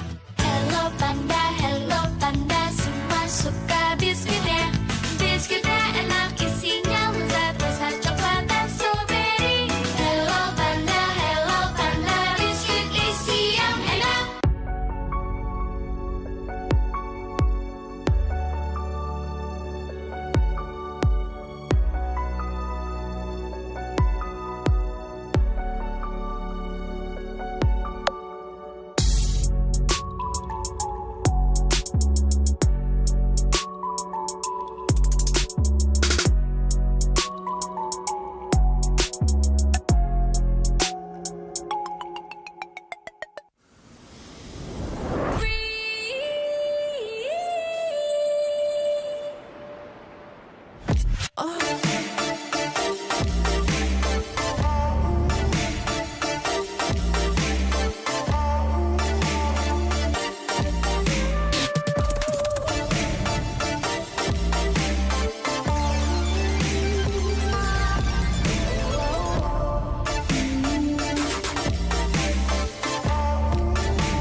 In MLBB, each of the 5 players plays a distinct role. Whatever it is you want to believe, But how do these roles work together on the world stage?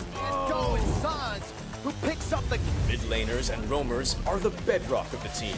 looking for the knockup, not able to find a sense who he wants for, takes him out. Whether it's picking beefy tanks, mages, or sustain, together they provide crowd control and damage in the early game, making space for the team to farm or secure objectives. Then we have the EXP laners, usually playing tanky heroes. They poke and zone the enemy to create opportunities. All right, let's see another fight commences here. Gear goes in. It's going to be a lot of damage played. While the roamers pick to fill the team's needs and support if needed. EXP laners must win their lane and protect their tower with aggressive confident play, ensuring map control for the team. Ooh, final slash. Finally, we come to the junglers, the early to mid game finishers, and the gold laners, the mid to late game finishers. Fiery, the god in the jungle, takes a double kill. For junglers, whether it's frontline tank utility or assassin early game assassin burst, they form the core of the team. They act on the space created by their team to finish off objectives, utilizing power spikes with the early game advantage they get from farming the jungle. It should be a retreat from the Burmese gold, and they get sent down into the ground. Gold laners focus on farming for gold to become late game monsters. 1v3. They are savvy observers, staying out of trouble and positioning well to deal the most damage with their fragile heroes. Do you agree? How would you describe the roles that make MLBB greater than ever?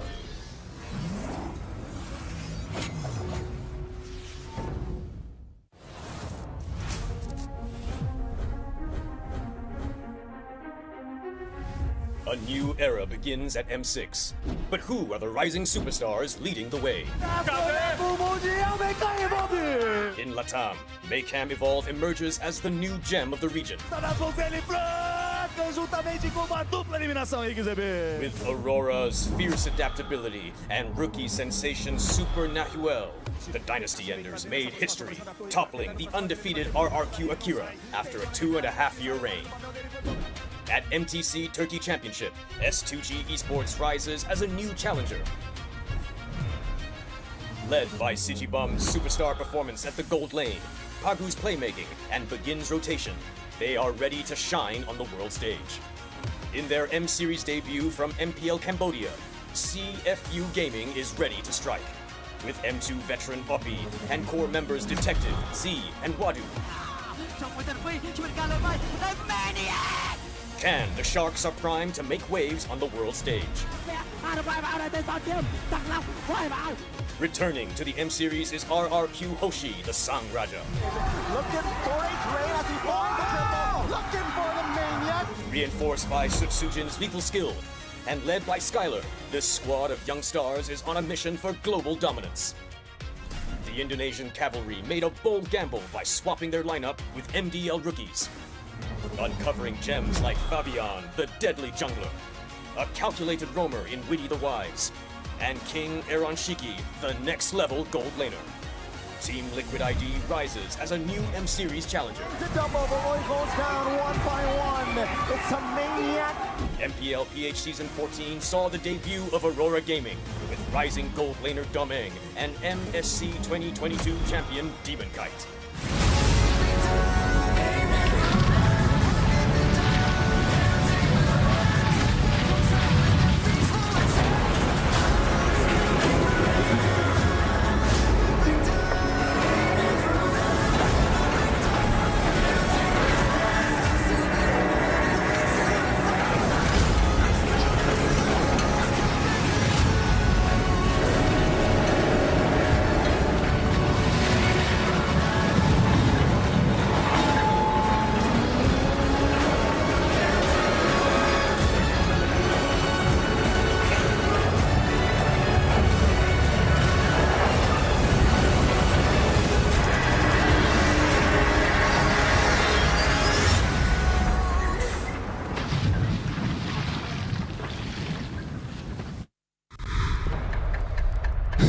Naisu, you have a very, very important decision right now. It's time to make Mobile Legends great again. No, come on. You have the brown passport too. You can't just say it's all about the blue passport here. You were born in America. You were born a USA citizen. You spent more time in the Philippines. Do you really want to disappoint General Luna, Jose Rizal? BTK. Jose, Bayang can you Magiliw. see? No, stop it right there. Sit back down. None of that national anthem nonsense here at the Swiss stage. These teams are only going to be moving on if they win this current game, and it's not going to be an easy one. Welcome everybody to the M6 World Championships. It's going to be BTK up against Fnatic Onyx PH. Both which, I mean, I have to admit, Fnatic Onyx PH looking to be the favorites, but BTK have been on the up and rising, Naisu. Thank you for saving me, by the way. I got you. You know, these decisions... It's easy. It's too much, man. It's stressful. It's really, really stressful. Yeah, it is. All right. So, since we've calmed down a little bit, Trex looks like he's ready to work. I'm ready to work. So, let's... where are we at right now?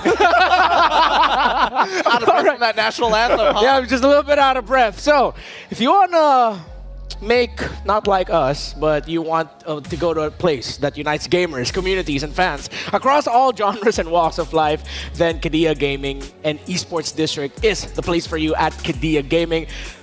Search about it online, and if you want to join another place that will welcome you from whichever fandom you are in MLBB, well, you can go ahead, grab your tickets now, and you'll get to witness the remaining 14 of the world's best teams clashing it out on day 5 to 7 of the Swiss stage as the regular sale tickets are still going on.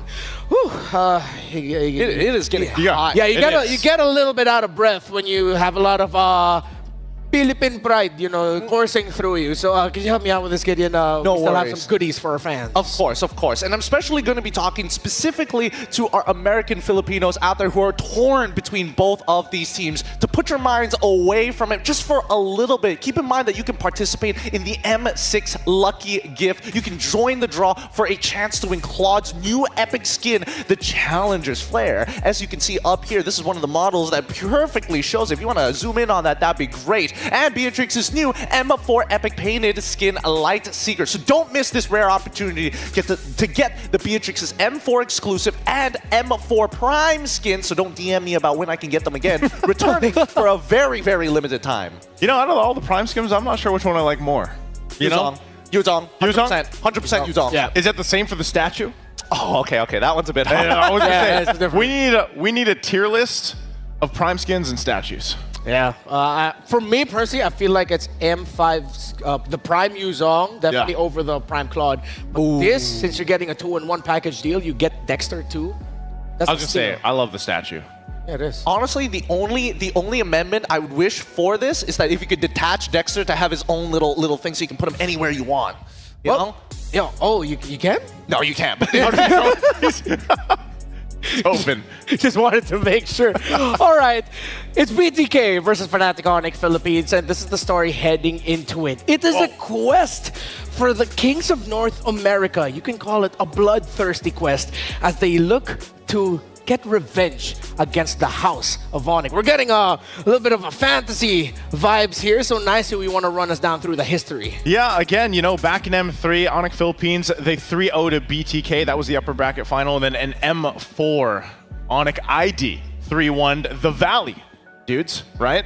Yeah, I can't help it. The lower bracket quarterfinal is where that happens. So obviously, you know, this is a journey to getting that revenge. Obviously, you know, with the stakes here being this best of 3, we know what's ahead of them moving forward. And we know, too, a lot of people have been looking at, you know, Fnatic Onyx Philippines specifically and how good they've been. Just, I don't know, really, for a lot of people where they're going to be able to point out the weak points when it comes to FNOP. But for BTK, I would say they've been rather surprising for a lot of people. Obviously, this is a team that has familiar faces, familiar names, you know, and everything that said.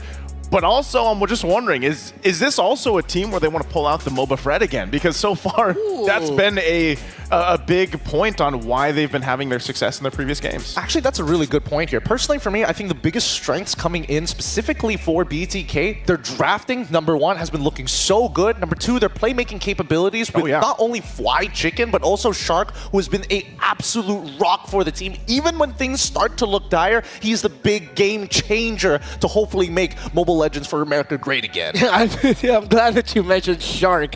I gotta agree with that statement. Shark really has looked like the rock for BTK and for many years now for North America. But now they're gonna be going up against the Thunder Kings of the Philippines. It's Fnatic Onyx PH versus BTK. And of course, a special match needs a special package.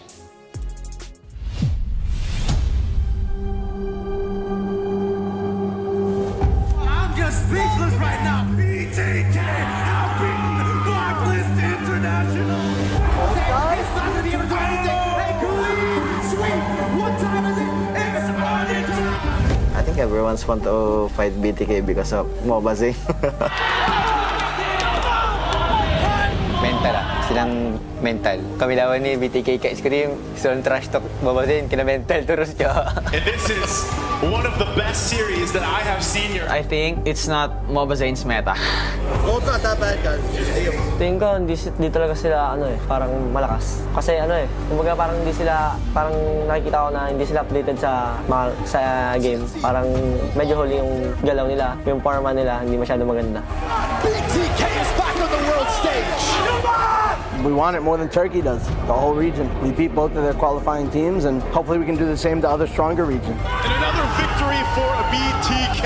BTK will now become the Turkish Slayers! FNOP, make it quick!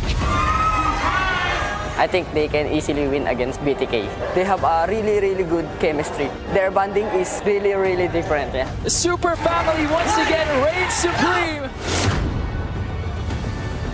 BTK needs to go up against a team like the caliber of Fnatic Onyx. Fly Chicken has been very vocal about how strong they are in scrims. I think Fnatic Onyx, so many hero mastery like Super Friends using Loi and Kelra using Beatrix or Harit and Brusco using Chow and Gatot. And then King Kong, you know, he using Assassin like Monster. Very clean. Kelra going to be caught sliding tackle out again. Too much to handle. Super Fritz and King Kong will get the wipe out. Gusto kong makalaban ang BTK dahil mukhang masayang kalabanin si Mobazane dahil isa siyang trash talker. I hope the M6 teams keep underestimating BTK's strength. BTK, baby! That's one team that I cannot trash talk, unfortunately. We'll try our best.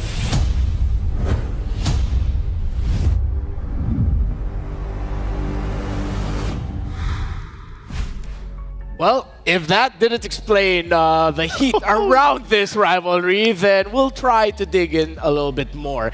Interesting dichotomy there between Hoon and Mobazane.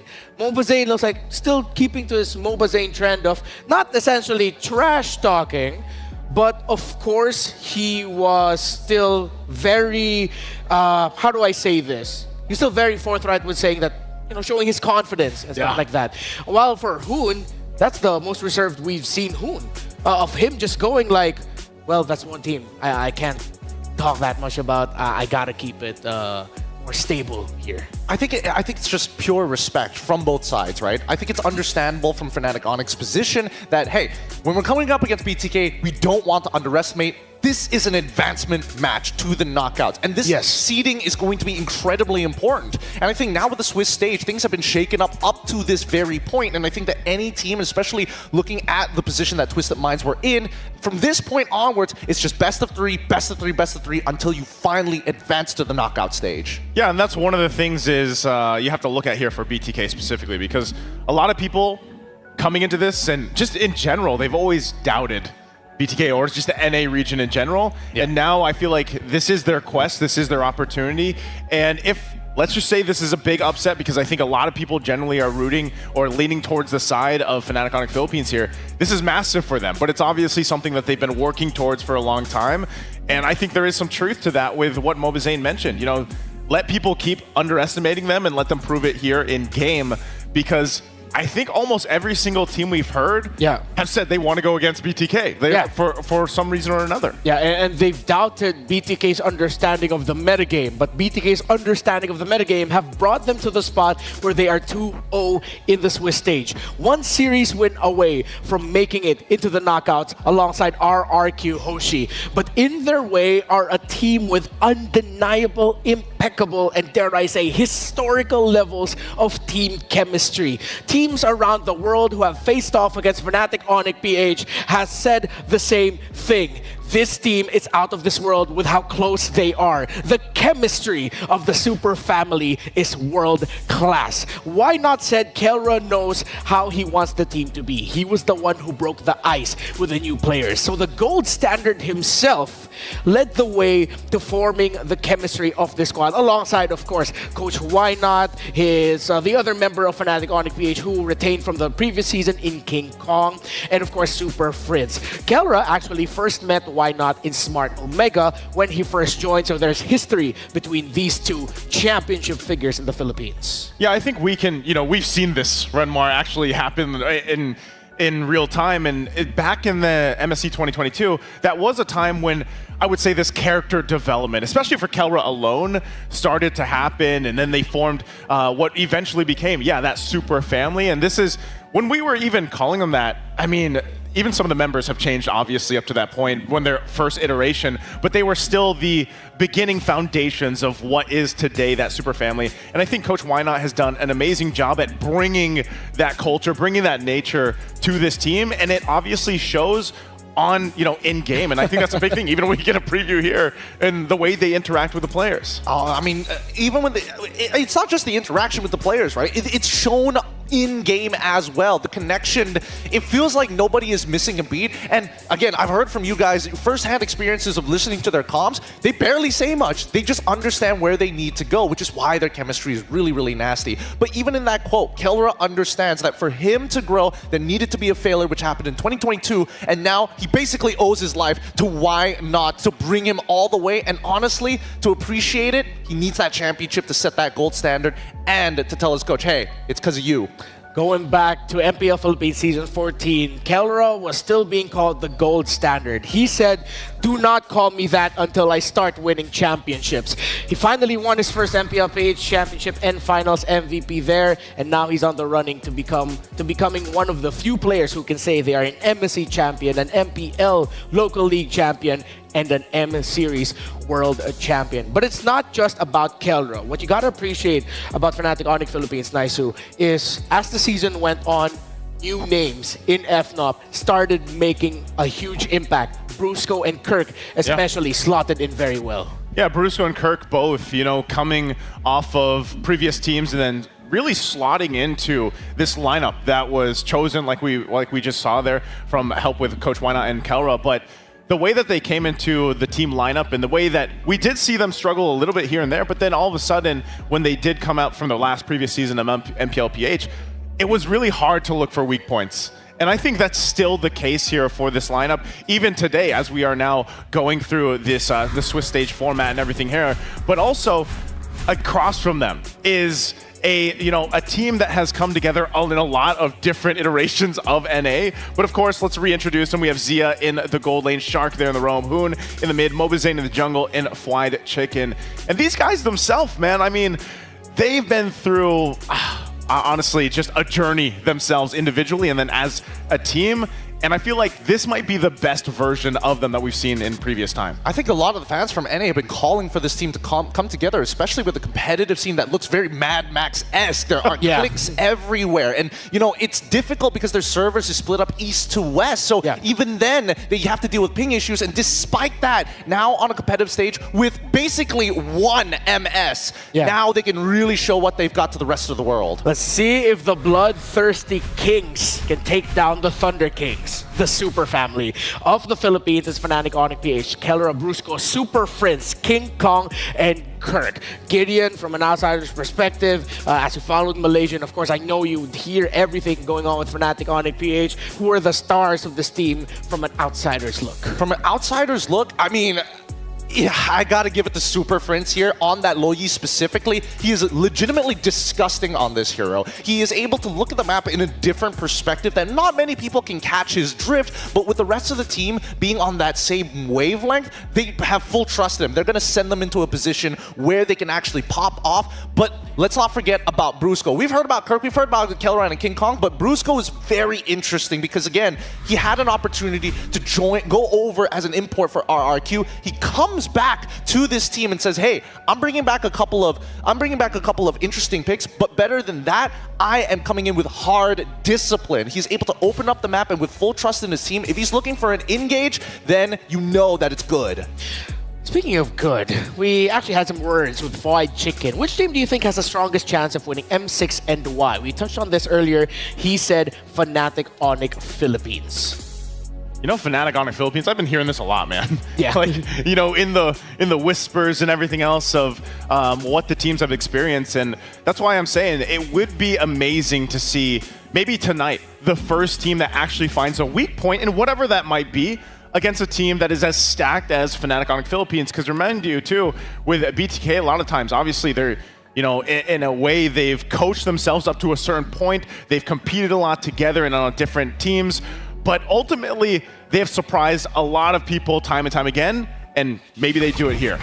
I feel like when you go up against a BTK, there's always this, how do they call this, mental asterisk, wherein there's something about BTK and the teams that we've seen them go up against, not just here, but in history long past, the teams play differently against BTK. They lose a little bit of that discipline, a little bit of the mojo that made the team that BTK is going up against the team that they are, and suddenly BTK is an equal footing with what looks like Titans of MLBB. Well, I mean, Titans is one thing to say, but BTK come again from that Mad Max-esque sort of competitive scene. These are the best in their individual roles. That's why they're called the Bloodthirsty Kings and not Bloodthirsty King.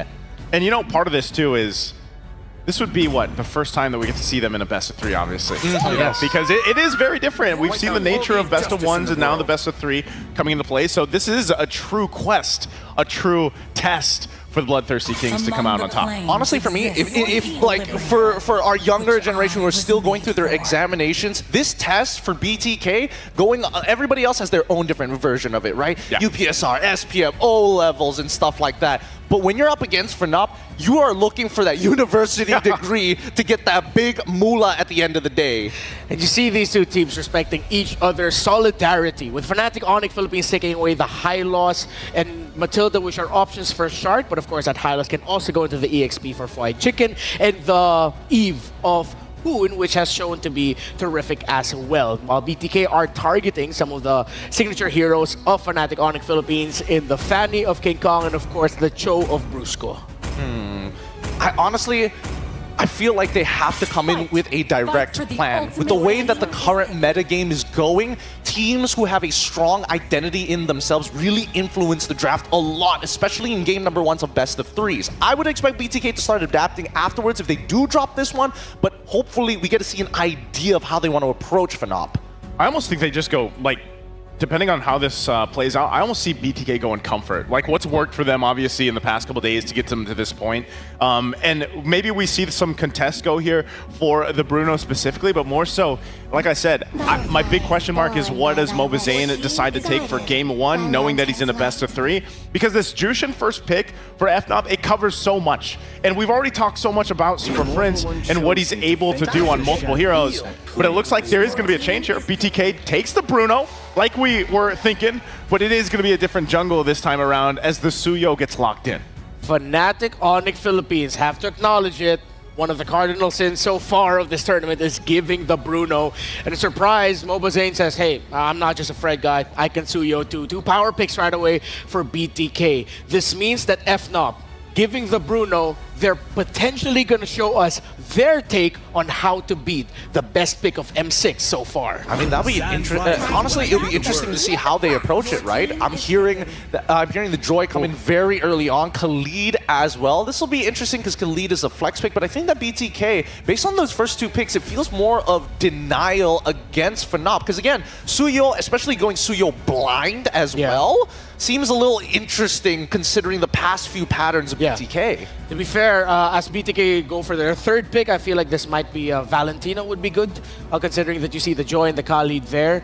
I think that's also BTK respecting the heck out of King Kong Suyo. Yeah. Again, he set the fastest GPM, the fastest level 15 so far of the tournament with Suyo. I think that's, it's almost in a way where, you know, Mobazane wants to be able to prove that he can also do something similar to what we saw King Kong do with Hansa Suyo. That last pick locked in here for BTK is the Aurora. Interesting, because I was also leaning towards that Valentina because of the fact you have 2 powerful ultimates already that you could actually take, right? Whether that's the Beacon there from the Jushin or the Sandstorm from the Khalid. And that gives you an opportunity to set things up really well. Not to say the Frigid Glacier doesn't, the ultimate from Aurora, but this still could play a part. The only thing is, I'm just worried because Aurora, obviously when you have that passive, it's really nice, but there's already a lot of tools from over here from FNOP to deal with that and put so much pressure on the Aurora. Actually, I'm taking the perspective of where Hoon is coming from again. Remember, they don't have a coach. This team is basically coachless, right? So it really is going to depend on their comfort picks. And I can get that Hoon says, hey, if you give me Valentina, yes, I'll be great in these team fights,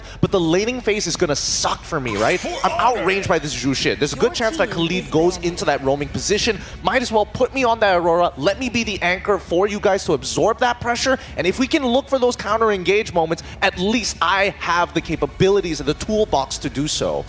So BTK are continuing the trend of respect banning, of course taking away the Beatrix of the Filipino Savage, the gold standard Kelra, and I like that they actually took out the Tigreal as an option for Shark.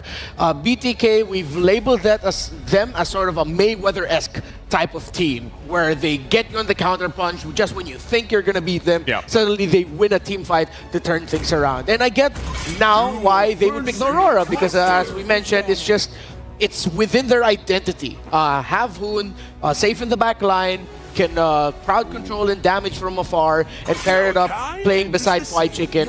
And good ban on the Akai, because that would have been a big major swerve that really would have messed up a Khalid and a Joy. I mean, Phoveus is wide open, and I think that, you know, BTK were trying to... Oh no, they go for the Gatot instead. They're going to hold it and give Fnop the opportunity to respond first. So does Kirk go now for a pick that we've rarely seen so far, this M6, and go with his signature? Does he get the Edith? Aim. Okay, that's... Whoa, whoa, whoa, whoa, whoa! You want to deal range for range? I heard the chat mention this at one point, but I wasn't expecting this right now. Oh, I had this literally not too long ago. I had this conversation with Mirko. Yes, Layla is a very interesting pick because in lane against this Bruno, there are a couple of interactions that can work. Again, keep in mind that Bruno, when he gets his empowered auto attacks, it stacks up to increase his crit rate. But the main source of damage comes from those footballs coming at you once he picks it back up. You can mini stun him, right? Those mini stuns are good, but eventually, what's good about Bruno in the current meta? Long range, crit build, and Layla does both, if not grows further than the Bruno. Interesting picks as Fly Chicken locks in the R-Lot for him. It's proven to be effective here in the M6 Swiss stage for BTK. While the gold standard of the Super Family ends up with everyone's first marksman in his hands. Trex, Husky, let's go. Thank you very much to the panel. Once more, Trex. It's Trexky here on the desk, but you can feel the tension in the air. Bloodthirsty Kings against Fnatic Onyx Philippines, and the first time Layla, at least for M6 World Championship, talk about bringing a gun to a soccer battle, so a soccer match. If you want to play range, I guess Layla is the best option, but how you feeling, Trex? How's that heart doing? I mean, my heart is good for now. Right now, though, I mean, even with the Layla pick, you can just never count out FNOP. There's got to be a reason for it. The range is definitely helpful, but enough talk about that. It's time to head into the land of Dawn for our second advancement match into the knockouts. This time between NH Giants and the Filipino Super Family. BTK against FNOP. FNOP blue side, BTK red. All right. Breaking things down, jumping into game one in a best of three. You said there's tension in the air. There is electricity right now on how this is going to go. So much on the shoulders of Brusco. Already taking a lot of damage. Might have to go back. Does have some sustainability there, but still, things already getting aggressive. Now Shark getting pulled back. Should be okay. Both teams fighting out in the mid in the first 30 seconds. Just classic Brusco walking out with that Khalid, just trying to force a trade. It is pretty unfortunate that Shark had to use the Revitalize, but again, we got to take this downtime to remind you guys that to participate in the M6 Lucky Gift from 18th of November to 29th of December, join for a chance to get the Claude new Epic Skin, Challenger's Flare, and Beatrix's new M4 Epic Painter Skin, Light Seeker. Do not miss out the opportunity.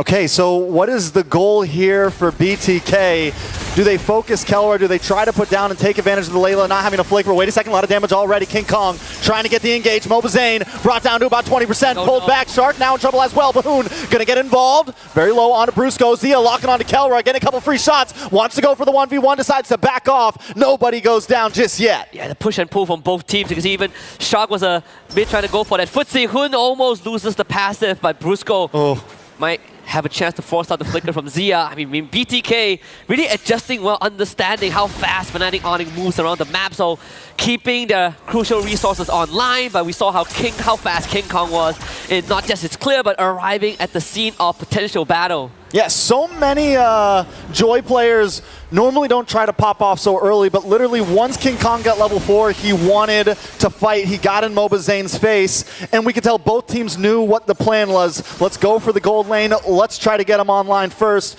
Luckily for both teams, nobody went down just yet. It's all about level 4. Mobazane's going to arrive at the scene first. Fried Chicken, able to get the final slash. Super Prince goes down. Turtle now still up. King Kong trying to get involved as well. Down comes the Frigid Glacier to freeze. Locks onto Kirk. Mobazane able to get the first turtle. But now King Kong getting low as well. Mobazane pushing it back. King Kong on the run. The AOG whiffs to the side. But BTK come out on top in the first turtle fight. And FNOP not getting the objective, but were able to cut their losses. Both Brusco and King Kong got out with a sliver of health. It kind of feels bad. BTK felt like they could have gotten more, but still, this is a good start. Great understanding on how to take these fights. If we take out Super Fritz, then Shark gets unlocked, right? No one to lift him up. Oh, Brusco getting low once again, maybe walking into the wrong bush. Forced to back off, and BTK are taking control of the river. Before they were being a bit more lax, and it seems even now they're letting themselves fall back, but we're starting to see that confidence build. I do love this. Very good discipline. We even talk about the Fried Chicken's special Arlet pick, right? A great setup. That's kind of how they won against S2G. So BTK, good understanding. Fried Chicken might be ganked out bot, but the jump on him. Fried Chicken low, trying to maybe get away, gets the final slash, able to get under the tower. Gets the kill on King Kong. A nice trade for the side of BTK. They had to brace my heel at the end, actually keeping him alive. Topside, Zia. Ooh, Zia able to flicker, the Sandstorm, the kill. Zia goes down.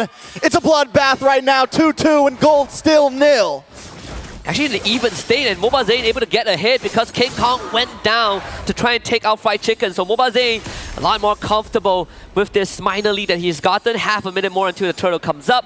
BTK is all about that mid control, right? We clear up mid first, we free up Shark, and if Fried Chicken can join the turtle fight, rinse and repeat. Flicker's coming back up for the Arlet. If you can catch Super Frizz and blow him up one more time, BTK can get a hit. Yeah, Fried Chicken's got to be careful on that boss side.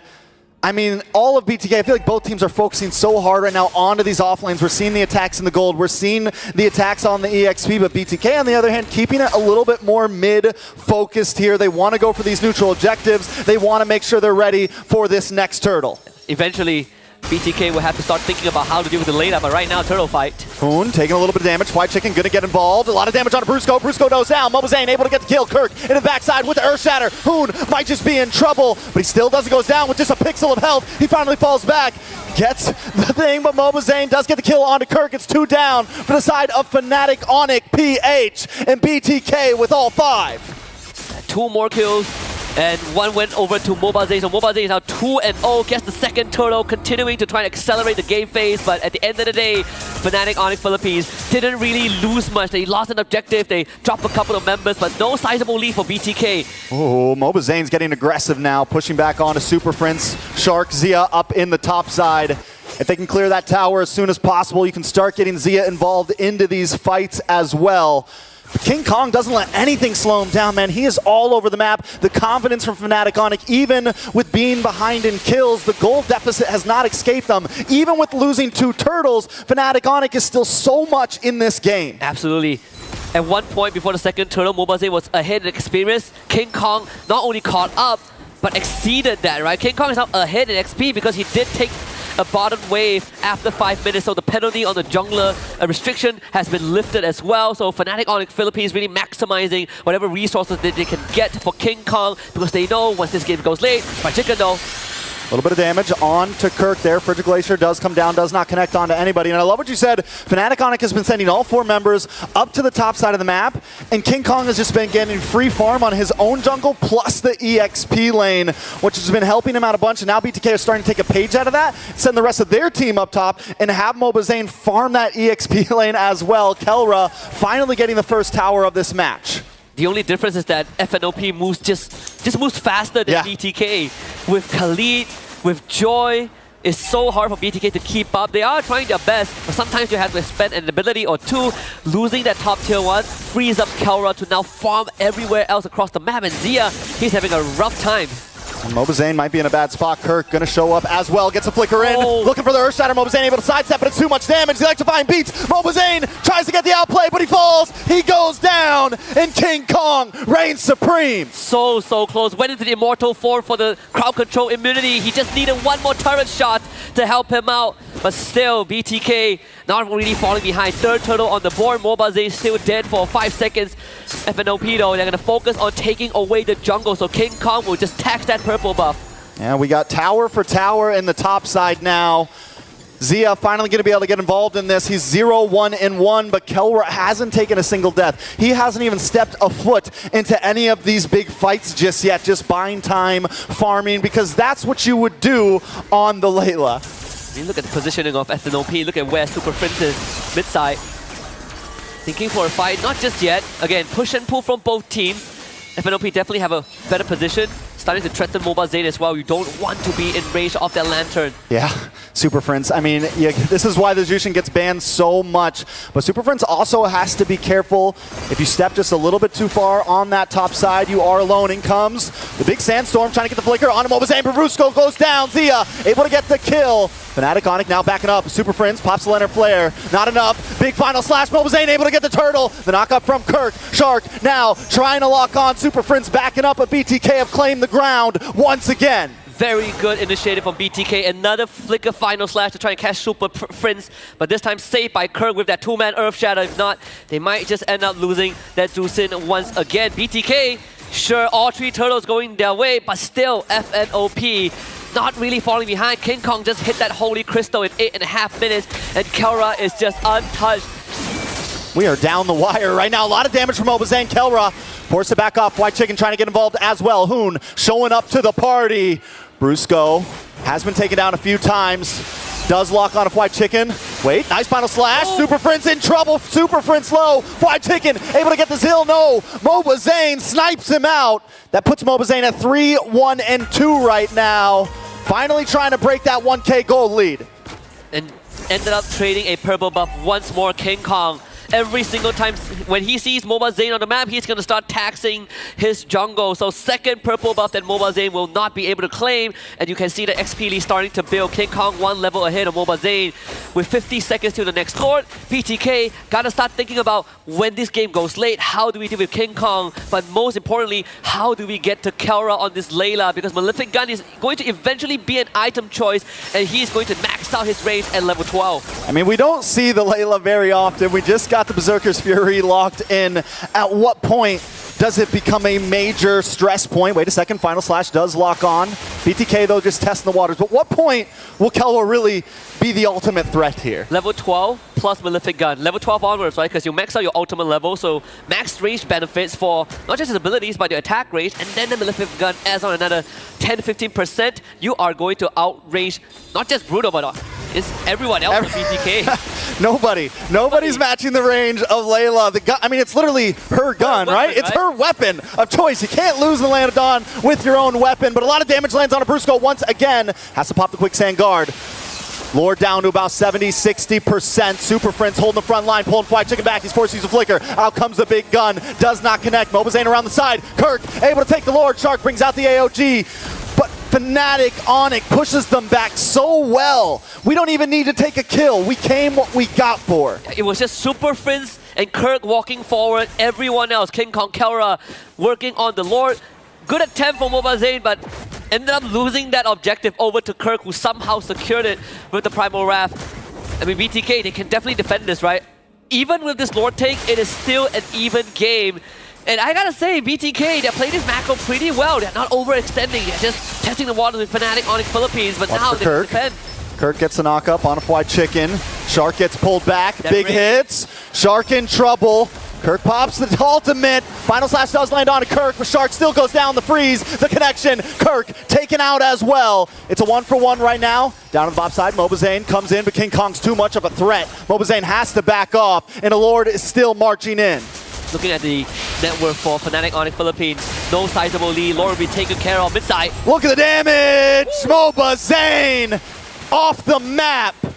Fnatic Onic now encroaching onto the base, bringing destruction along with them. King Kong staying true to his words. He says he wants to fight Mobazane, but he's not even part of that fight. The rest of his team is taking care of Mobazane for him. And Fnatic Onic Philippines off of one Lord gets themselves close to a 2K goal advantage, and now that Malefic Gun. Kelra has gotten the signature weapon for the Layla, everything falling back into place.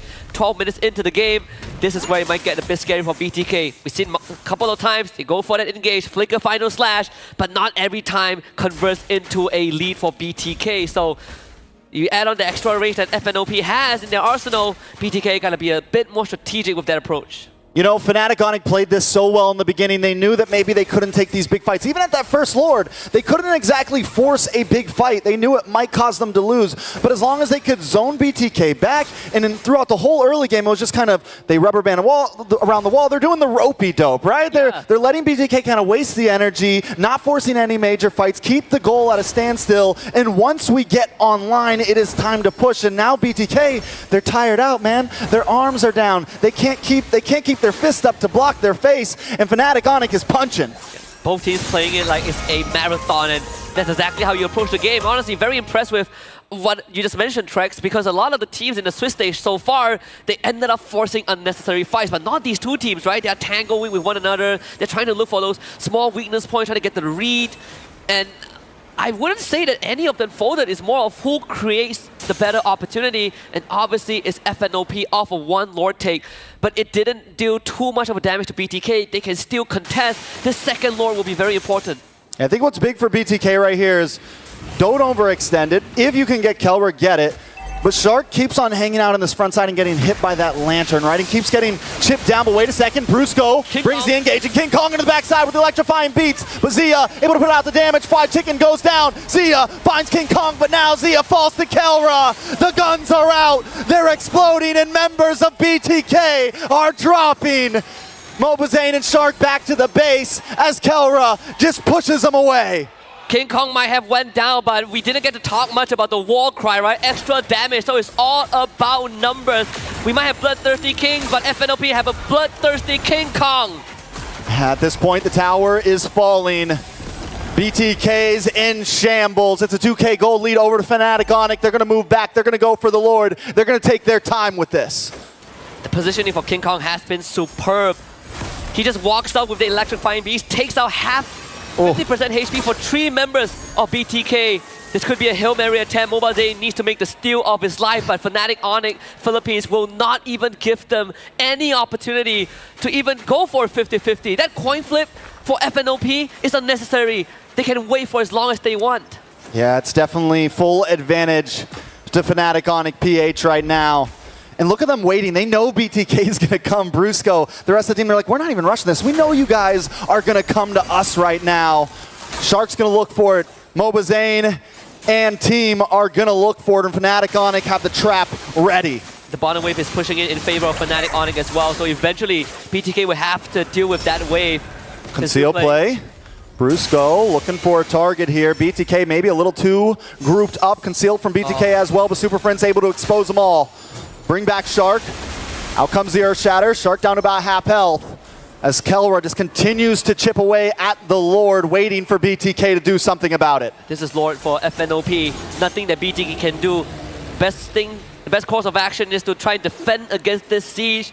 At least keep one inhibitor alive by the end of it, even though it is a massive ask right now for BTK. BOD for Kelra. That's even more. Even more damage. Even more damage. We don't need a rose gold. Yeah. We don't need anything crazy like a defensive item. No immortality. You'll never get to me. You never get to Kelra. You have to get through everyone else before Kelra even becomes a point of consideration. He even has Flicker, right? I don't think I've seen Kelra Flicker the entire game.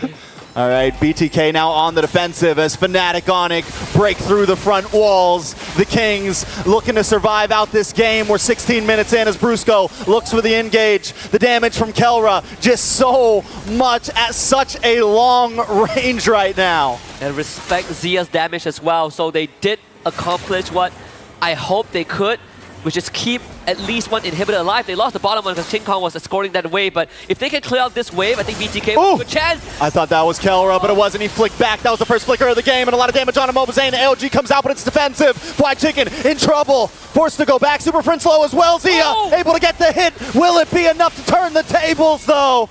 Kirk now forced to back off. All inhibitors have dropped. Fnatic Onyx don't care if we lose one. We got all your towers. The gold standard with the golden reaction. You don't even see it. If you blink it, you miss it. They do lose Super Friends, but the payoff was more than worth it. All 3 inhibitors down. BTK put on the back foot. I'm looking at the winner prediction. It's just 8% for BTK, but they're going to try to get as much map advantage as they can. King Kong, though, watch out for this man. He's coming in of an off angle. BTK able to claim some ground there. They use the conceal just to get themselves back on the map, take a tower. You know, if they were able to take that top inhibitor, at least the Lord would have been on bottom side and their long lane wouldn't have been extremely pressured. But now with no inhibitors, it is trouble. And look at King Kong's positioning right now. Yeah, King Kong can do whatever he wants. Like BTK, you gotta recall right now to deal with that wave. King Kong is still staying. There's a good chance that this becomes the undoing of BTK. Of course, they see that. So right now, you are forced to defend your base. and you concede the entire map to FNOP. They can do whatever they want. Brusco can park himself topside. King Kong can wait near the Lord. The war is their oyster. Yeah, they just, I mean, at this point, BTK's hope is that Hail Mary play, right? Yeah. They need a crazy final slash. They need a crazy AOG. But Fnatic Onyx OP is OP. They don't make many mistakes, man. They're not going to leave many openings. You got to meet them head on, and that's going to be tough for BTK. Even for teams that have drawn blood from SNOP, I'm thinking of a good example, but honestly, Aurora is probably my closest one. And even that wasn't easy, right? Aurora was taking the fight to FNOP in that NPLPH finals. BTK, they have been trying, but clearly they have been losing ground. This dance can go on forever, and it will never benefit BTK. Yeah, well, here's the thing, right? It is at 18.5 minutes. Gold is getting to that, peak point where items will start maxing out. They'll start getting to the juggling phase. Yep. But it needs to come a little bit sooner for BTK because, as you said, Fnatic Onyx, they can just play with this Lord. They can hang out. That long lane on top side's going to push, but BTK might have to force the issue. And this is a concealed play to maybe try to do it. They find no one, though. Mobazane. It's going to come down to the 50-50 retry at this point. FNOP are going to look for a fight. They just saw Zia on the map. They're going to look for the Lord. What are they going to do, BTK? Is this that Hail Mary attempt? Both marksmen have sold their boots. GDS for Kelra, so once he drops that big laser, he's going to run straight at BTK. And they got to go to topside. Zia going to try to clear wave. And at this point, Fnatic Onyx going to start rushing this Lord. You can see King Kong. You can see Kelra. Shark hiding out in the tri-bush. Mobazane there as well. Zia might be too late to this party, though. He has to somehow walk out forward. That top wave will hold just for a while. And King Kong, he's just baiting Mobazane, getting teased. Here we go. Earth Shatter does connect on to Mobazane. Mobazane a little bit of trouble trying to dash through, trying to look for Mobazane! Takes it, but it may be there undoing. Fnatic Onyx now on the prowl. They know what they got to do. We got to clear these three. The big flicker from Brusco doing the damage. The Frigid Glacier trying to defend, but King Kong finds Shark. Zia will be next. And Fnatic Onyx Philippines take game number 1. And that is how you start off the advancement series between BTK and Fnatic Onyx Philippines. Was it a masterclass? Sure. But let me tell you, Bloodthirsty Kings put up a pretty good fight. Mobazane got another highlight reel with that Lord Steel at the end. But unfortunately, macro-wise, it was just not in their favor. Kelra ended the game on Layla with 5-0-4. Probably only using Flicker once in an entire 20-minute stretch. And even Super Friends with that flank angle on the Drusin was the nail in the coffin. But this could be a prelude to what's to come, Trex. We might get more than just 2 games. But for now, it's time to head back to all our panelists and see what they think about the Super Family against the Bloodthirsty Kings. Well, it was her all along. The question kept popping up all throughout M6. Who can stop this Bruno? He wasn't completely immortal, but it looks like that was it. It was the Layla solving the Bruno problem. And that's FNOP taking the very first game against BTK. I don't know. Again, I think that at the very least, it's a very greedy play style. The way that they were holding it, that meant, I mean, the itemization alone, there's so much to talk about. I'll get into it once the post games come up, but at the very least, you can see that FNOP is putting BTK into that chokehold, despite the fact that BTK was actually managing the early to mid very, very well. Not only that, but Kelra went just total full glass cannon build. Like, I didn't have one defensive item at that point, and I think part of it too is just he knew that he had this advantage against, of course, Zia in the lane, but then throughout the team fight, he really didn't have to put himself in a position. I mean, maybe for a lot of people, this is their first time actually seeing how devastating the range is. I mean, you saw how much range she was able to cover, just Layla alone in the box of, even a Lord, for example. And it's really hard for them to actually move forward against that, because even so, even with that steal that we saw at the very end from Mobazane, you saw how much difficulty they had actually managing from the waves pushing in, but then how do they approach this team fight? Because even if they sent Shark forward, he's most likely going to get just taken out in an instant, even with a Revitalize. Yeah, it was difficult. Like, you could see the BTK were sort of trying to put out fires as it was going, but again, they were solving them relatively well in terms of the skirmish and teamfight areas in classic BTK fashion, quickly going into 4-man, 5-man rotations very fast. It's like a BTK Ube, but they were punishing the overextensions that Fnatic Onyx Philippines were making. However, the Layla was left to whittle down the map. First turrets and then the second.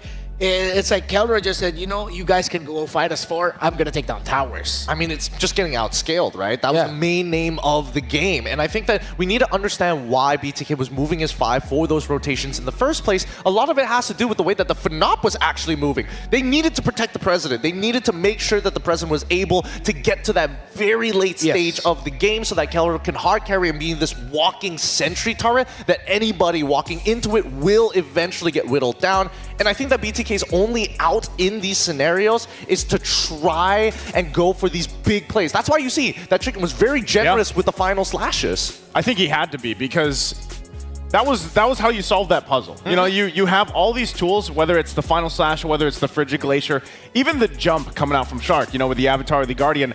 Those were all the tools that they needed to basically go ahead and try to catch Kelra, because they knew, because he was going full glass cannon build, he had pretty much no defensive except for, the flicker, I think is literally all he had. Then if you can take Kelra out, then at least you solve a major part of the damage. But then even for King Kong obviously still a threat in terms of the damage profile, but it just felt like you had the tools to the equation, you just weren't able to effectively use them when you needed them. Because in the beginning of the game, they were actually doing pretty good. I would say BTK was holding their own against FNOP. Yeah, 100%. And you said it best, I think, nice. Why Chicken is locked in. It was locked in. That Arlot performance was fantastic. The final slashes, again, that was like one of the main tools that they were using to counteract the overextensions or the aggression of Fnatic Iconic Philippines, excuse me. But then, as it was going on, Gideon, since you weren't able to follow MPL Philippines and of course, you were handling Malaysia. I'm gonna share with you something here that if you could link it to a team that reminds you in Malaysia, you know. So I'm gonna say a thing about FNOP, and you'll just tell me which team in Malaysia reminds you of it. So a team that would make it look like they're overextending, be aggressive, but they're doing that to stop tempo. And actually, even though they're getting kills, the opposing team cannot get major objectives. Which team in Malaysia you think does that best? You know, the obvious parallel will probably be last season's SRG. Last season's? Last season's. This season's one's a little bit different because of the way that the meta is demanding of different things from each of the players, but especially when we're thinking about like this lineup coming in from a Fnatic Onyx, they're playing around Kelra, similar to SRG last season. You play around Innocent, he'll eventually carry you the game. But let's go into the post-game because there's so much to actually talk about, and for me, it's the item progression that really makes the difference here. All right, as we bring up the stats, currently we are looking at the emblems of each. You actually had a comment about the Master Assassin on Kelra, Gideon. Yes, I mean, I think that, again, Kelra was playing ultra greedy. He knows that he can beat Bruno in lane by completely outranging him. As long as you're able to, you know, proc your passive, get those empowered autos, and get the extra range, Zia will struggle to walk forward. Well, you can rely so much on what Brusco was doing, and I mean, even to a degree, Kirk, you know, with this Edith, and Renmar called this in the draft that Kirk was probably going to pick up one of his signature picks. He loves this Edith. I can't remember exactly how many games he won on this in MPL Philippines, but it was insane. He was able to find a lot of success with it, and it just was that set potential. But then you throw in a Khalid in the mix for Brusco, and yeah, maybe some of his Raging Sandstorms weren't where he wanted it to be, but simply having that hero, having that utility to initiate with, and then even combined with a flicker sometimes, put enough pressure on BTK, even the back line of them, where they had to react to all of this initiation threat that came out from FNOP, where again, Calro was just smooth sailing. He had what I love to call the ultimate gold lane experience because he didn't have to worry about anything, and on top of that, he didn't have to build anything defensively. He was just relying on his team, obviously. That comes with that whole bond of the super family that we talk about, but also just the confidence that he has himself as Kelra. Ultimate gold lane experience. The Oogle? The Oogle. Yeah, you know, for a while it was GLE. Well, now it's Oogle. It's the Oogle. You mentioned Edith. I can whip up the stats. Up until before the grand finals of MPL Philippines Season 14, Kirk was 14 wins, and if I'm not mistaken, that is only 3 losses. That's what I'm talking about. The Edith. Honestly, I gotta give it to Kirk. Like micro mechanic wise, there was a very obvious way that BTK was playing, right? Take away your front lines, then it'll be a lot easier to get the Kelra later in the game until he hits like 3 or 4 items, which is what they were worried about, right? When you look at the stats, he is taking so much damage. He is eating so much dirt at the beginning of that game, especially when Fly Chicken understands, hey, you're building Thunderbelt first, you're not going to be as tanky, and if we are able to get your ult out, that's when we can completely commit Shark to moving forward rather than using the GOA defensively. Yeah, let's talk a little bit more quickly about again what BTK were doing at the beginning of the game. What I can tell though from BTK is it looks like they've telegraphed some of the more aggressive tendencies of Fnatic Onyx Philippines. Wherein if Kirk is late, he's gonna go flicker forward, Earth Shatter, try to catch someone. But then Hoon, Mobazane, and everyone else was ready to deal with that. Fly Chicken coming in from the flank to try and find Super Friends. They respected what Fnatic Onyx Philippines did in the team fights. But I will pose now a potential hot topic question for the table. You feel like BTK didn't take care of the map enough? Yeah, I think in a way they did for a while, but then it just kind of slipped out of their hands as the game went on, and you saw that because they had the turtles, all locked in, but then eventually this guy right here, the MVP Kelra, really playing a part of where we saw this when those turtles were focused on, or those skirmishes. Kelra was just off on his own, doing his thing, knocking down turrets, getting that extra gold, which allowed him to get to a point where he just was this devastating amount of damage that was able to be utilized by FNOP. Well, I mean, don't get me wrong. I love the fact that Kelra is going to be the main win condition for the team. What really bugs me is how greedy, because at any point, if he got CC'd at least once, displaced out of position, that game was basically done for.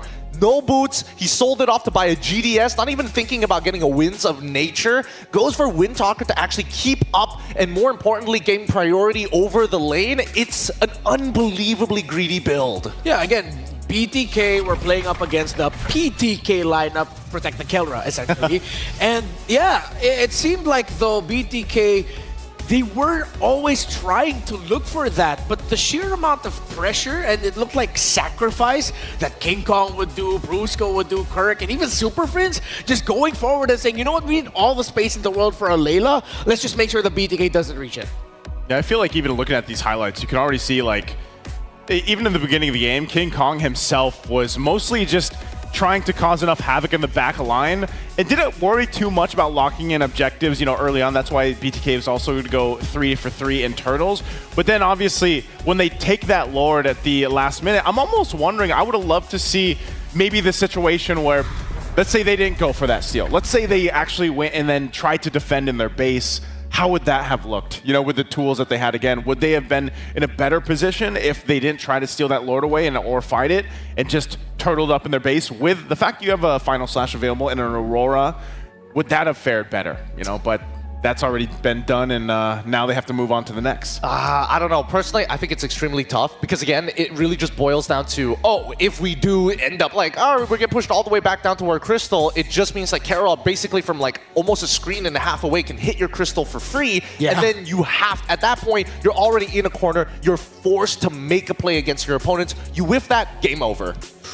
And that was game number 1. That was only game number 1. It took 20 minutes for Fnatic Onyx Philippines to take down BTK, but it was a slow build-up of just a lot of things going a little bit more right for Fnatic Onyx PH, and little by little, the right things that BTK were doing at a good amount of that game was starting to fall away. I heard something. What was that? You smell that? That was it. Oh my goodness, how long have you had that in your coat pocket? It's break time. I'll give you the first one, by the way, because they're almost gone. Where does it keep going? Tracks! I swear. He's casting. How did he lose that? Don't ask me. Somehow, every time I'm on this panel, the Hello Panda goes missing. I usually blame LaFell, but I've noticed that Trex has really been able to sneak these away. Okay, if LaFell does it in MPLMY, it's Trex and M6. So that's our number 1 suspect right now. So, of course, with all of the action that we've seen in the M6 World Championship, you can fuel up your game with Hello Panda. Their crunchy biscuits. Thank you. Please, can you finish the spiel for me? No worries. The ultimate snack to keep you energized, level up the day, and visit Hello Panda's website for more. They've got a bunch of other flavors I was I'm curious about. Are there other flavors? Oh yeah. So far, we've been consistently getting chocolate. I think during the wildcard stage, we got strawberry. Haven't tried any of the other flavors, but I can only assume because these are the base ones, it's got to be good. This is my first time on panel, so this is the first time that I've actually got to eat some Hello Panda, because every single time I come from the caster desk over here afterwards of the previous days, they're gone. They're all gone. So We're not sorry, we can't stop ourselves. I know. It's just too good. They're very addictive. You should never stop yourself from enjoying the things you love. So if you love supporting your team, you love, I don't know, spending diamonds, getting goodies from the past, making progress to getting this guy right here in front of me, then the M6 support chest will be available for a limited time from November 22nd to December 29. Purchase the support chest for 50 diamonds to get a large amount of pass EXP with a chance to obtain a basic M6 pass. You can use the pass to instantly activate the pass. Crazy, right? Unlock additional pass rewards and immediately get Claude Challenger Spark.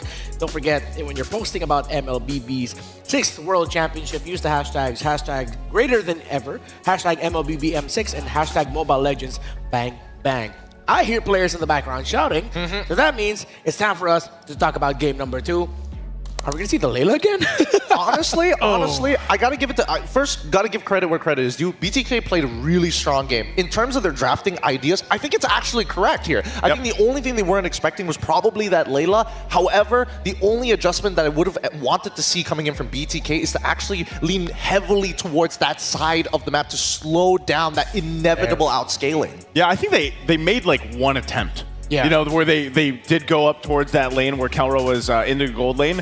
But then it was just sniffed out right away because Brusco was also there and they were able to kind of stop that from happening. And I think that makes a good point. Whether it's a Layla or not in the next game, obviously Bruno, unless it's banned out, probably still going to be contested. But either way, I think you do want to be able to solve that issue of slowing down the gold lane, the opposing gold lane in Kelra if you're BTK.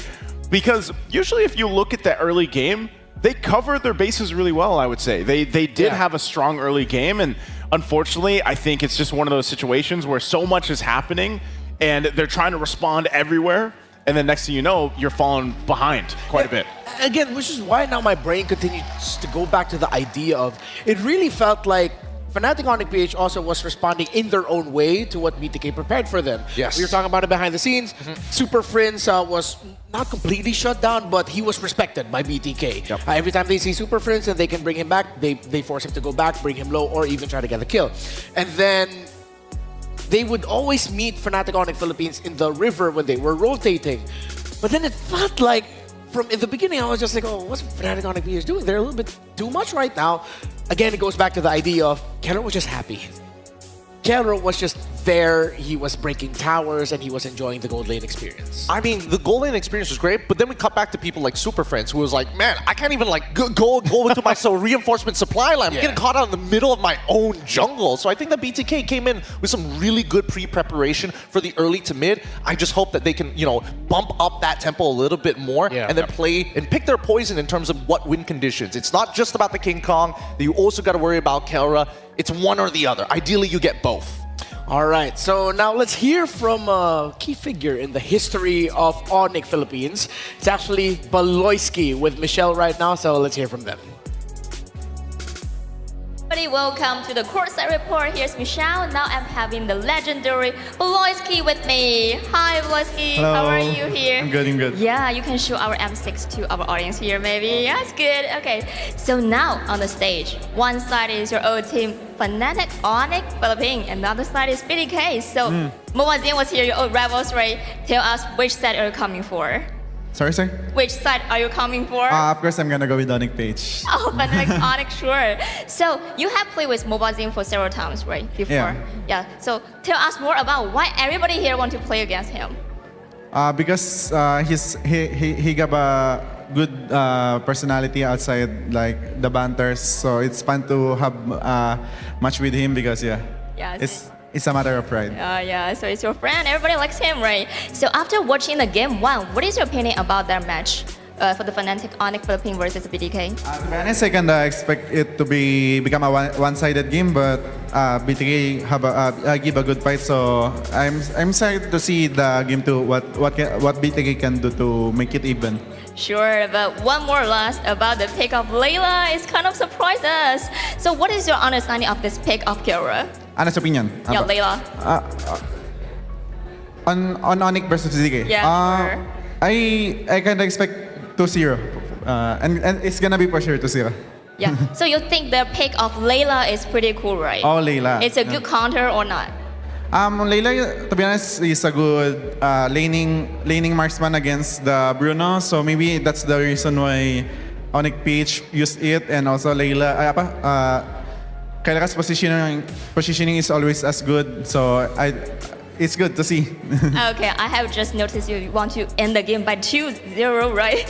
Yeah. Okay, so let's check out what we're gonna find in the game 2. So it's a time to back over to the panel.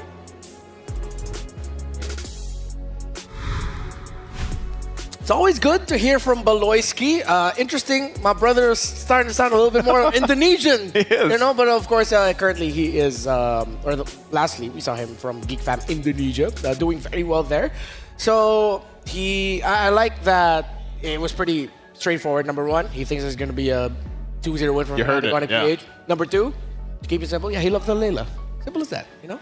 Gotta keep it simple, honestly. I think that, a lot of teams have been, especially in the Swiss stage, either overthink or they just, play to their own personality. And I think, speaking of personality, coming in with so many teams all wanting to play against BTK specifically, it makes sense. Mobazane is quite the personality in and outside of the game. Quite a joy to be around, honestly. To say, the guy, is known all around, not just obviously in NA, and for the most part, a lot of people want to play against him just because, again, he is very vocal. He is very vocal with his confidence in his playstyle and even his teams. Like whatever team, obviously, he's playing for, they come to win, and so far they have. But now with this series, they have some adjustments to make. So now let's hear from BTK. We got a moment to chat with them heading into this series against Fnatic Onyx Philippines. If I'm not mistaken, it's Mobazane and Hoon. And asked about being coachless in the team. Zane thinks without a coach, they all put in the work together behind the scenes, and they're constantly discussing and they trust each other to make the right choice. While Hoon thinks it might be more beneficial to have a coach for BO3 as they can devote all their time in strategizing and preparing for the next draft. I think it'll be good if we could set it as sort of like a... Let's look at it from both angles, starting with you first, Gideon. Yeah. With Mobazane's statement that he thinks that even without a coach, even heading into the BO3, that they got what it takes. I think, honestly, there is merit in both of their statements, and technically both are not wrong. I think that, from Mobazane's perspective, based on his quote, there is a bonding experience when you are with your team, breaking down these games, understanding what is the next step, and really discussing mistakes and things that could have been done better. It brings them together, which is probably how the Super Family also does it too. Yeah. For me, I'm more on Hoon's side here as he does come up on screen.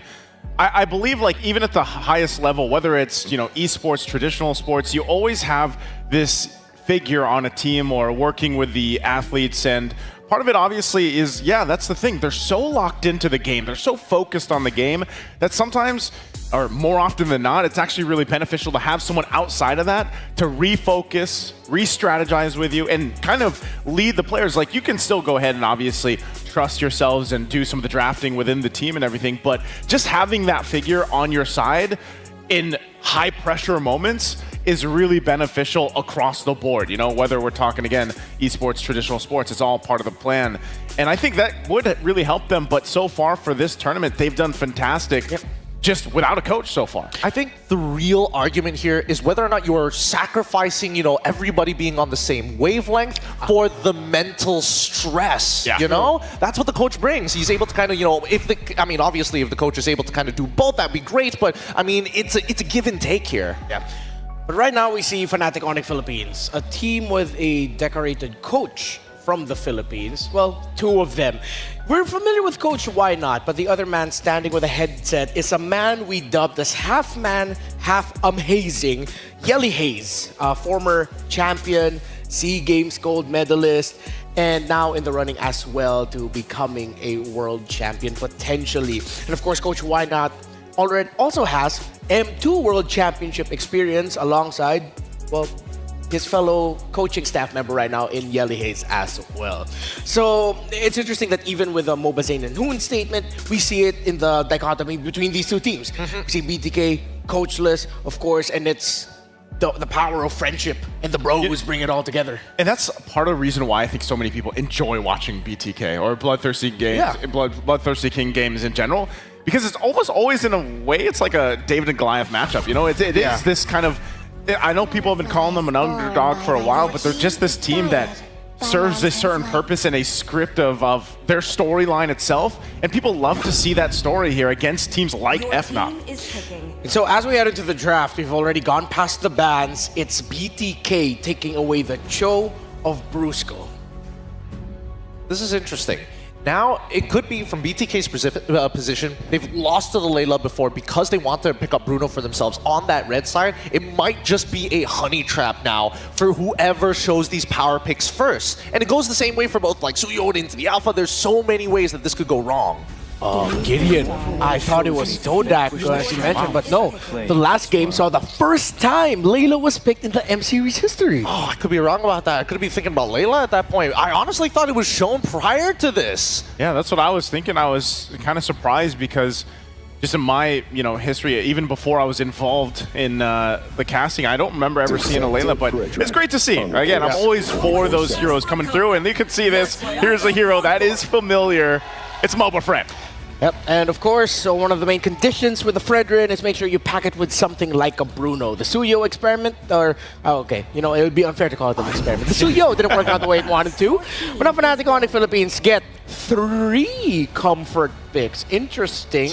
I like power picks. Yeah, power picks. So this is, of course, King Kong Suyo, which has been fantastic in M6. Super Princess Lo Yi, which was already lauded by his fellow players here in M6. And if this is going into the hands of Kirk, it's an old favorite of his, the R-Lot. Before the Edith, it was his R-Lot that was popping off in the Philippines. I mean, yes, but at the same time, just look back in the previous Swiss stage rounds, right? BTK have pulled a composition very similar to this, utilizing the Cho, utilizing people who have CC, and then you put fried chicken on that R-Lit so that you can get those procs again and again and again, having an overwhelming amount of damage in the early game that you don't really expect. My life. I feel like the R-Lot pickup would be fantastic, especially up against how we've seen BTK play so far in the M6 World Championship. At some point, they will just gather together as 4, as 5. But there are a couple of concerns here. I am interested to see whether BTK is going to respect maybe that Layla once more, or when you're looking at FNOP's first 3, is that good enough to be able to peel for her?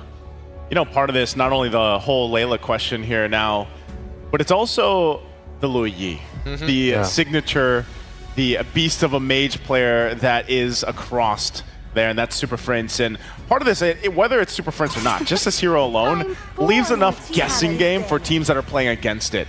You have to go and play against these diversions, and teams like Fnatic Onyx Philippines, they played a little bit even differently than what you would expect when you have that capability to traverse around the map that way. Honestly, these bans coming out from Coach Why Not are actually genius. Getting rid of the Vexana is already a really good way to stop the as a means to disengage is great, but also considering the Guinevere thinking that, hey, this Cho easily can be a flex pick for Fried Chicken now that we've stolen away the Arlet. I wonder if Fnatic Onyx Philippines are going to show up anything new here, or because they know now they're probably going to be playing into the Aurora of Hoon, maybe even potentially a Valentina, a Terizla. Throwback? Yeah. Hell of a throwback pick. Great initiations from the side of FNOPs. This is a little tough, right? Because now Arlet is going to go, most likely, I would assume, into that support sector. And now BTK has a number of options because they have to show their composition fully, and that means that FNOP can actually respond accordingly at the end. Yeah, there's actually a throwback to Fnatic Onyx Philippines Season 13 when the Roamer was a player that went by the name of Escalera. It is a R-Lot Lo Yi combo. Expect devastating flanks. Well, of course, Hoon will end up with a Valentina. And, honestly, I like this glue pick, man. Yeah, the glue pick's great. The Valentina pick as well, because you do have a couple options now that you can actually take here. That could work in favor of BTK, but it can also backfire. That's the problem with the ultimates available to them. And that last pick locked in here, of course, that Beatrix to go ahead and deal with this. So still range, obviously an option, but this is a whole lot of comfort, man, and signature for FNOP. It really is. It's good big combos. I mean, this has been a beautiful draft. All right, let's go on over to Trex and Husky to call the action. Thank you very much to the panel. It's Trexky once more. Potentially our final game in this best of 3 between Fnatic Onyx Philippines and Bloodthirsty Kings. We got Kirk getting his hands on that meat tenderizer on the Terizla. Signature picks for Super Friends, Luoyi, the King Kong with the Suyo, but we also got the MOBA Fred, so signatures on both sides. Let's see if BTK can bring this back as we're about to head into the Land of Dawn. Yeah, I mean, and then the Arlot steal to stick it into their own position, taking away one of White Chicken's key picks right here. But BTK does get the Cho, they do get the Fredrin, they do have some power in their house right now. See if this Bruno can have a bigger impact in game number 2. We're gonna head into the Land of Dawn for game number 2 between Fnatic Onyx Philippines and Bloodthirsty King. BTK blue side, Fnatic Onyx Philippines on red. Parallel junglings for both junglers. Yeah, it's gonna definitely make things interesting because both of them will end up on opposite sides of the map here right now. Last game we saw this battle in the mid between Super Friends, Brusco, Shark, and Hoon. It was back and forth, and it was so important on who could get to those off lanes first. This time it does look like BTK are on the opposing side of the river. Yeah, and one of the key points of game 1 was also how fast Fnatic Onyx Philippines moves as a team, right? Like the heroes have mobility. Right now, when you want to talk about that speed, the tempo, this draft enables that completely. Suyo, but not just Suyo, the Luoyi with the Divergent will always give you that macro edge. You can put off-tempo play. I'm pretty sure BTK is familiar with that, as Hoon also plays that Luoyi. Yeah, I mean, here's the big problem, though, with BTK, right? We know the major issue with the Fredrin right now is the jungle clear. And he's already falling behind now. A little bit of damage on Hoon. Hoon forced to use the flicker a little bit early on. Backs off. Shark now coming in to help out. The snipe does miss from King Kong. But this is going to give Fnatic Onyx possibly a little bit of advantage when they move up to the top side of the map here. Yeah, and Hoon is not allowed to recall because he needs to soak up that mid wave. So he's going to be late on timing, right 20 seconds before the first turtle spawns. And Fnatic Onyx Philippines is doing a very good job. Brusco forcing Hoon to path to the bot side, and that's how he ended up having to waste that flicker to get away from King Kong. Turtle will spawn it just a little bit. BTK, they need end up level 4 for White Chicken. And look at the rotations from these EXP laners. Both know the assignment. A lot of damage, though, does land on White Chicken, brought down to about half health. The duality does proc from Super Friends, bringing down Shark as well. A little bit of damage onto Kirk. Kirk backs off. But Turtle is getting started, and BTK's health bars are looking on the low side. Mobazane never wants to give up that neutral objective, though. King Kong as well. It's a battle. White Chicken dashes in. Mobazane able to get the taunt. Super Friends finds White Chicken. A lot of damage, though, onto Brusco, onto Kirk. Kirk comes back with the penalty zone, does not connect. Mobazane looking for a target. Maybe gonna get backed off. Brusco goes down. It's 1-for-1 right now, and Mobazane doesn't want to let it up. Turtle still up, though. Watch the divergent. Kirk falls. Hoon able to make it 2-1. Mobazane is low on health, though. Brings down the Appraisal's Wrath. Super Friends down to about 70%.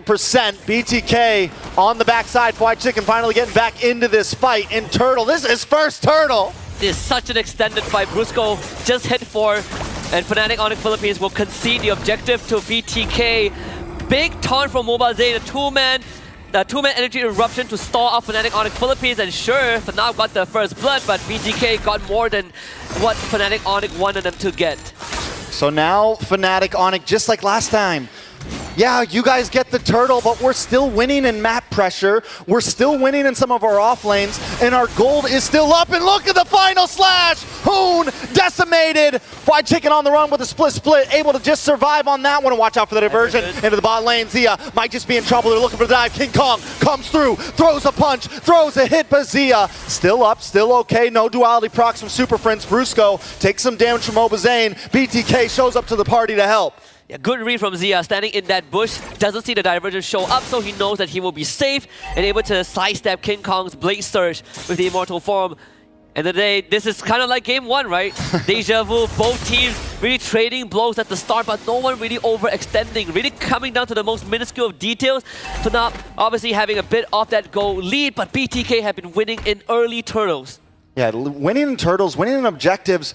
But like I said, man, FNOP, they're just on this other level where they're able to keep their gold ahead, the farm, and we talked about farming in the very beginning. Mobazane's always going to lag a little bit behind King Kong. King Kong's a level up right now. I mean, when BTK played Fredrin in the previous games, their big spike was at First Lord. That was where they really thrived. But Fnatic Honest also, last game, the First Lord was their big spike, so both teams know how to play around those big neutral objectives that matter.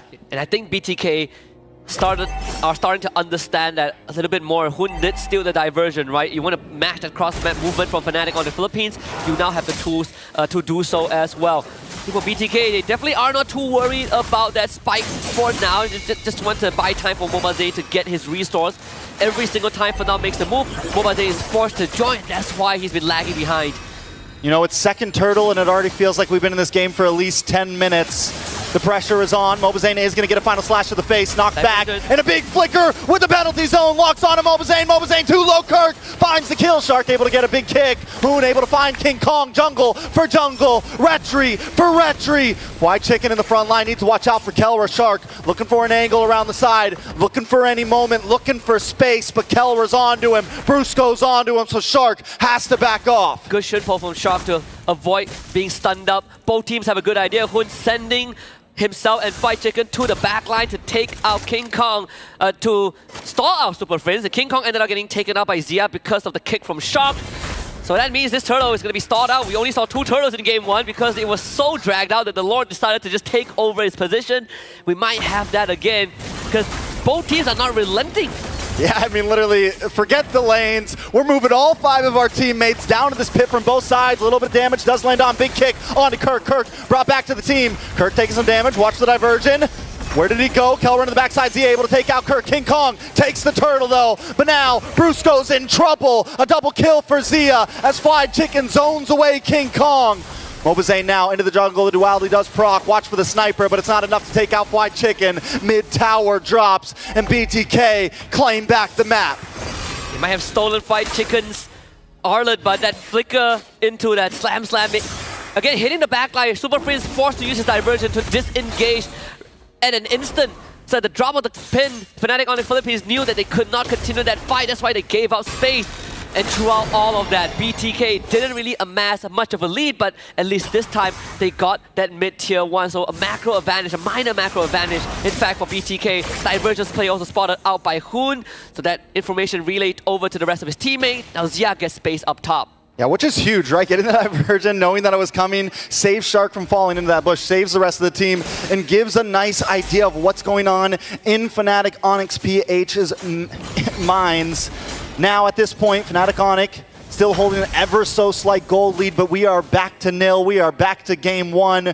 We are back to seeing which way this will go. Now, BTK's big problem last time was not getting that kill early on onto Kelra, not being able to take him down and letting him get the free farm. It's not going to be the same in this game because Kelra is not on the Layla, so you're not too worried about range. But you still have to contend with all these AoEs from Fnatic Onyx Philippines, right? Like the Terizla can always flicker on top of you as a Bruno. If you don't have sliding tackle nor flicker, you are still pretty vulnerable. And just like game 1, we only have 2 turtles spawning. For those who like to see the third one, we're not gonna get it. We're never getting it against these 2. I don't think we're ever gonna get it. The way that they're treating the first turtle, like it is the first and second turtle, treating it like it is gold, it is prime. This is what's gonna decide everything. It is all on the line. It's egos. I mean, there is just so much between these 2 right now, and the fact that this gold is just going ever so slightly back and forth like a pendulum, you can feel the tension. Yeah, both marksmen went for second item Malefic Gun, so Kelra and Zia both got theirs. Of course, Zia has that Heart's Claw for extra sustain if a fight ever drags out. Because that mid lane tier 1 is down for Fnatic, BTK will always have that minor advantage to force that wave in. Now this is the supposed power spike for both MLBB and King Kong is a level ahead. Ooh, final slash does lock on. Brusco dashes through. Shark gonna look for a target, able to get the kick. Zia finds the kill. Penalty zone does land on to Shark and MLBB, but White Chicken still in the backside. Down comes the Appraisal's Wrath. Nibiru's passion to help fend him off. Zia looking for free shots. Kirk goes down. Kelra able to find White Chicken. Watch the diversion. Super Prince just trying to get away, and he makes it in the nick of time. No! But no! One more hit just to find him at the long range. And BTK should be able to take this first Lord. Fnatic Onyx PH on the back foot for the first time in M6. What a fight. Brusco had the right idea, started engaged, but the convergence from BTK completely shut him down. And Fried Chicken able to get that ultimate stack enough to re-engage onto that backline. I think he caught FNOP off guard. When what happened there? Fried Chicken gets the stack, sticks onto Kirk, takes him down, and this is the World Cup shot of a lifetime. Look at this one. Oh, the ball. Oh, all just the way. all it takes is one shot sometimes. From NA to Philippines, some might call it. 4-0 on Zia, that malefic gun really paying off dividends, right? Berserker Fury now online for him. He's feeling really good about himself. All right, BTK now with a Lord pushing in on to Fnatic Onyx. Now still, it's a 2K gold lead. We've seen plenty of teams turn things around before. King Kong does get in the malefic roar. Ready to deal more damage. BTK has to be careful about how they approach this. This is the second stage for FNOP. Every time they're on the back foot, King Kong will start playing macro game with the Suyo. Sure, we don't have the Lord, but my team can defend against the Lord, and I'm taking structures. Look at Mobazane. He's being forced to respect King Kong, so now BTK don't have Mobazane with them. Fnatic on the Philippines don't really end up losing too much. Both tier 2s mid and bot have gone down, but that top lane is still fairly healthy. Yeah, luckily BTK does have a lot of their towers still standing. They can let some of those side pushes happen if they're able to get something for it at least, right? They have to be able to get something out of that trade, but anything crazy going on in these items? So far, no, not really. It's pretty straightforward. This is what I expected from Fredrin. In this case, right, Concussive Blast, Thunder Belt, Brute Force Breastplate. First item, Blade Armor for Fight Chicken, so good luck trying to hit him if you are Kelra. But for everything else, it's pretty much in place, though. Kirk did went for second item, Winter Crown. He understands that right now he's going to get blasted very quickly, so he needs a good penalty zone and buy time with the invulnerability. Yeah, Kirk and Brusco both been having a little bit of trouble engaging, trying to make these fights. The moment they go in, the damage starts unloading from Zia. Zia just locked in Windtalker. They take down the last of the mid towers. BTK with the advantage. Feels like it's in an upset. Well, at least in this game, it could be a historical moment waiting to happen. But I'm not putting my hopes up just yet. You can never put your hopes up against the Philippines. At any moment, chaos can happen. Gotten my heart broken more than enough times in this Swiss stage. But this is a good look for BTK. Really stepping up again. These dancers in their objective. BTK clearly understood what they needed to do. And we say that Filipino teams like to play this macro, they like to play slow and steady. BTK are matching that pace. They are willing to dance. And look at them freezing the lanes right now. So at this point, Fnatic Onyx, what do we do, right? Do we look for that big play? Do we maybe even surrender this next Lord, or don't at least force it? If we can get a nice position, we go for the fight. But if we don't, they have all their inhibitors left. They can probably, plus they have Kelra still doing very good, fed up. They could probably survive another Lord push, even if they don't get this one. The only advantage they have is that Mobazane is still level 14 compared to King Kong, who is maxed out. The divergence will be spotted out, but it's just as a scout intel gatherer. BTK, they do have possession over Lord. Fight Chicken is a big brick wall right now. Yeah, but Mobazane's still not level 4, but look at the kick onto King Kong. A lot of damage is forced to flicker back. Kirk able to find Shark, though. Kirk low, the Embrace Rat Thumbs come back. Zia finds Kelra. Brusco falls as well, and BTK is looking for their next target. King Kong left alone. Super Prince as well. 2 left on the family. BTK looking to take this Lord. BTK looking to find some inhibitors. Look at contingency plans for FNOF. Super Prince walks straight down to bottom to clear out that wave. It's all about stalling out the minion wave. Even as a divergence to go straight over to the second tier tower in front of the second tier turret. Maybe might be able to catch. Yeah, that was a dangerous. Yeah, but yeah, it's just to make sure that they can stagger the minion wave. King Kong also will have to fall back as well. Good identification. They saw that there's no divergence, so no macro play is going to come up from FNOP before the Lord fight. The stolen penalty zone was a big difference. God, look at the damage on the Lord, though. Shark looking for a kick, is going to get knocked up, is going to get slashed back, is going to get taken out. Shark goes for a suicide under the base, maybe a little bit too cocky there. Windtalker does come in for Zia. BTK still playing the range, but another Lord thrown down the drain. Another masterclass from Fnatic Onyx Philippines in how to defend, stagger the waves, take out the Lord with the damage, and with these staggered waves, BTK would just have to accept the fact that the worth that they got out of the second Lord is not as much as the first one.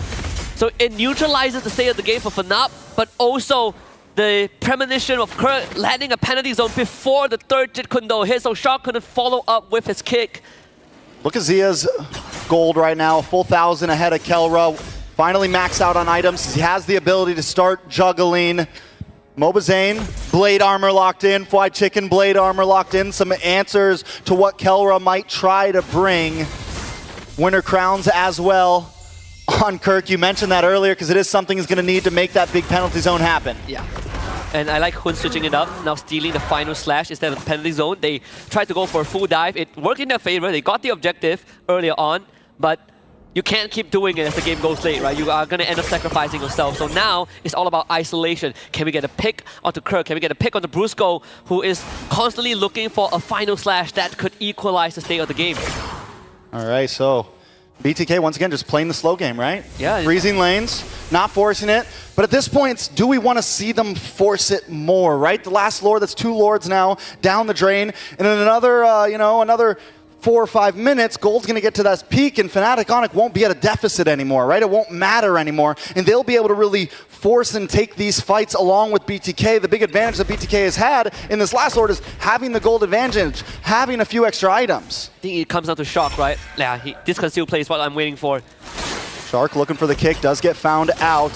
Gonna be able to land on a Kirk, bring him back to the base. Zia. Oh, wait, big final slash. Out comes the Winter Crown. Zia in a little bit of trouble. Brusco. Wait, they're focusing on to Zia. Mobazane finds Brusco, and Zia sidesteps, backs up, and still gets the kill. 2-0, BTK. That is perfect. We need a Shock to make a concealed play. He's the only one who has the capability, and BTK followed up with it.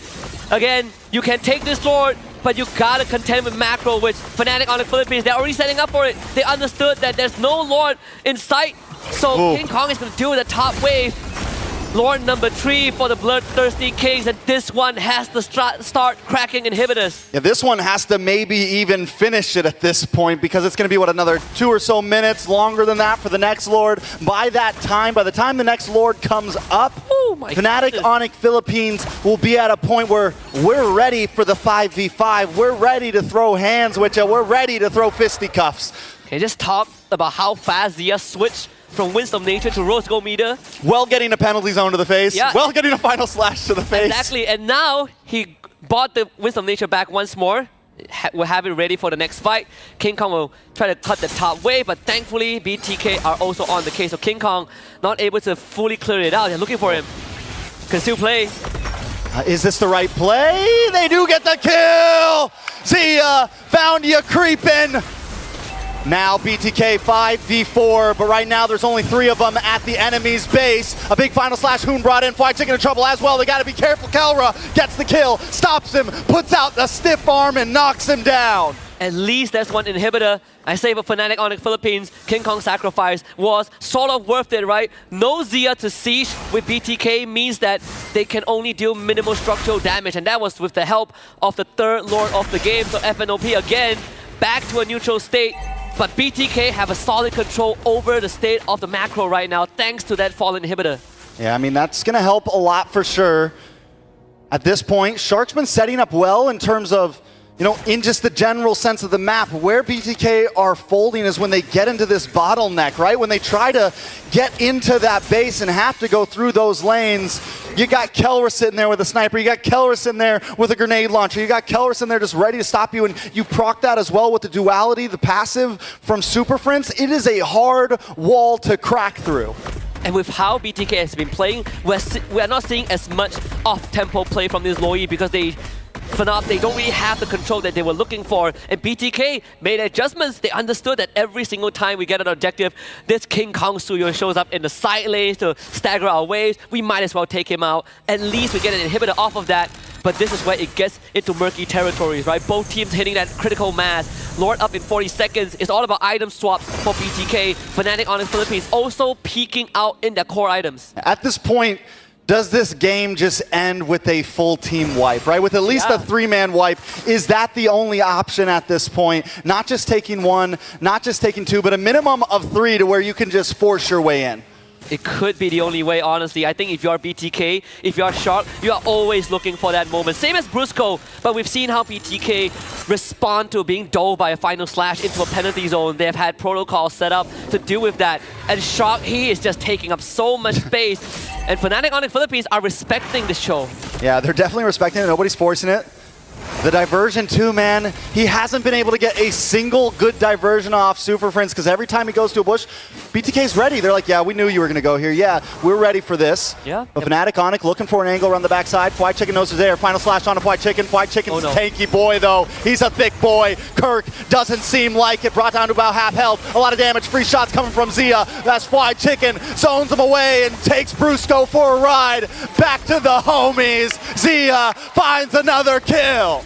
When was the last time you see North America kind of putting up such a fight? We've seen glimpses of that in previous championships, but you're up against a super family that everyone touted as perfection, the embodiment of perfection, but BTK takes the 4th floor of the game, and so far in terms of objective, I gotta say, Trex, all 4 lures have gone to the N-Ace powerhouse. Yeah, and look, I mean, once again, Suyo at the top side, pushing up on. I think BTK is doing this right. It's like, listen, fine, do that. We got a Lord coming down mid. You're going to have to come back to base. You got 15 seconds on the clock for Brusco and 10 for Kirk. Without Brusco and Kirk, there's no way Fnatic on the Philippines can get any engaged off, but BTK, is this the end angle? They're going to attempt for it. Oh, Hoon with the penalty zone. They just got to lock the base. Can they do it? Shark able to get it. Zia goes down. A few more hits. BTK tie up the game. Hands up for the bloodthirsty Kings. North America on the map. The hope to qualify for knockouts is still alive. And can you believe it? Against literally the favorites to win the entire championship, and they have tied it up. Hope restored for sure. What a game, number 2, perfect macro. But this MOBA Fred continues to be a dominant threat on the playing field. Let's hear what the panelists have to say about this equalizer from BTK. And we have got ourselves a series as BTK forces game number 3. No other way for this to go. And of course, with Captain America getting MOBA Fred and Fly Chicken getting another EXP laner that can straight up just disrupt what the opposing team wants to do, they force it into game 3. This is amazing, man.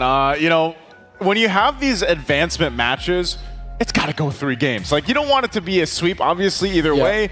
And this is, like you mentioned, Redmar, this is a team going against the favorite right now, the tournament favorite. Yeah. And they just went and got a great victory that they well deserved. And so I'm really interested in what's going to happen ahead of them.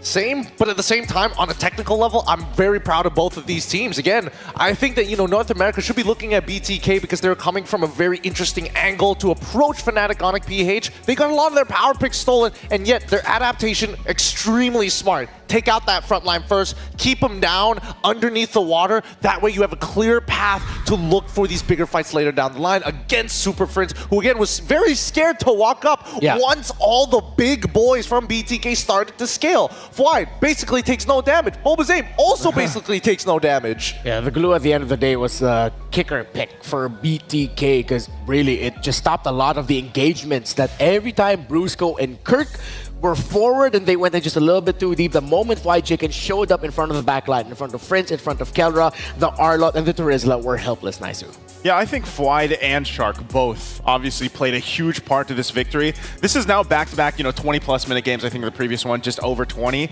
But that just shows how locked in BTK as a team can be for, you know, that endurance run, because really from start to finish they played it well. I feel like they really corrected what happened or what didn't work out for them in the previous game. They made good adjustments. And it's funny because we had that discussion earlier about the whole coaching or not having a coach helped them out. Well, clearly they were able to talk things out in the player room and then adjust quick enough to bring this performance for game 2. They were really on the same wavelength about how to actually approach FNOP in a lot of these moments, right? Early game brawling was actually super important for BTK, and obviously it could have gone either or, but generally they're overreaching, right? It's not about the neutral objectives anymore. It's really about how do we take away the supply lines from FNOP so that people like Kelra, as much as he can do well in lane, if Zia just gets just a little bit of help, gets that first initial kill, we can snowball him out of control by being a brick wall that he can hide behind. Yeah, one of the biggest things that Fnatic Onyx Philippines needed to do was hold on to that mid lane tower for as long as possible. It fell at around 5 to 6 minutes after questionable positioning around a major objective from FNOP that was punished quickly by BTK, and after they lost a little skirmish where they were forced back, BTK pushed forward, broke the tower in mid that just lost all the room in the map for FNOP. Oh man, look at the amount of damage that Fly Chicken was able to absorb in this game. He was able to absorb so much here, over 176,000 damage, and especially when we're looking at the composition from FNOP's side, like it's not like he didn't eat a couple of shots from Kelra as well. Not only that, but just like Renmar mentioned earlier, the fact that you soak up all that damage, you also stop a lot of the idea from Kirk where he wanted to set things up with the penalty zone. He wanted to look for those angles if he could, but because they stop it and they lock it in, that kind of gets rid of it. And, you know, for our MVP for this match, it's going to be Zia here on the Bruno. He was able to basically have a game that Kelra had previously. Yeah. You know, he didn't have to worry about too much. He was able to work with the space that the team created for him. And even to top that off with what Fly was able to do, Hoon half the time took the penalty zone himself, and then they utilized that tool in their favor to work out for winning those team fights. Yeah, this Bruno was well protected, again, with a very tanky front line, with Fredrin and the glue holding it, no matter even if the Arlot and the Terizla on the side of Fnatic Onyx Philippines could reach this Bruno. The question was, can the damage dealers reach the Bruno? And the question for majority of the engagements was no. Honestly, the answer was no. Yeah, the answer was no. But I think, you know, the Bloodthirsty Kings, especially when you're looking at, like, what is the main idea of the composition? Is it truly pick-off? And I would say, no, it's actually not about pick-off. It's about chasing down your opponents. Yeah. So it's really, how do you bait the reaction out of them, right? And I think that Fnatic Onyx PH, as much as we went into the drafting phase of Brusco stealing away this Arla pick, which would have been a big enabler for the side of the Bloodthirsty Kings, there's a certain level of execution that needed to be done. And unfortunately, the combo with the penalty zone as well as the final slash, it worked a couple of times when Bloodthirsty Kings were out of position, but generally Kelra was not able to land a clean combo overall in this game. And once those ults are done, you can see Mobazame, first item, Thunderbelt, second item, Brute Force, Breastplate. He's running at you. And again, the best strength of this North American team now is that Mayweather-esque playstyle. They love the counter-engage and the counter-punch. Unfortunate that the boot, or well, the ball followed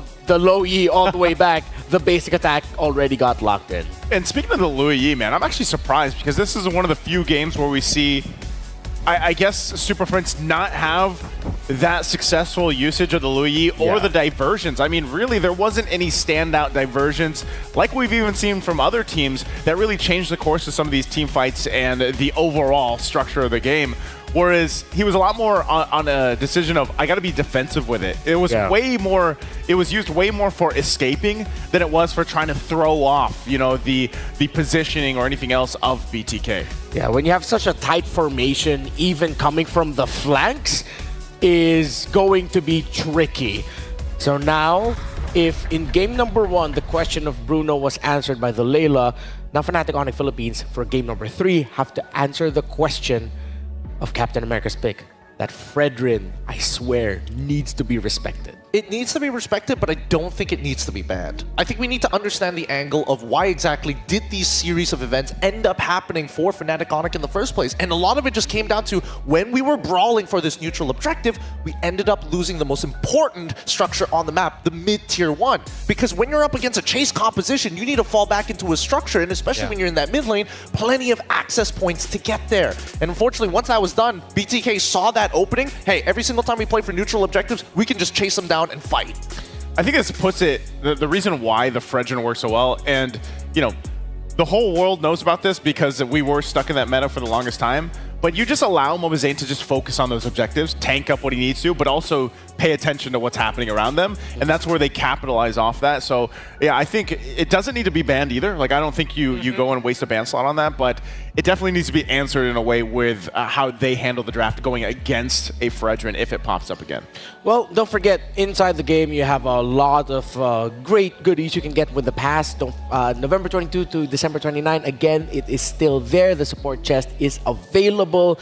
It's just 50 diamonds per support chest and all that stuff. It helps you get to that pass. The points in the pass where you get the goodies, especially for that Claude figurine right in front of us. Now, one of the major questions that we ask every M series is what makes the MVP? What makes the most valuable player of each team? There's a lot of qualities and a lot of different ways to look at it. Here they are.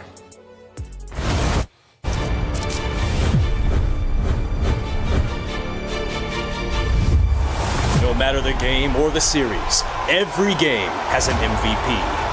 But what makes one? Let's look into how an MVP is being selected. Statistics, player metrics, and hard data are the baseline for assessment. Data points like KDA, damage, kill participation, and hero pool paint a player's performance. But this data isn't everything. The dive and the Numenor Blast is already out. Big flicker to make short work. But for Maze, he's still by more than enough time. Here it comes the Death Sonata as well. Auto attack. Wait a minute. Auto attack. He's Player impact is also a key factor, taking in game actions and decisions that may not reflect on paper, but true plays that win the game. See the future. Oh my God, no way! Naomi finds a hook out of nothing again! It does not make sense! Even if it's just with a single play. Are they going to disengage? No, the pullback by the Implosion is going to be able to find 3, make it 4! Oh my goodness! And other times, it is about performing at a godly level. That just might be a full wipeout, that's it! Homeboys now make a beeline through the mid lane. Sunset Lover, he's all by himself here. Homeboys getting ready to push it in. They got it. They got it. They got it. Oh, the Sunset flickered for it, and he dies to buy time. He does it. It takes a TV. And other times, it's about being completely dominated.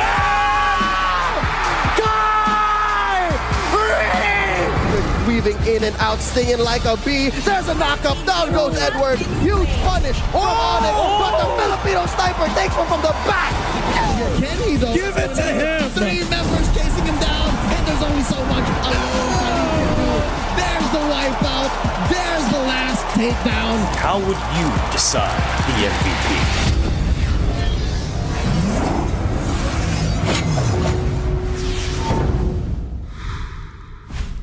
So, let's go off onto that question. It was nice looking down memory lane again. Some of the best plays in M Series history. And it was nice to be reminded some of them. Or for the first time, that was the first time I actually got to really acknowledge that play that Maze did as that Ruby. So, Gideon, what makes an MVP for you? I mean, you know, having casted every one of those games. No, I'm kidding. You were there for a lot of them. I witnessed all of them in person. It's pretty crazy because when you look at it and think about the most valuable player, yes, the statistics are extremely important, but it's what he brings to the table. What changed that game in that singular moment? And obviously, the one that really stands out for me is whether that play turned it around for the whole team.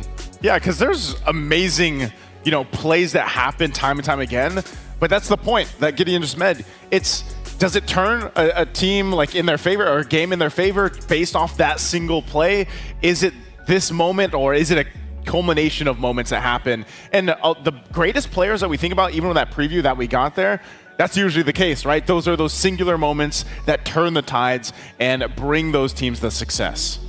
Now, here we are, game number 3, and an MVP performance from any of the players that we see on our screens right now could be the difference maker in deciding who will move on to the knockout stages to join, potentially, Falcon, NIP Flash, Twisted Minds, CFU, and Team Spirit, as RRQ Hoshi are the only team that you can say 100% have moved on to the knockout stage. BTK's Moba Zane said, "I hope that teams continue to underestimate our strength." And now we find ourselves in the cusp of history potentially repeating itself as BTK might pull off an upset against the Filipino champions, similar to what they did in the M3 World Championship. The Super Fam gets blue side and they ban the Fredrin. Oh, so it was worth the ban in comparison to what me and Gideon both thought here, but that's respect. That's the purest form of it, and we already know, Bloodthirsty Kings, they're on that quest. They're one step closer. They just need that one little thing to do to get there. And then you take out one of the biggest success heroes that they found, the Fredrin, that might be the maybe one of the many things that FNOM needs to do. I think another pick that they might even consider at this point is probably also stealing away that Bruno from Zia, make him play something a little bit more volatile. But no, BTK, they're one step ahead. They're like, okay, we're not even going to give them the option of stealing, so let's make the gold lane interesting. Let me help you. Let me help you out. Okay, they take away the Bruno. Funnily enough, that might actually also turn off the idea of Fnatic Onyx Philippines having enough damage to take down another glue pick coming in from Fried Chicken.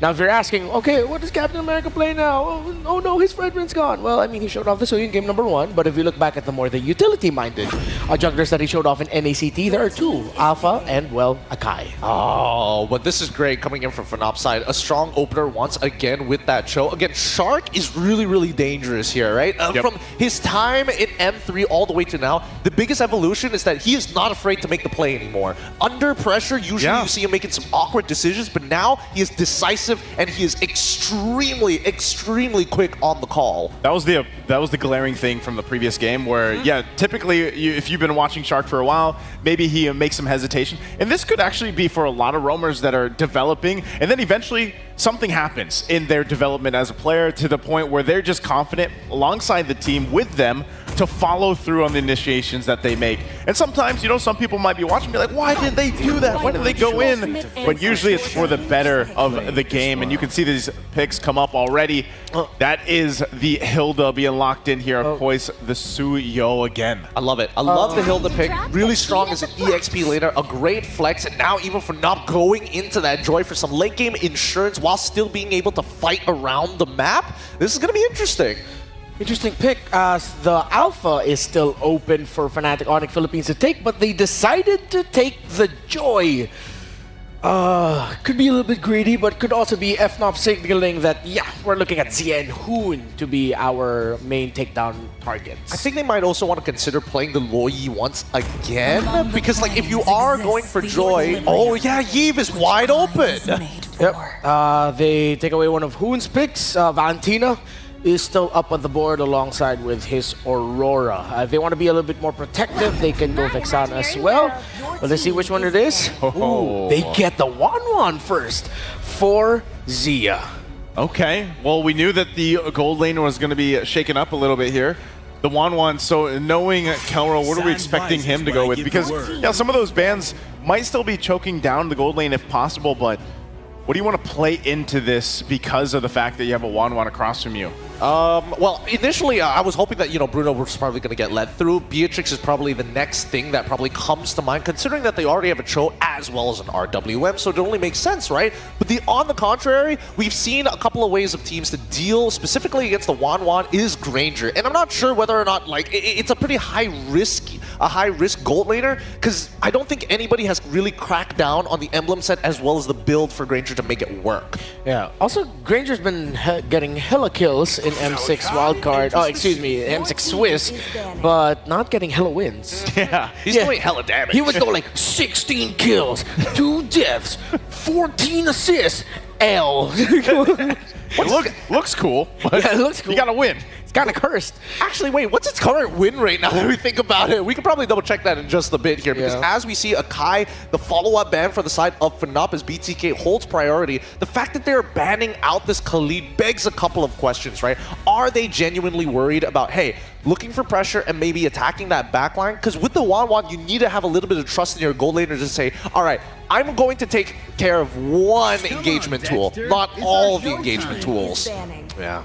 Oh, they decided to take away the Claude. I mean, it is a Keldra signature, but I feel like there are better damage options that you can go for, honestly. Unless they want to play Valentina and steal the RWM, and technically IMU and Claude is the natural answer to the RWM. To be fair, yeah, that could be a possibility. He could play the Harith here. Team is picking. With that, I mean, another pick that Kevin likes to go, and you could play that into the Zaman Force combination with the real world manipulation. But then is that too much magic damage at this point? Their damage distribution is heavily towards magic side, so at this point, unless you're a bunch of you go for Genius Wand to kind of help out, then I don't see that happening. There's a hella good pick here by BTK. First 4 picks actually really good. Because you take away comfort for Kirk. Now this might actually swerve Kirk to go into the XP lane Cho. and then they get a different pick for the roamer, maybe Brusco's signature and the Gatot. But then the problem is, it's not really a backline heavy comp. BTK are looking to play sort of divey. Still, it's going to be the 1-1 staying in the back, but the 1-1 wants to get kind of close to hit those marks. I'm curious to know, does Kirk play Benedetta? If he has, it's been very rarely that he does. Not in the last season, no. Yeah, there's the Gatakacha. Irithyll? Team is picking. Yeah, Irithyll. Yep. I mean, it's a classic way to deal with the 1-1 to beat her in lane. She walks up, roar, arrows, you've lost the trade. Load, no armor, and I'm done. It's shredding. I think this is going to be interesting for BTK because now they have to utilize information and guarantee they land some permanent damage on Fnatic, whether it be in structures or stealing jungle farm. But those are their only two things that can realistically grab. Okay, BTK now goes a little bit more aggressive. They could take it, and honestly, hard to see who'll win this game number 3. Thank you, panelists. The fans of North America and Philippines all clenching their backside holes right now because this is the final game in this best of 3, and only one team will emerge victorious. Is NA going to lock in that slot, or will Fnatic Onyx Philippines fulfill that destiny? There's only 1 minute to find out. Tracks, how you feeling right now? I'm feeling good. I think everybody in the crowd right now is feeling good. I don't think any of us thought it would go this far. For all you here, Fnatic Onyx Philippines, give it up. And if you're here for BTK, show some love. We're jumping into the land of Dawn for game number 3 in the faded finals of this Swiss match. Who will take it all? Who will join the Kings of Kings in that knockout stage to place that logo right beside them on that board? Of course, Jungle Star, we got BTK, Mobazane on that purple buff first. So again, parallel jungling, they're both going to end up on where the gold laners are.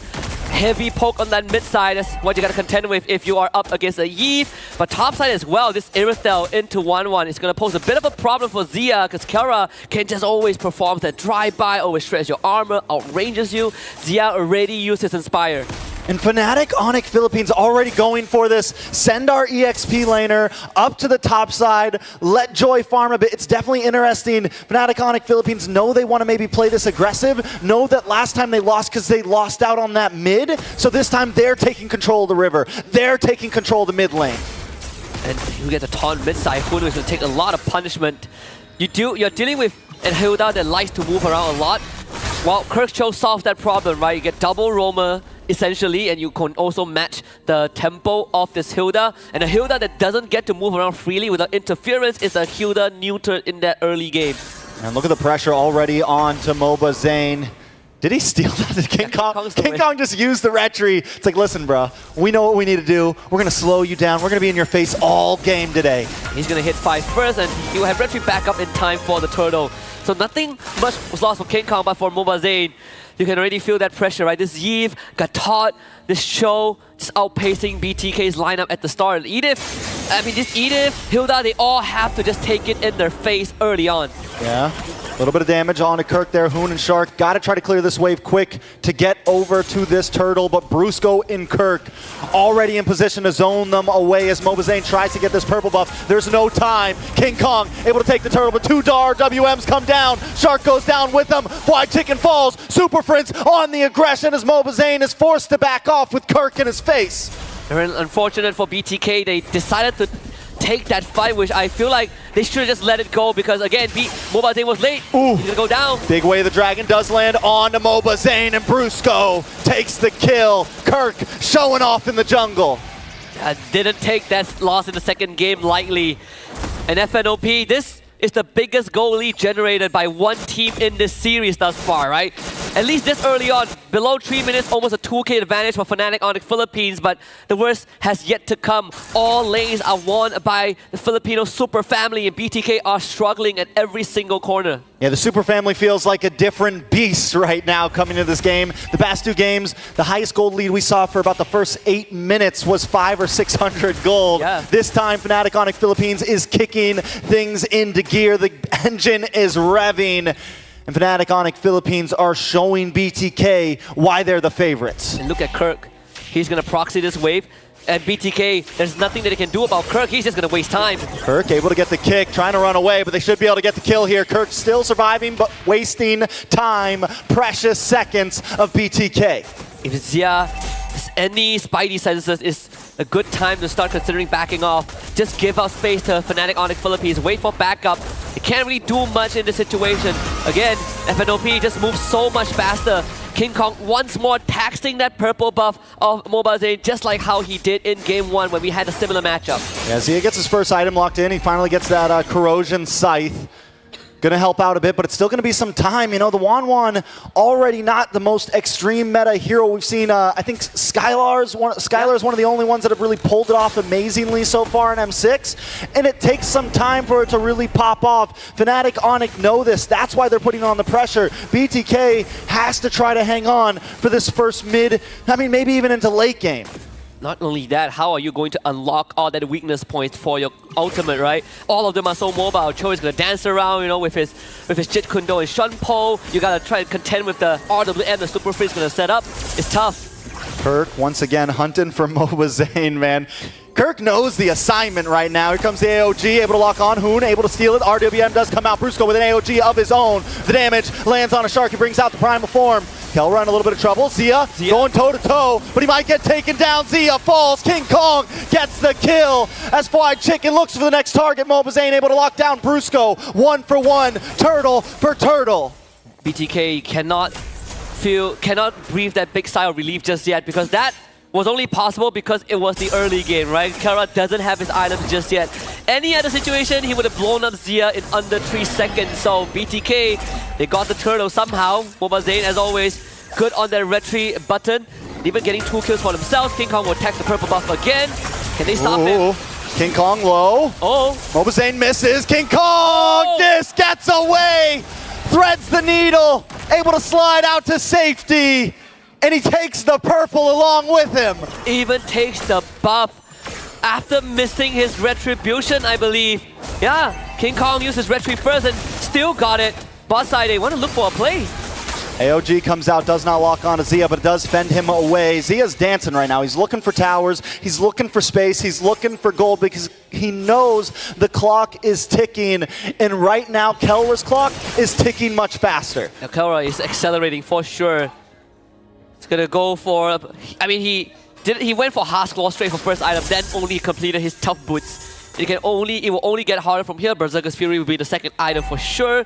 For Kelra, if he at some point wants to go for Blizzard Gun, I wouldn't be against it for the extra range against such a short-reaching team like BTK. Hoon takes the AOG once again. Looking for some looking for some engaged possibilities. I think the goal is maybe don't use it so early. Maybe wait out until you pop that AOG. Don't make it the first skill to come out of your team. Use it as a response. Use it as a chase. Use it as, peeling for your team. Something else than just diving into your enemies. It's all about picking up poison. If you steal AOG, then RWM is going to be kind of that obstacle, and vice versa, right? If you steal RWM, Brusco can just jump on top of you with his Avatar of the Guardian. So in this case, I think Hoon has to really make those smart decisions. Stalling on this mid wave is the first step. Third turtle now, the point of contention. Oh, Kirk with another kick. Puts Mobazane back into his grave. Fried Chicken falls next and Hoon's in trouble. He's looking for the escape, but there's no escape from the super family. A triple kill for Kelra. And the advance keeps coming. BTK against the ropes. The Phnom are just too fast for BTK to keep up. This was the second time that Phnom makes a move, and BTK tried to fight and they lost. Zia gets crossbow Tang, able to find Kirk. More shots fired off. Can he back off, Shark? A little bit of trouble. Kelra gonna go in for the chase with the dive, but does not find another. BTK just slide by. Guess it's the silver lining. Consolation prize getting Kirk. Zia getting the kill is massive. Had to use Inspire for it. They still lost the mid tier 1. But BTK needs to really stabilize this game. King Kong once more steals the purple buff. Wonder if we could get a stat of how many purple buffs King Kong has stolen from Mobazane. 2 levels ahead of the Suyo. Mobazane forced to go to the top side, and everyone else from BTK now starting to recognize that we need to stick by Zia. He is the president of North America right now, and we need him alive. We need him for that late game. At this point, the amount of buffs that MLBB has gotten, he's a glorified EXP laner. It's definitely tough for him. Yeah. He can't farm, he can't get his purple, he can't get his orange, and even look at King Kong now on the mini-map. He's going for another one. The damage is outputting. MLBB just able to get it, but even that's a hard time.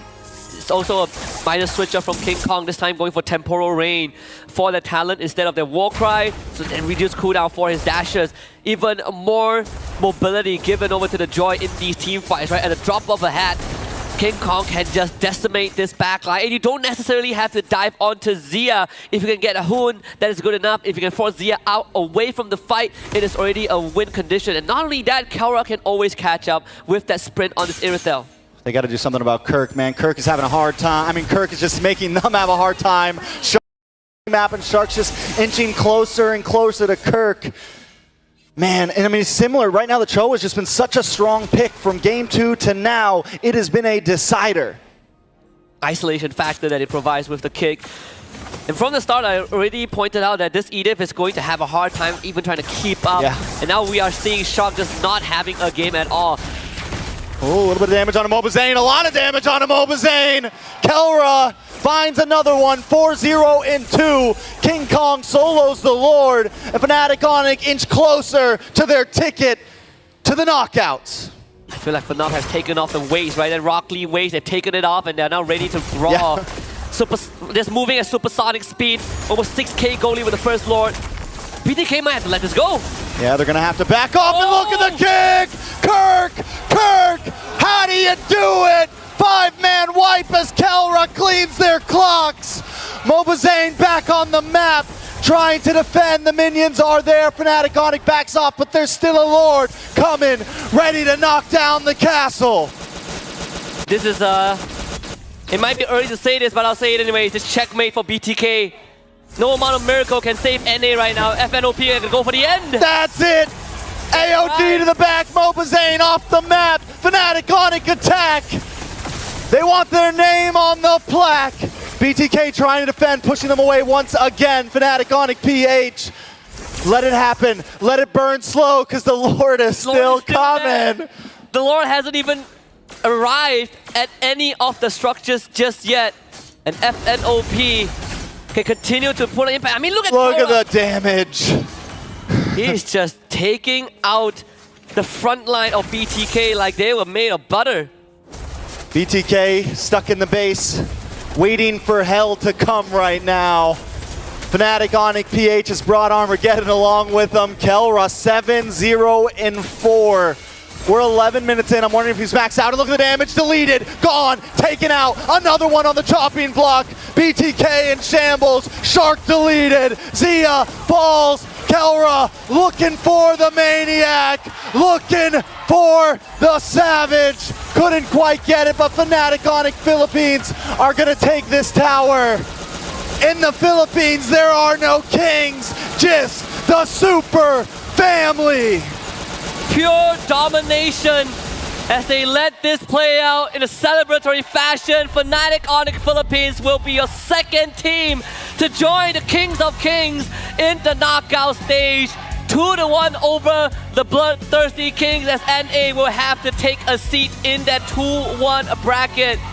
And this is truly Fnatic unleashed in that third game. We thought that game 1 and 2 were close, but in this game number 3, it wasn't even remotely a contest. They took off the weights, like you said. The Rock Lee weights are off. They were moving at high speed. They brought the aggression to BTK in the early game, and they took it.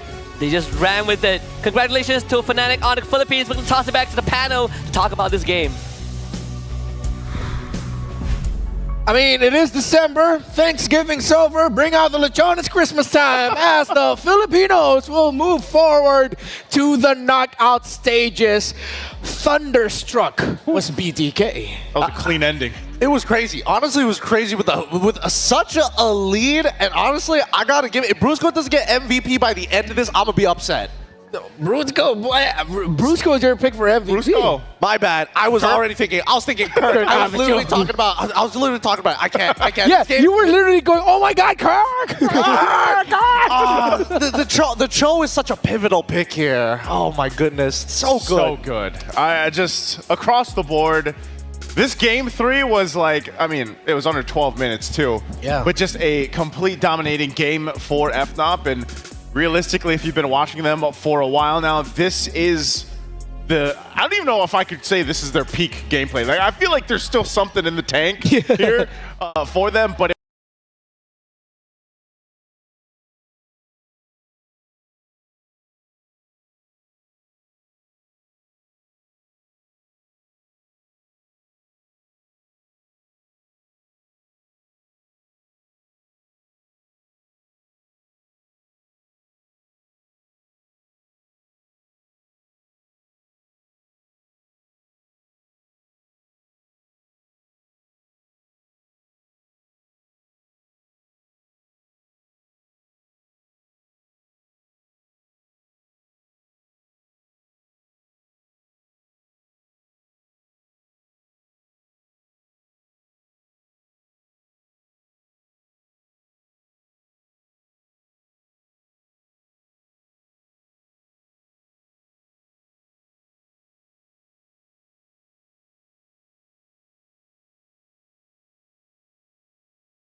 Can explain why you guys